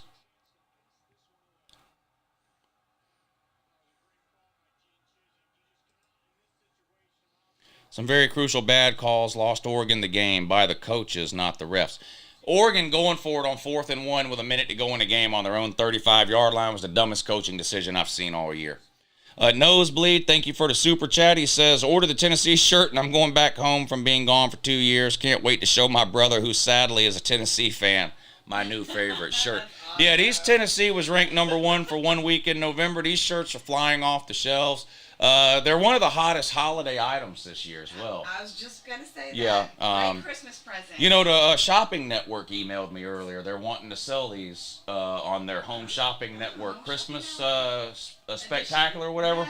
I had to tell them no. These are limited edition, only available in the Uncle Lou store. Link in the description, by the way.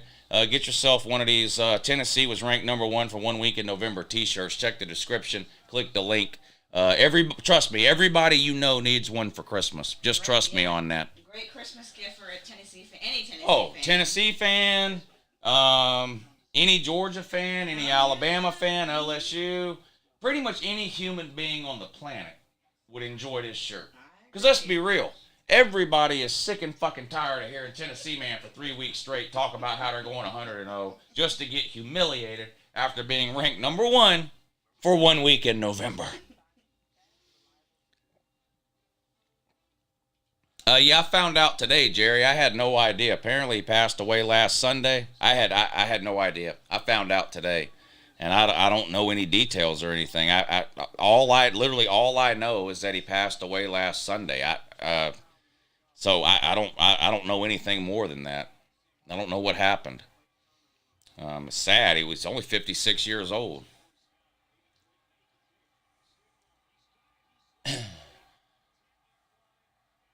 Well, North Carolina's going to win this one. Drake May scrambles for a first down, slides inbounds. That's going to ice the game. North Carolina 36, Wake Forest 34. Question is, should I get my Gump fan stepfather? Oh, Alabama fans would love it. Alabama fans love making fun of Tennessee. Everybody likes making fun of Tennessee. They're Tennessee. Everybody likes making fun of them.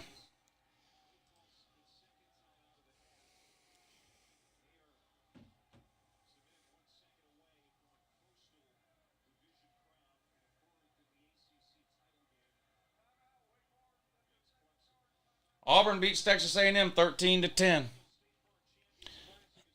I can't think of a team out there that has a good defense besides UGA. Oh, there's some other good defenses. I mean, Michigan's got a good defense. Illinois. Illinois has a good defense.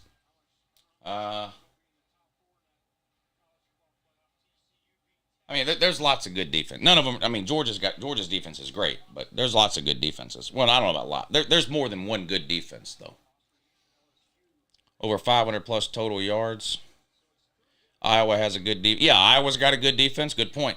Iowa's got a good defense. How many 5-stars will transfer from A&M and come to Georgia? I don't know.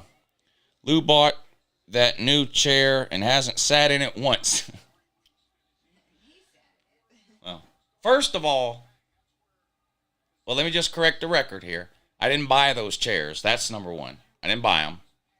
Number two, I have sat in them. I can't sit down and watch college football. I try, don't I? Yes. I try. I do. I try. Physically impossible. I even bring the stool, the bar stools. I even bring the bar stool. Ask these people that have been around. I bring the bar stool over here sometimes, and I'll sit down. And literally, without even realizing it, within like 60 seconds, something happens, and I'm up and yelling, and I'm moving the chair back, and I'm walking back and forth, and I'm asking her to explain something to me that happened. She doesn't have a fucking clue what I'm talking about. And before I know it, I'm just back up and pacing and ranting back and forth. I just can't sit down. I mean, I don't know. It's some kind of a sickness and a disease that I have. Greg, thank you for the super chat. He says, something about seeing Jimbo Fisher lose puts a big smile on my face. Look, Jimbo Fisher doesn't have a lot of fans. That's just a fact.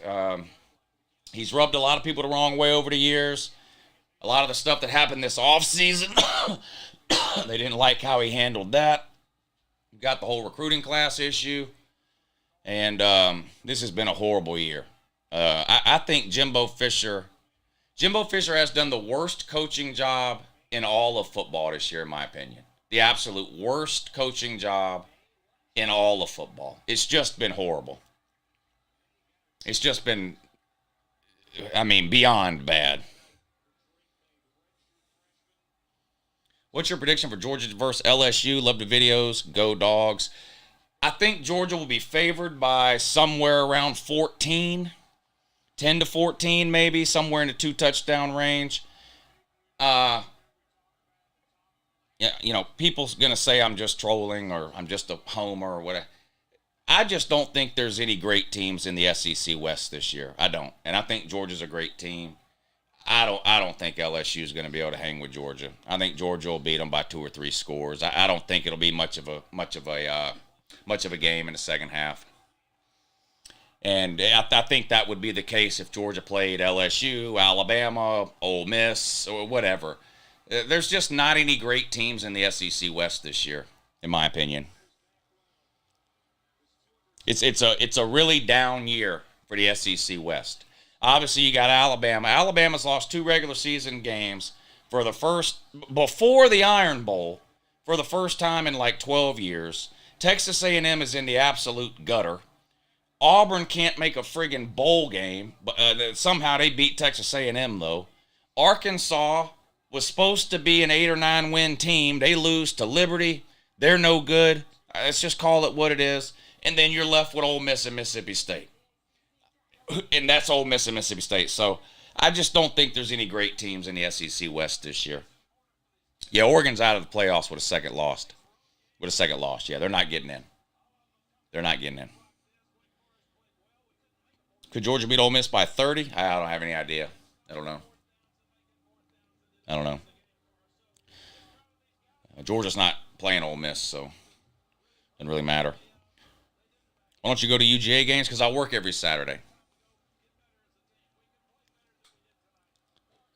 We beat their best team by 27. LSU got 2 defensive players, Perkins and Ojulari. Perkins, is that his name? That linebacker? He's an animal. Now, he's really, really good. And I like Ojulari, too. His brother played at Georgia. Azeez Ojulari played at Georgia a few years ago. Georgia wanted BJ, didn't get him. He went to LSU. BJ's a good player, too. And Perkins is really good, yeah. LSU's got a handful of players. Talent's not been the issue at LSU, right?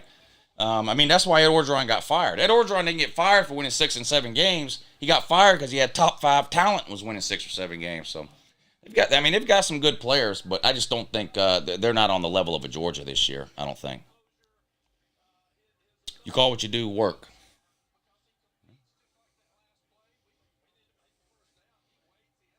Not everybody can dig ditches like you, buddy.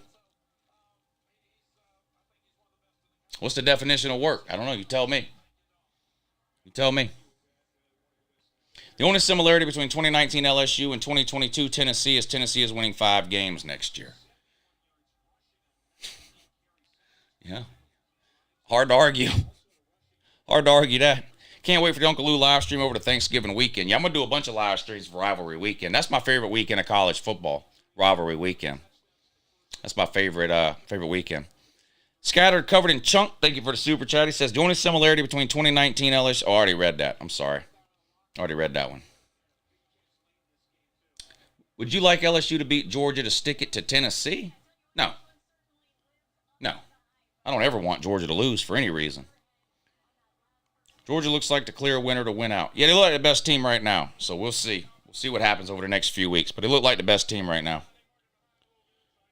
You watch any UJ basketball? Not much. No, I'm not much of a basketball fan. UCLA down to Arizona. Is that true? Oh, yeah, first quarter. Down 13-0. They better turn it around. Pac-12 could, wow, what if UCLA lost 2 today?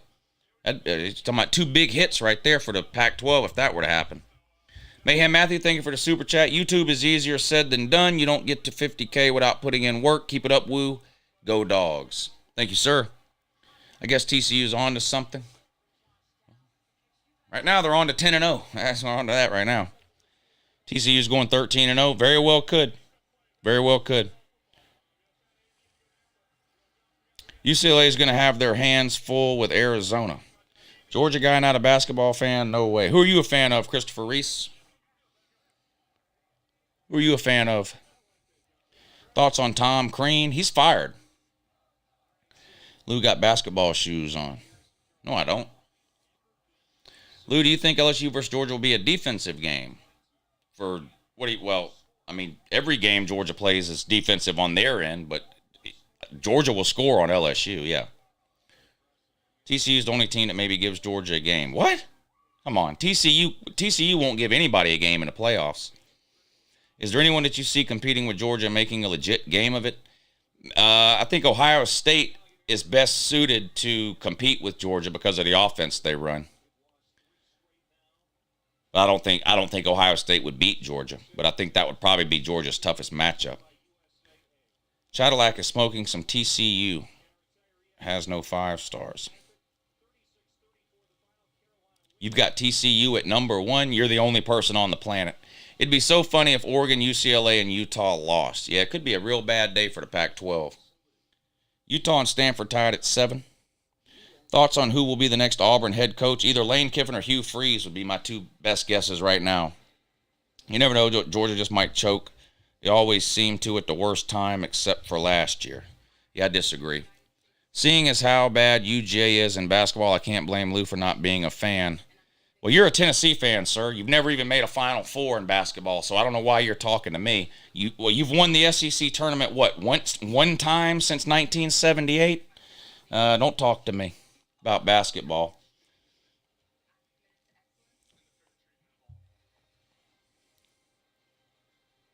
Lou, what do you think the line will open at for the Kentucky game? Georgia versus Kentucky. Georgia will be a 24-point favorite. I'm an Ole Miss fan. Georgia will win the Natty, says Tim Skelton. Scotty says, you don't think Caddy deserves a shot at head coach? No, I don't. Lou, you got anything planned for breakfast tomorrow? If I eat breakfast tomorrow, it'll be bacon and eggs. Better start waking up. UCLA can't be starting like this. Yeah, not a good start for UCLA. Lou's undefeated, says Taint Roll. Thank you, Taint Roll. TCU's like that one kid who beats up on 5-year-olds and gets a wedgie so bad he gets pregnant. Yeah. Lou, there's over 800 people. I repeat. Yeah, I don't understand. Now that all the games are over, there's 800 people here. I've been streaming these games since 7 o'clock. There's like 500 and 600 people here. Now all the games are over. There's 800 people here. I appreciate y'all coming to hang out, though. I'll stay on and talk some college football for a while with you guys if you want to. And girls, whoever's in here. I'll stay on and talk some college football for a while. UCLA is disappointing the 428 fans that are at their game. Yeah, the attendance for UCLA and Southern Cal is pitiful. That's a fact. I watched the Southern Cal game last night, and it wasn't any better. I won't. Your IQ is too small to understand basketball, so suck on that. Yeah, I can tell how smart you have to be to understand basketball by some of the people I see playing it, but it's not my fault Tennessee's never made a Final Four, sir. So I don't know. Does that make you mad that Tennessee can't make a Final Four and never has? Georgia made a Final Four. What are you waiting on, Tennessee? You fucking suck at basketball like you do at every other sport. But what happened with baseball this past season? Regular season champions. Fucking idiot. Tennessee, all so close, but yet so far away in every fucking sport, including basketball, including baseball. You're going to win it every year in every fucking sport. All you do is go out and shit yourself every fucking year in every sport, basketball and baseball included. 0 Final Fours in in the history of your program. You haven't made a single fucking Final Four. Not one. Not a single goddamn one. Georgia doesn't have those problems. You won the SEC. Did you win the SEC tournament last year? First time since 1978. No one cares. No one cares about Tennessee's mid-basketball program. Nobody. Cry about it, bitch. IQ. The Orange Crush for South Carolina. I thought Beck was on deck when Stetson was getting an arm-hand job on the sideline. I noticed that, too. They had somebody over on the sideline rubbing his elbow or something. But, you know, Stetson Bennett's not getting benched unless he's dead or out of eligibility. So, we're going to have to wait. Up in Smoke Travels, thank you for the super chat. I appreciate that. Thank you for helping to support the channel tonight, buddy. Big 12 was overrated after all. They were. Didn't TCU win? Those Vols is a sports school when they're good. Tennessee's a weekday school. That's what they are. Didn't Tennessee play Thursday games? Is Tennessee the only SEC team in the country that played a Thursday game? No one takes y'all seriously. Hey, Lou, I'm a Tennessee fan. I'd like to see a second chance at Georgia. I believe that'd be a great game at a neutral site. All the best, sir. Thank you, Nate. Thank you, Nate. Tennessee's a good team. They just can't match up with Georgia. So I don't think the outcome would be much different. In fact, I think if Georgia and Tennessee played again, the outcome might be even more one-sided. The committee has Alabama making the playoffs at 17% still. The committee doesn't put out playoff percentages, so I don't know who told you that, but the committee doesn't put out playoff percentages. You might be talking about ESPN or the FPI or something like that, but the playoff committee doesn't put out playoff percentages. All they do is rank the teams, 1 through 25. That's it. Tennessee hasn't been to a Sugar Bowl since 1990. Yeah, they're just an irrelevant program. It's just a fact. Tennessee's 1-40 in their last 41 games against top 10 teams. But now all of a sudden, every Tennessee fan you see on the internet wants you to pat them on the head and tell you how proud you are of them. It just doesn't work that way. The Weather took its first loss to Ohio State anyway, makes the playoffs for a rematch. The Weather versus Ohio State in a rematch? Could be. Could be. We'll have to wait and see what the weather's like for the Michigan game, I guess. Ohio State 38, Michigan 27. Says Rachel Campbell. That's going to be a great game. I can't wait. Both teams are going to be 11-0. That's going to be one of the biggest Ohio State-Michigan games in a long, long time. I think they were both 11-0 last year, but they're going to be higher ranked this year than they were last year. Michigan especially. I think, wasn't Michigan 5? Wasn't it like Ohio State was 2 or 3 and Michigan was 5 last year? This year it's going to be top 3. You know, it's going to be 2 versus 3. Tennessee would stomp TCU? Yeah, probably. Michigan lost to Michigan State last year? Yeah, they did. Yeah, they did. I'm ready for you to do hype and hate. Yeah, hype and hate video tomorrow. I mean, no, your season is over video tomorrow. Yeah. Hype and hate on Fridays. Is there a path for Bama to make the college football playoff? No. Nope. There's a path for Bama to make the Citrus Bowl, though. The damn Citrus Bowl in that. Citrus Bowl in that? Yeah, Citrus Bowl in that.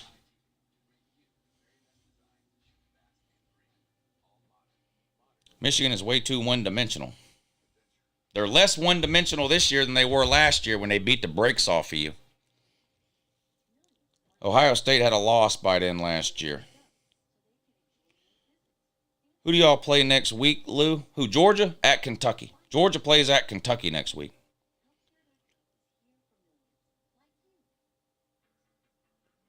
Justin says, no, we're going to the Orange Bowl. Well, it depends what happens with Tennessee. If Tennessee makes the playoffs, you might go to the Orange Bowl. If Tennessee doesn't make the playoffs, you're going to the Citrus Bowl.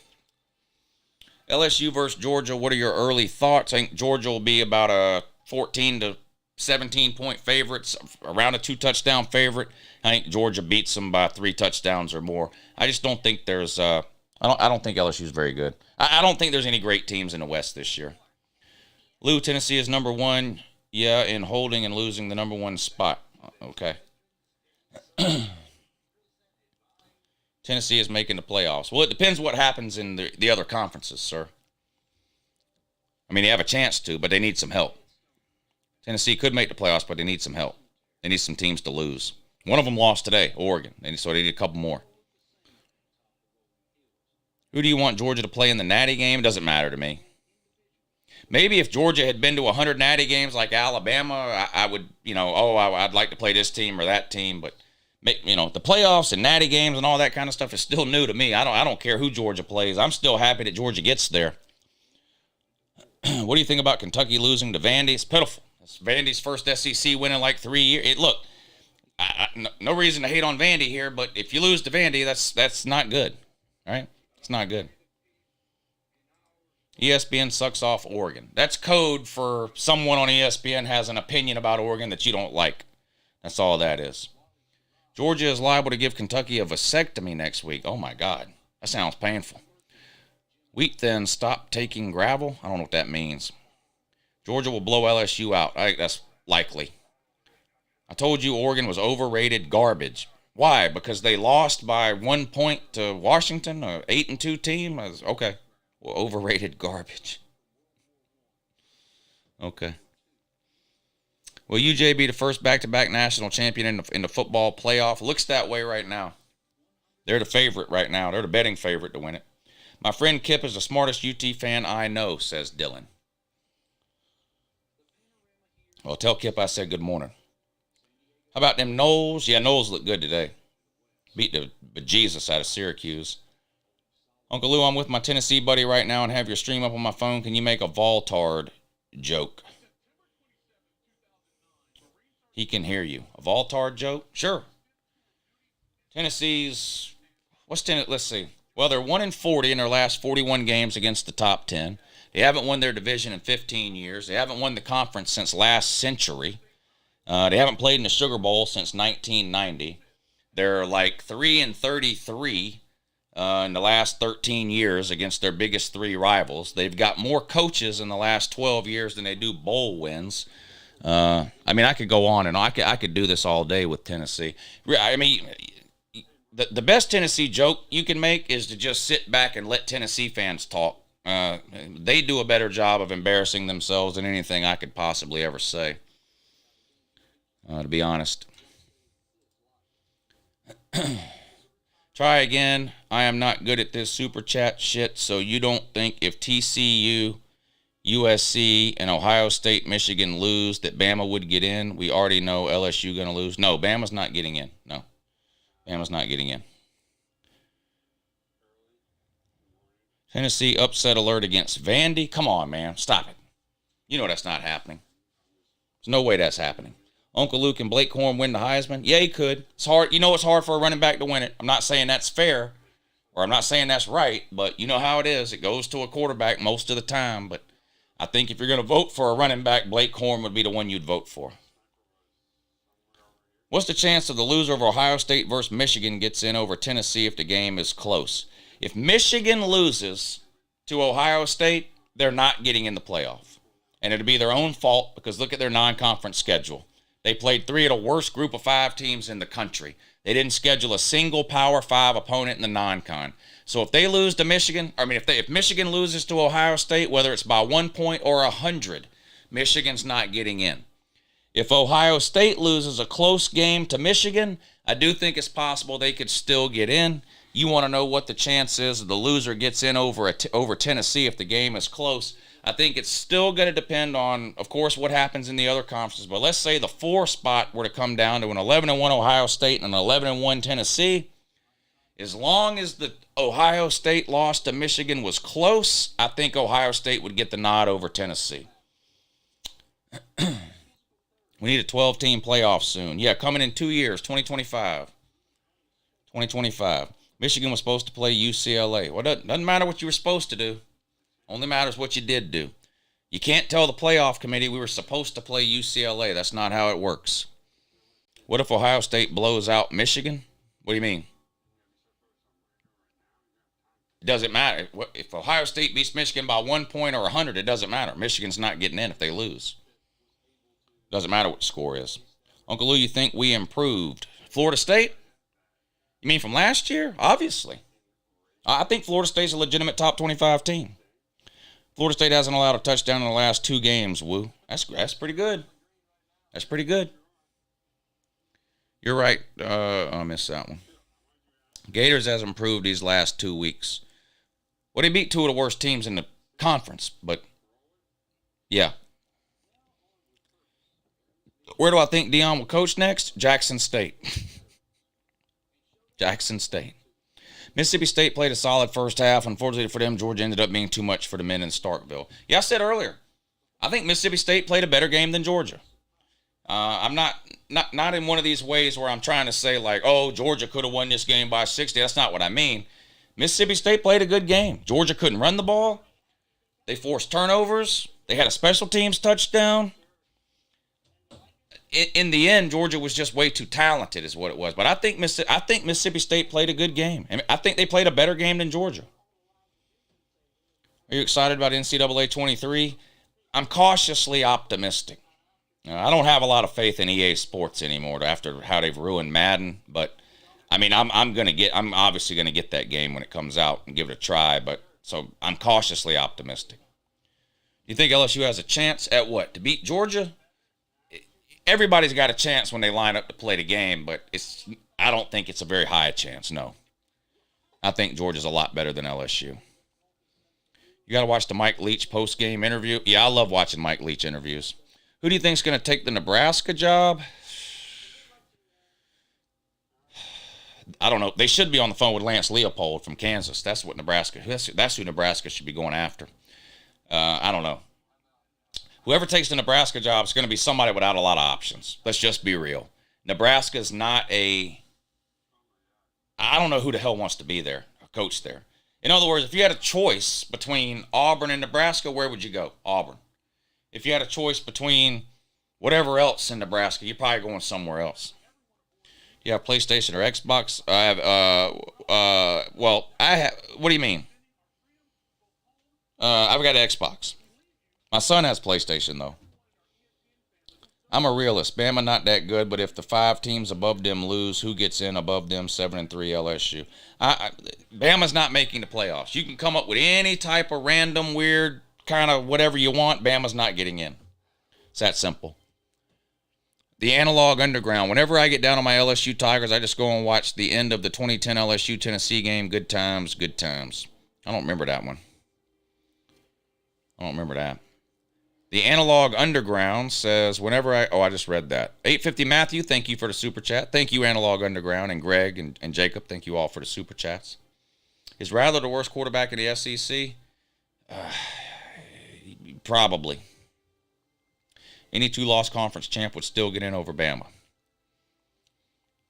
Dooley blew it. Dooley.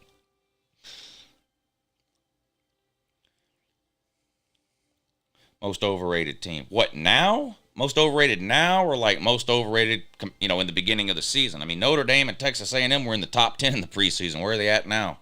Nowhere to be found. As far as who's most overrated right now, I don't know. I'd have to go look at the rankings. Uncle Lou, I'm curious what you rather face in the playoffs, Ohio State's offense or Michigan's defense? I don't have a preference over who I'd rather play. Justin Fields is the most overrated quarterback. That might be the dumbest comment I've ever seen. Guy had like 5,000 yards and 50 touchdowns, but yeah, he was overrated. Is this the worst Alabama team under Nick Saban? The 07 team was bad. Lost to Louisiana Monroe. This is the worst Alabama team in a decade, at least. Does a one-loss Southern Cal or UCLA still make the playoffs? A one-loss Southern Cal will definitely make the playoffs because that means they're 12-1 with a conference championship and wins over UCLA, Notre Dame, and Oregon in the last 3 weeks of the season. So, yes, a one-loss Southern Cal would make the playoffs. UCLA, I'm not so sure. What's your thoughts on Hendon Hooker? Do you think the Heisman is his to lose? No. I don't know. I think he blew his chances at the Heisman last week. He played Missouri today. No one watched it. He plays South Carolina next week. No one will watch. He plays Vandy the week after that. No one will watch. His chance to win the Heisman was last week. Can you represent the state of Georgia in the Senate, Lou? I don't have time. I would. Somebody was asking me earlier about running for president, and I agree. I'd make a great president. Unfortunately, I just don't have time. Same thing with the Senate. I don't have time.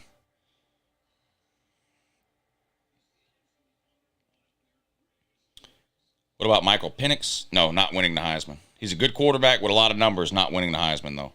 Ohio State plays indoors in the Big Ten championship game, so they are in the playoffs. Is LSU overrated? What are they ranked? It depends what they're... When you say overrated, I don't know what you're... really don't know what you're asking. I mean, are you saying a team is ranked here? A team is ranked here, but I think they should be down here? I don't really know what you mean by that.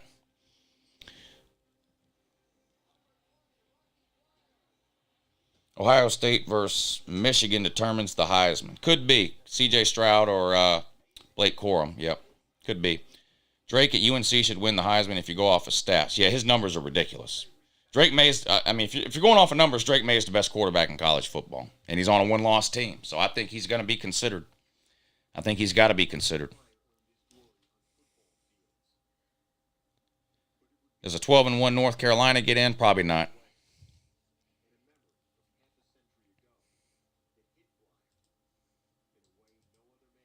LSU being number 6 is a joke. LSU wasn't number 6. Oregon was number 6. Oregon was number 6 last week. Lou, you're a ripoff. Yeah, but I know how to spell your, though. You don't. See what I mean? Lou, you're a ripoff. Even if that's true, I know how to spell your and you don't. So I think I'm still winning. Your secretary, you're secretly a Tennessee fan, Lou. Nothing gets past you, Caleb. Nothing gets past you, buddy. I agree, but says Lou is a clown. Well, I'm not standing around at 11:30 at night watching you, am I? Nope. Other way around.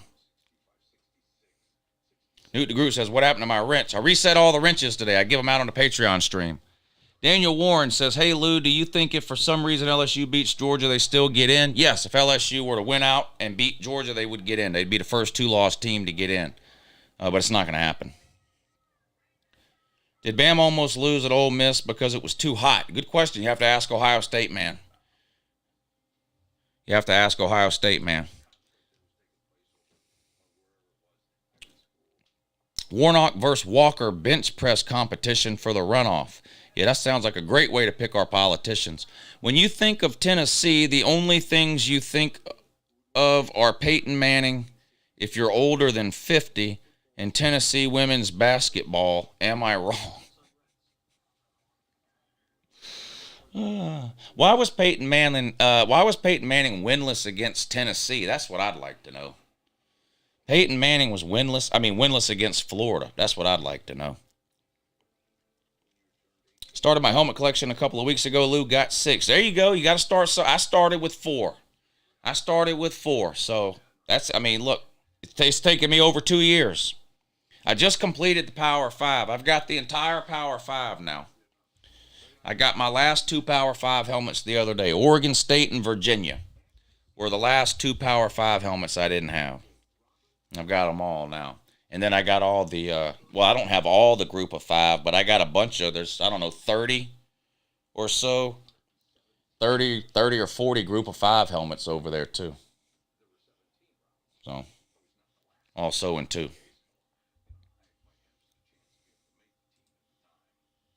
Peyton Manning teabagged his trainer. Yeah, that's true. That's a true story.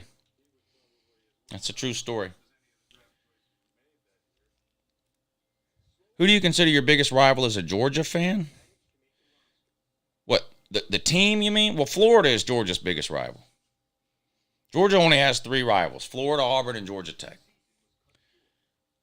Now, see your Minnesota helmet? Yeah.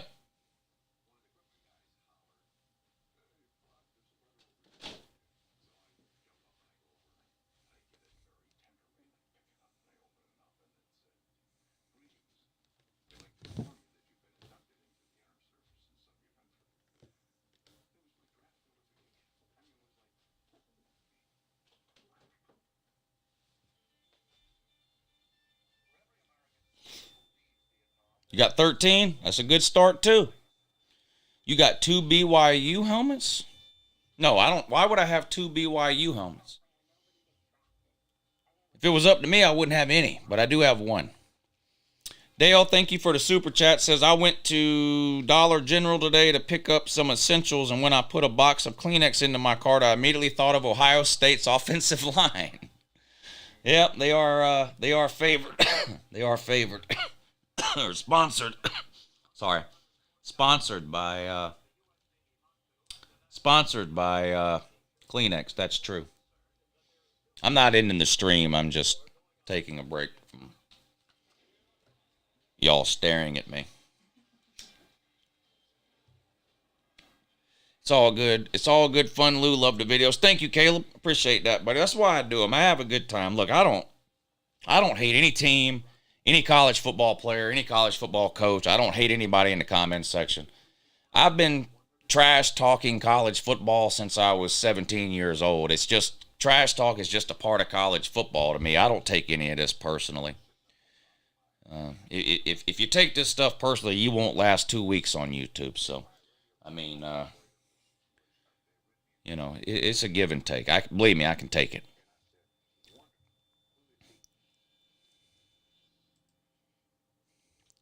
I love your videos, Lou. Thank you for doing what you do. Thank you, Ryan. I appreciate that, buddy. Lyndon Dixon, thank you for the super chat. What's next for Auburn?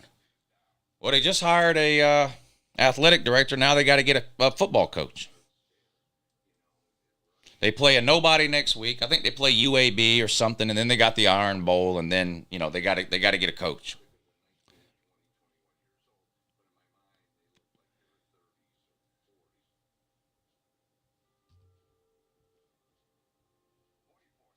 Lou's a perv.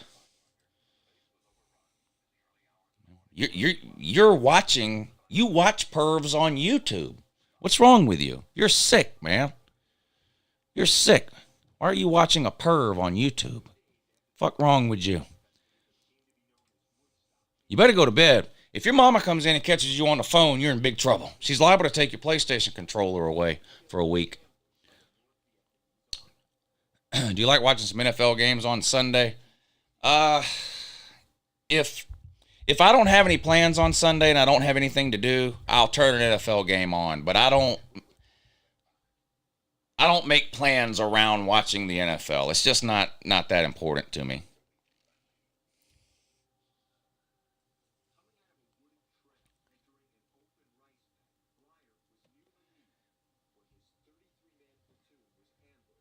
Who has the most wins against SEC opponents out of conference play? Is it Clemson in football? I don't know. I know Clemson's record against Georgia is abysmal. They're 18-43 against Georgia. You don't like the NFL because of kneeling. Sad. No, I don't have any problem with the NFL players kneeling. I don't have any problem with them kneeling at all. I'm not boycotting the NFL or not watching the NFL for some particular reason. I'm just more into college football. It's all I've been like that since I was a kid. I like the NFL. I just don't watch it that much because I just don't have time.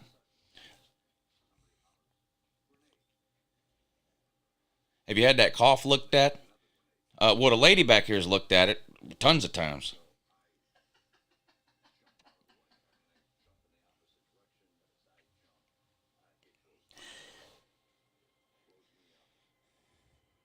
John Hopeful bought stock in Popeye's chicken.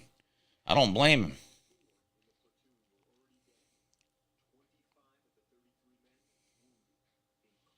UGA 0-2 versus Orgeron. Man, good thing he's not coaching anymore. I would still be celebrating right now if I were a Vanderbilt fan.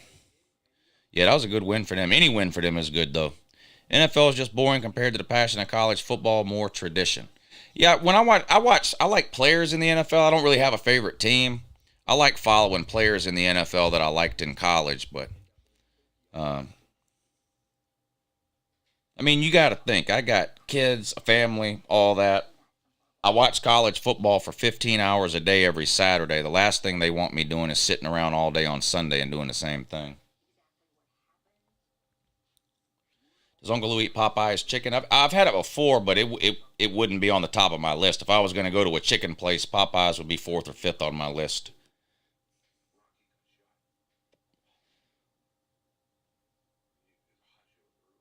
Where's the Wake Forest man? That's a good question. Lou, how many SEC teams are blue bloods in college football? Oh, I don't know if I want to get into that argument. Alabama for sure. And that's probably it. Probably just Alabama. But everybody seems to have a different definition of what that is. Lyndon Dixon. What's next for Auburn? What do you think TAMU should do with Jimbo? Well, there's nothing they can do. They can't afford to fire him. Obviously, Jimbo deserves to be fired. That's obvious. They can't afford it, so they have to keep him, and that's Texas A&M's fault. They never should have given him that contract. So, you know, Texas A&M's got nobody to blame but themselves. You never give a coach a contract that you can't afford to get out of, and that's what Texas A&M did. You should never give a coach a contract that you can't afford to get out of. They can 100% afford it. They got all that booster oil money. No, they cannot. No. If they could afford it, he'd be fired already. They're not paying an $80 million buyout. It's not happening. So, no, they can't afford it. No, the boosters aren't paying $80 million. It's not happening. No matter how many times you type it. If they could, they would. They can't. They're not paying $80 million. Sunbelt Billy is done, Lou. Oh, he had a huge win over South Carolina today, though.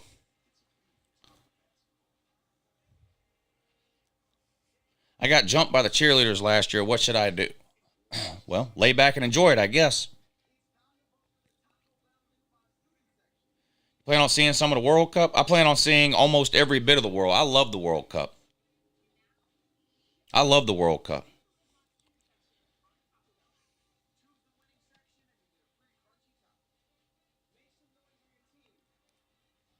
Can Jimbo quit with that contract? Coach can quit anytime he wants to. A coach can quit anytime they want. The contract can't stop that.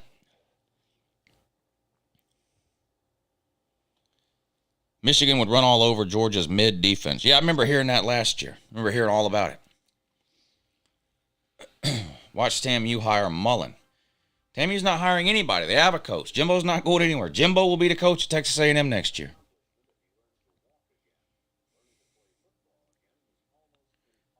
Yes, they are making another season of Stranger Things, yes. Right?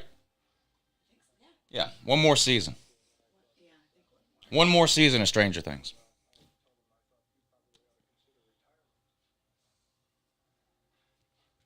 Is LSU the worst SEC West champion of the past 2 decades? Well, Auburn was the last 2-loss champion in 2017. They got blown out by Georgia in the SEC title game. I don't know about 2 decades. I'd have to go back and look, but they're the worst SEC West champion of the last few years for sure.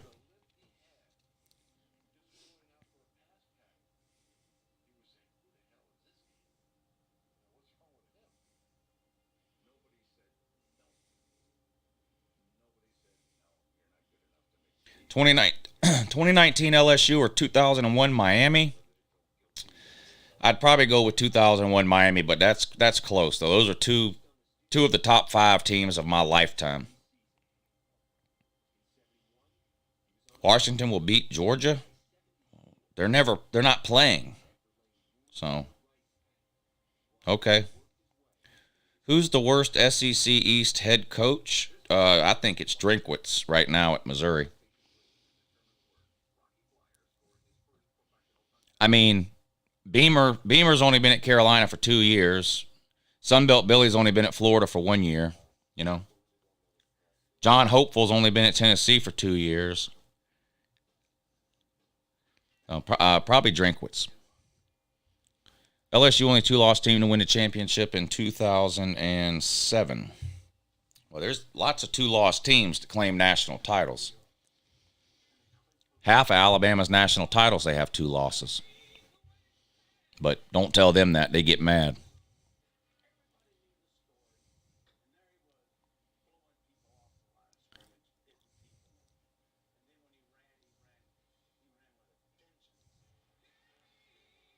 Ohio State versus Georgia in the Natty. Could happen. If Ohio State beats Michigan, then Georgia will be the 1 seed. Ohio State will be the 2. Any shot UJ blows it against Kentucky or Georgia Tech? No. Watching Stranger Things, just got to season 3. It's a great show. Great show. 1996 Georgia versus 2020 Tennessee. I'll take 1996 Georgia.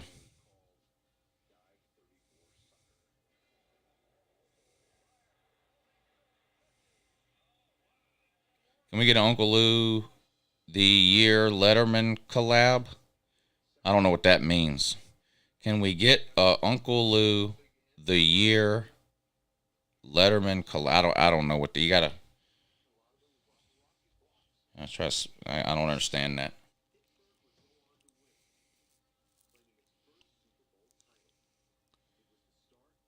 2019 LSU versus 2020 Georgia. 2019 LSU would have destroyed the 2020 Georgia team. Georgia in 2020 lost to Florida, Alabama. Didn't even win their division. Who was funnier, Butch Jones or Dan Mullen? Butch Jones was funnier.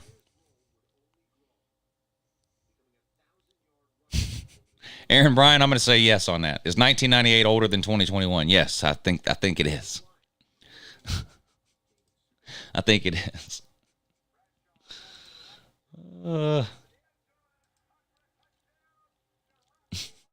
You big dummy.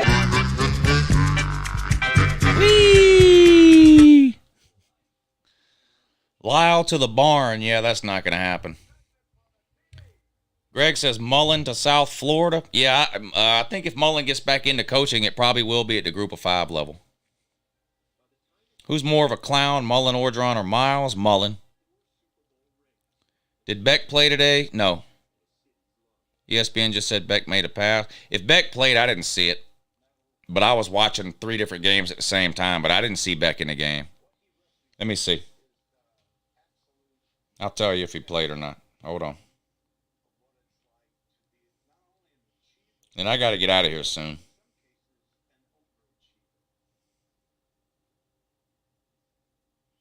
No, Beck didn't play. Do you think Tennessee makes it back in the top 4? Not this week. They'll be at 5 this week. They're going to need somebody else to lose to get into the top 4.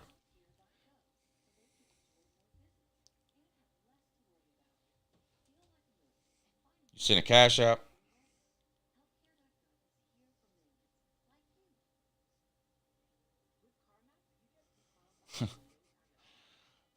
Thank you for the Cash App, sir. He says, but who have they played? That's a good question. Who have they played? You know what the problem is? They ain't played nobody, and they really ain't showed me nothing either. Who have Georgia played? Woo! Yeah, who have Georgia played? Who have they played, Lou?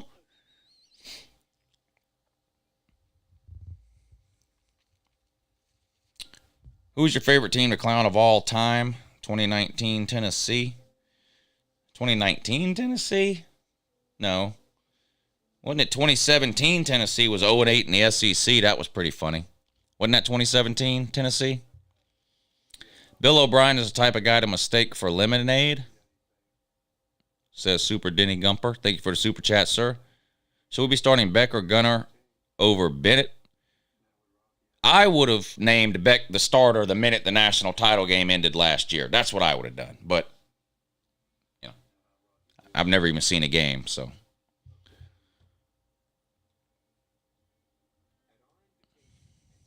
Auburn will be bowl eligible. How many wins do they have now? 4? I mean, they're not beating Alabama. Is that what you're suggesting? If you're suggesting they're going to beat Alabama, the answer is no.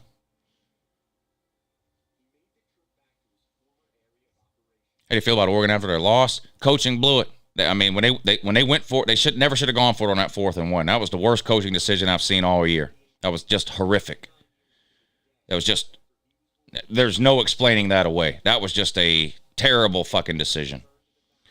4th and 1, a minute to go. You're going for it on your own 35-yard line. It was just ridiculous. You gave the game away. They gave the game away. Just a terrible coaching decision.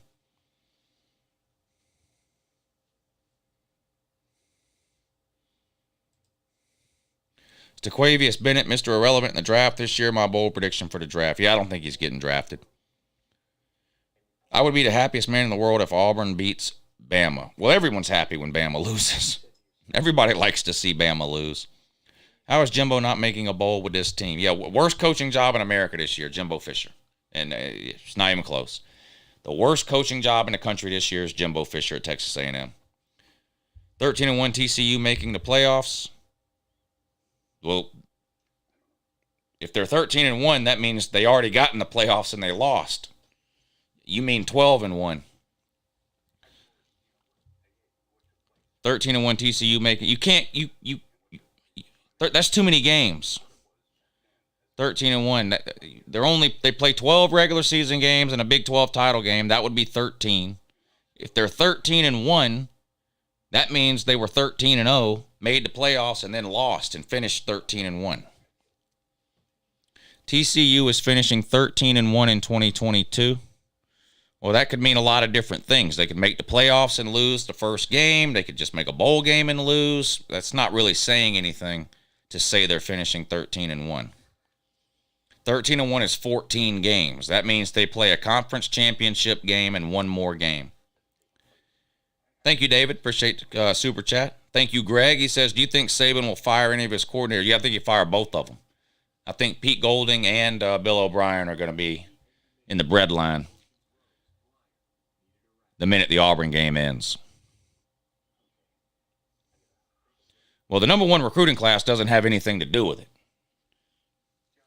I mean, that number one recruiting class is 25 freshmen. You're not playing 25 freshmen. So the recruiting class doesn't have anything to do with it. The fact that they had the number one recruiting class last year isn't why they should have been good this year. They should have been good this year because they've had top 10 recruiting classes the 3 years before that. I mean, the number one recruiting class last year doesn't have anything to do with it. Do you think the weather affected the LSU game? No. Do you think Auburn should hire Cadillac? No. No. Is this the beginning of the end of the Saban dynasty? Yes. The beginning of the end? Yes. I mean, it's on the tail end. I mean, if you look at the Saban dynasty as a mountain, they were at the top 5 or 6 years ago. They've been on the way down since then. It's more than halfway over. So, 2007 they started going up. Pick a year, whatever the halfway point is, they go to it's on the back end. Do you think Kiffin is Bama's next head coach? No, I don't. Shout out to Kansas State for dog walking Baylor. Yeah, that was a blowout. How much was spent on this A&M team? I don't know. Lou Dogs repeating. Yeah, they're the favorite right now. Who'd you rather play every year as a Georgia fan, Texas or Oklahoma when they join the SEC? Well, we're not playing either one every year. And it wouldn't matter. Neither one of those teams have any type of rivalry or history with Georgia, so it wouldn't matter to me about playing one or the other, but we're not playing either of those teams every year.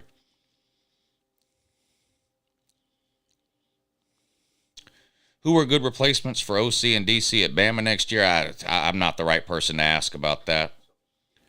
How much are UCLA tickets? Got to be cheap as they might just let anybody in. I don't know. Your ideas on Bama's next coach? That's an unanswerable question because it depends on when Saban retires. I mean, you don't know what coaches are going to be available 3 years from now. And a coach that looks like he might be a good fit now might not be a good fit 3 years from now. So you can't really say who would be Bama's replacement without saying when he. Now, if you're going to say if Saban retired today, who would be the replacement, that's one thing. But to say just who's it going to be in some random year in the future, that's impossible to answer.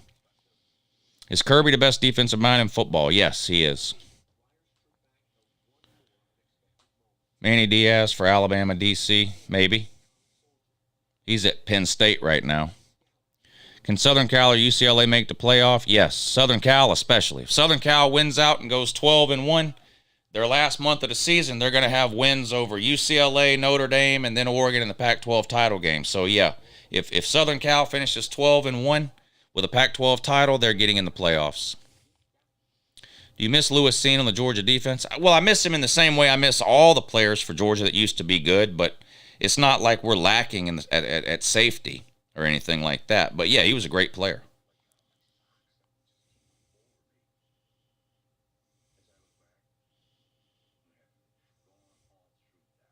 Why is Georgia so good? Because they have 5 top 3 recruiting classes in a row.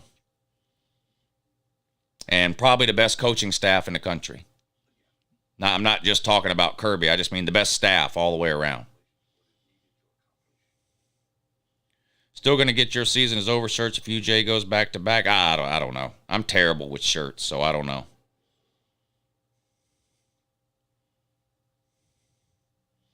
Do you think Quinn Ewers looks like Barry Windham?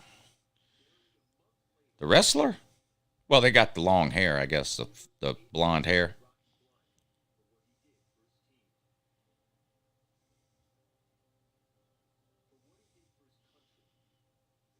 Does Georgia have any good recruits coming in next year? Okay, I'm ending the stream.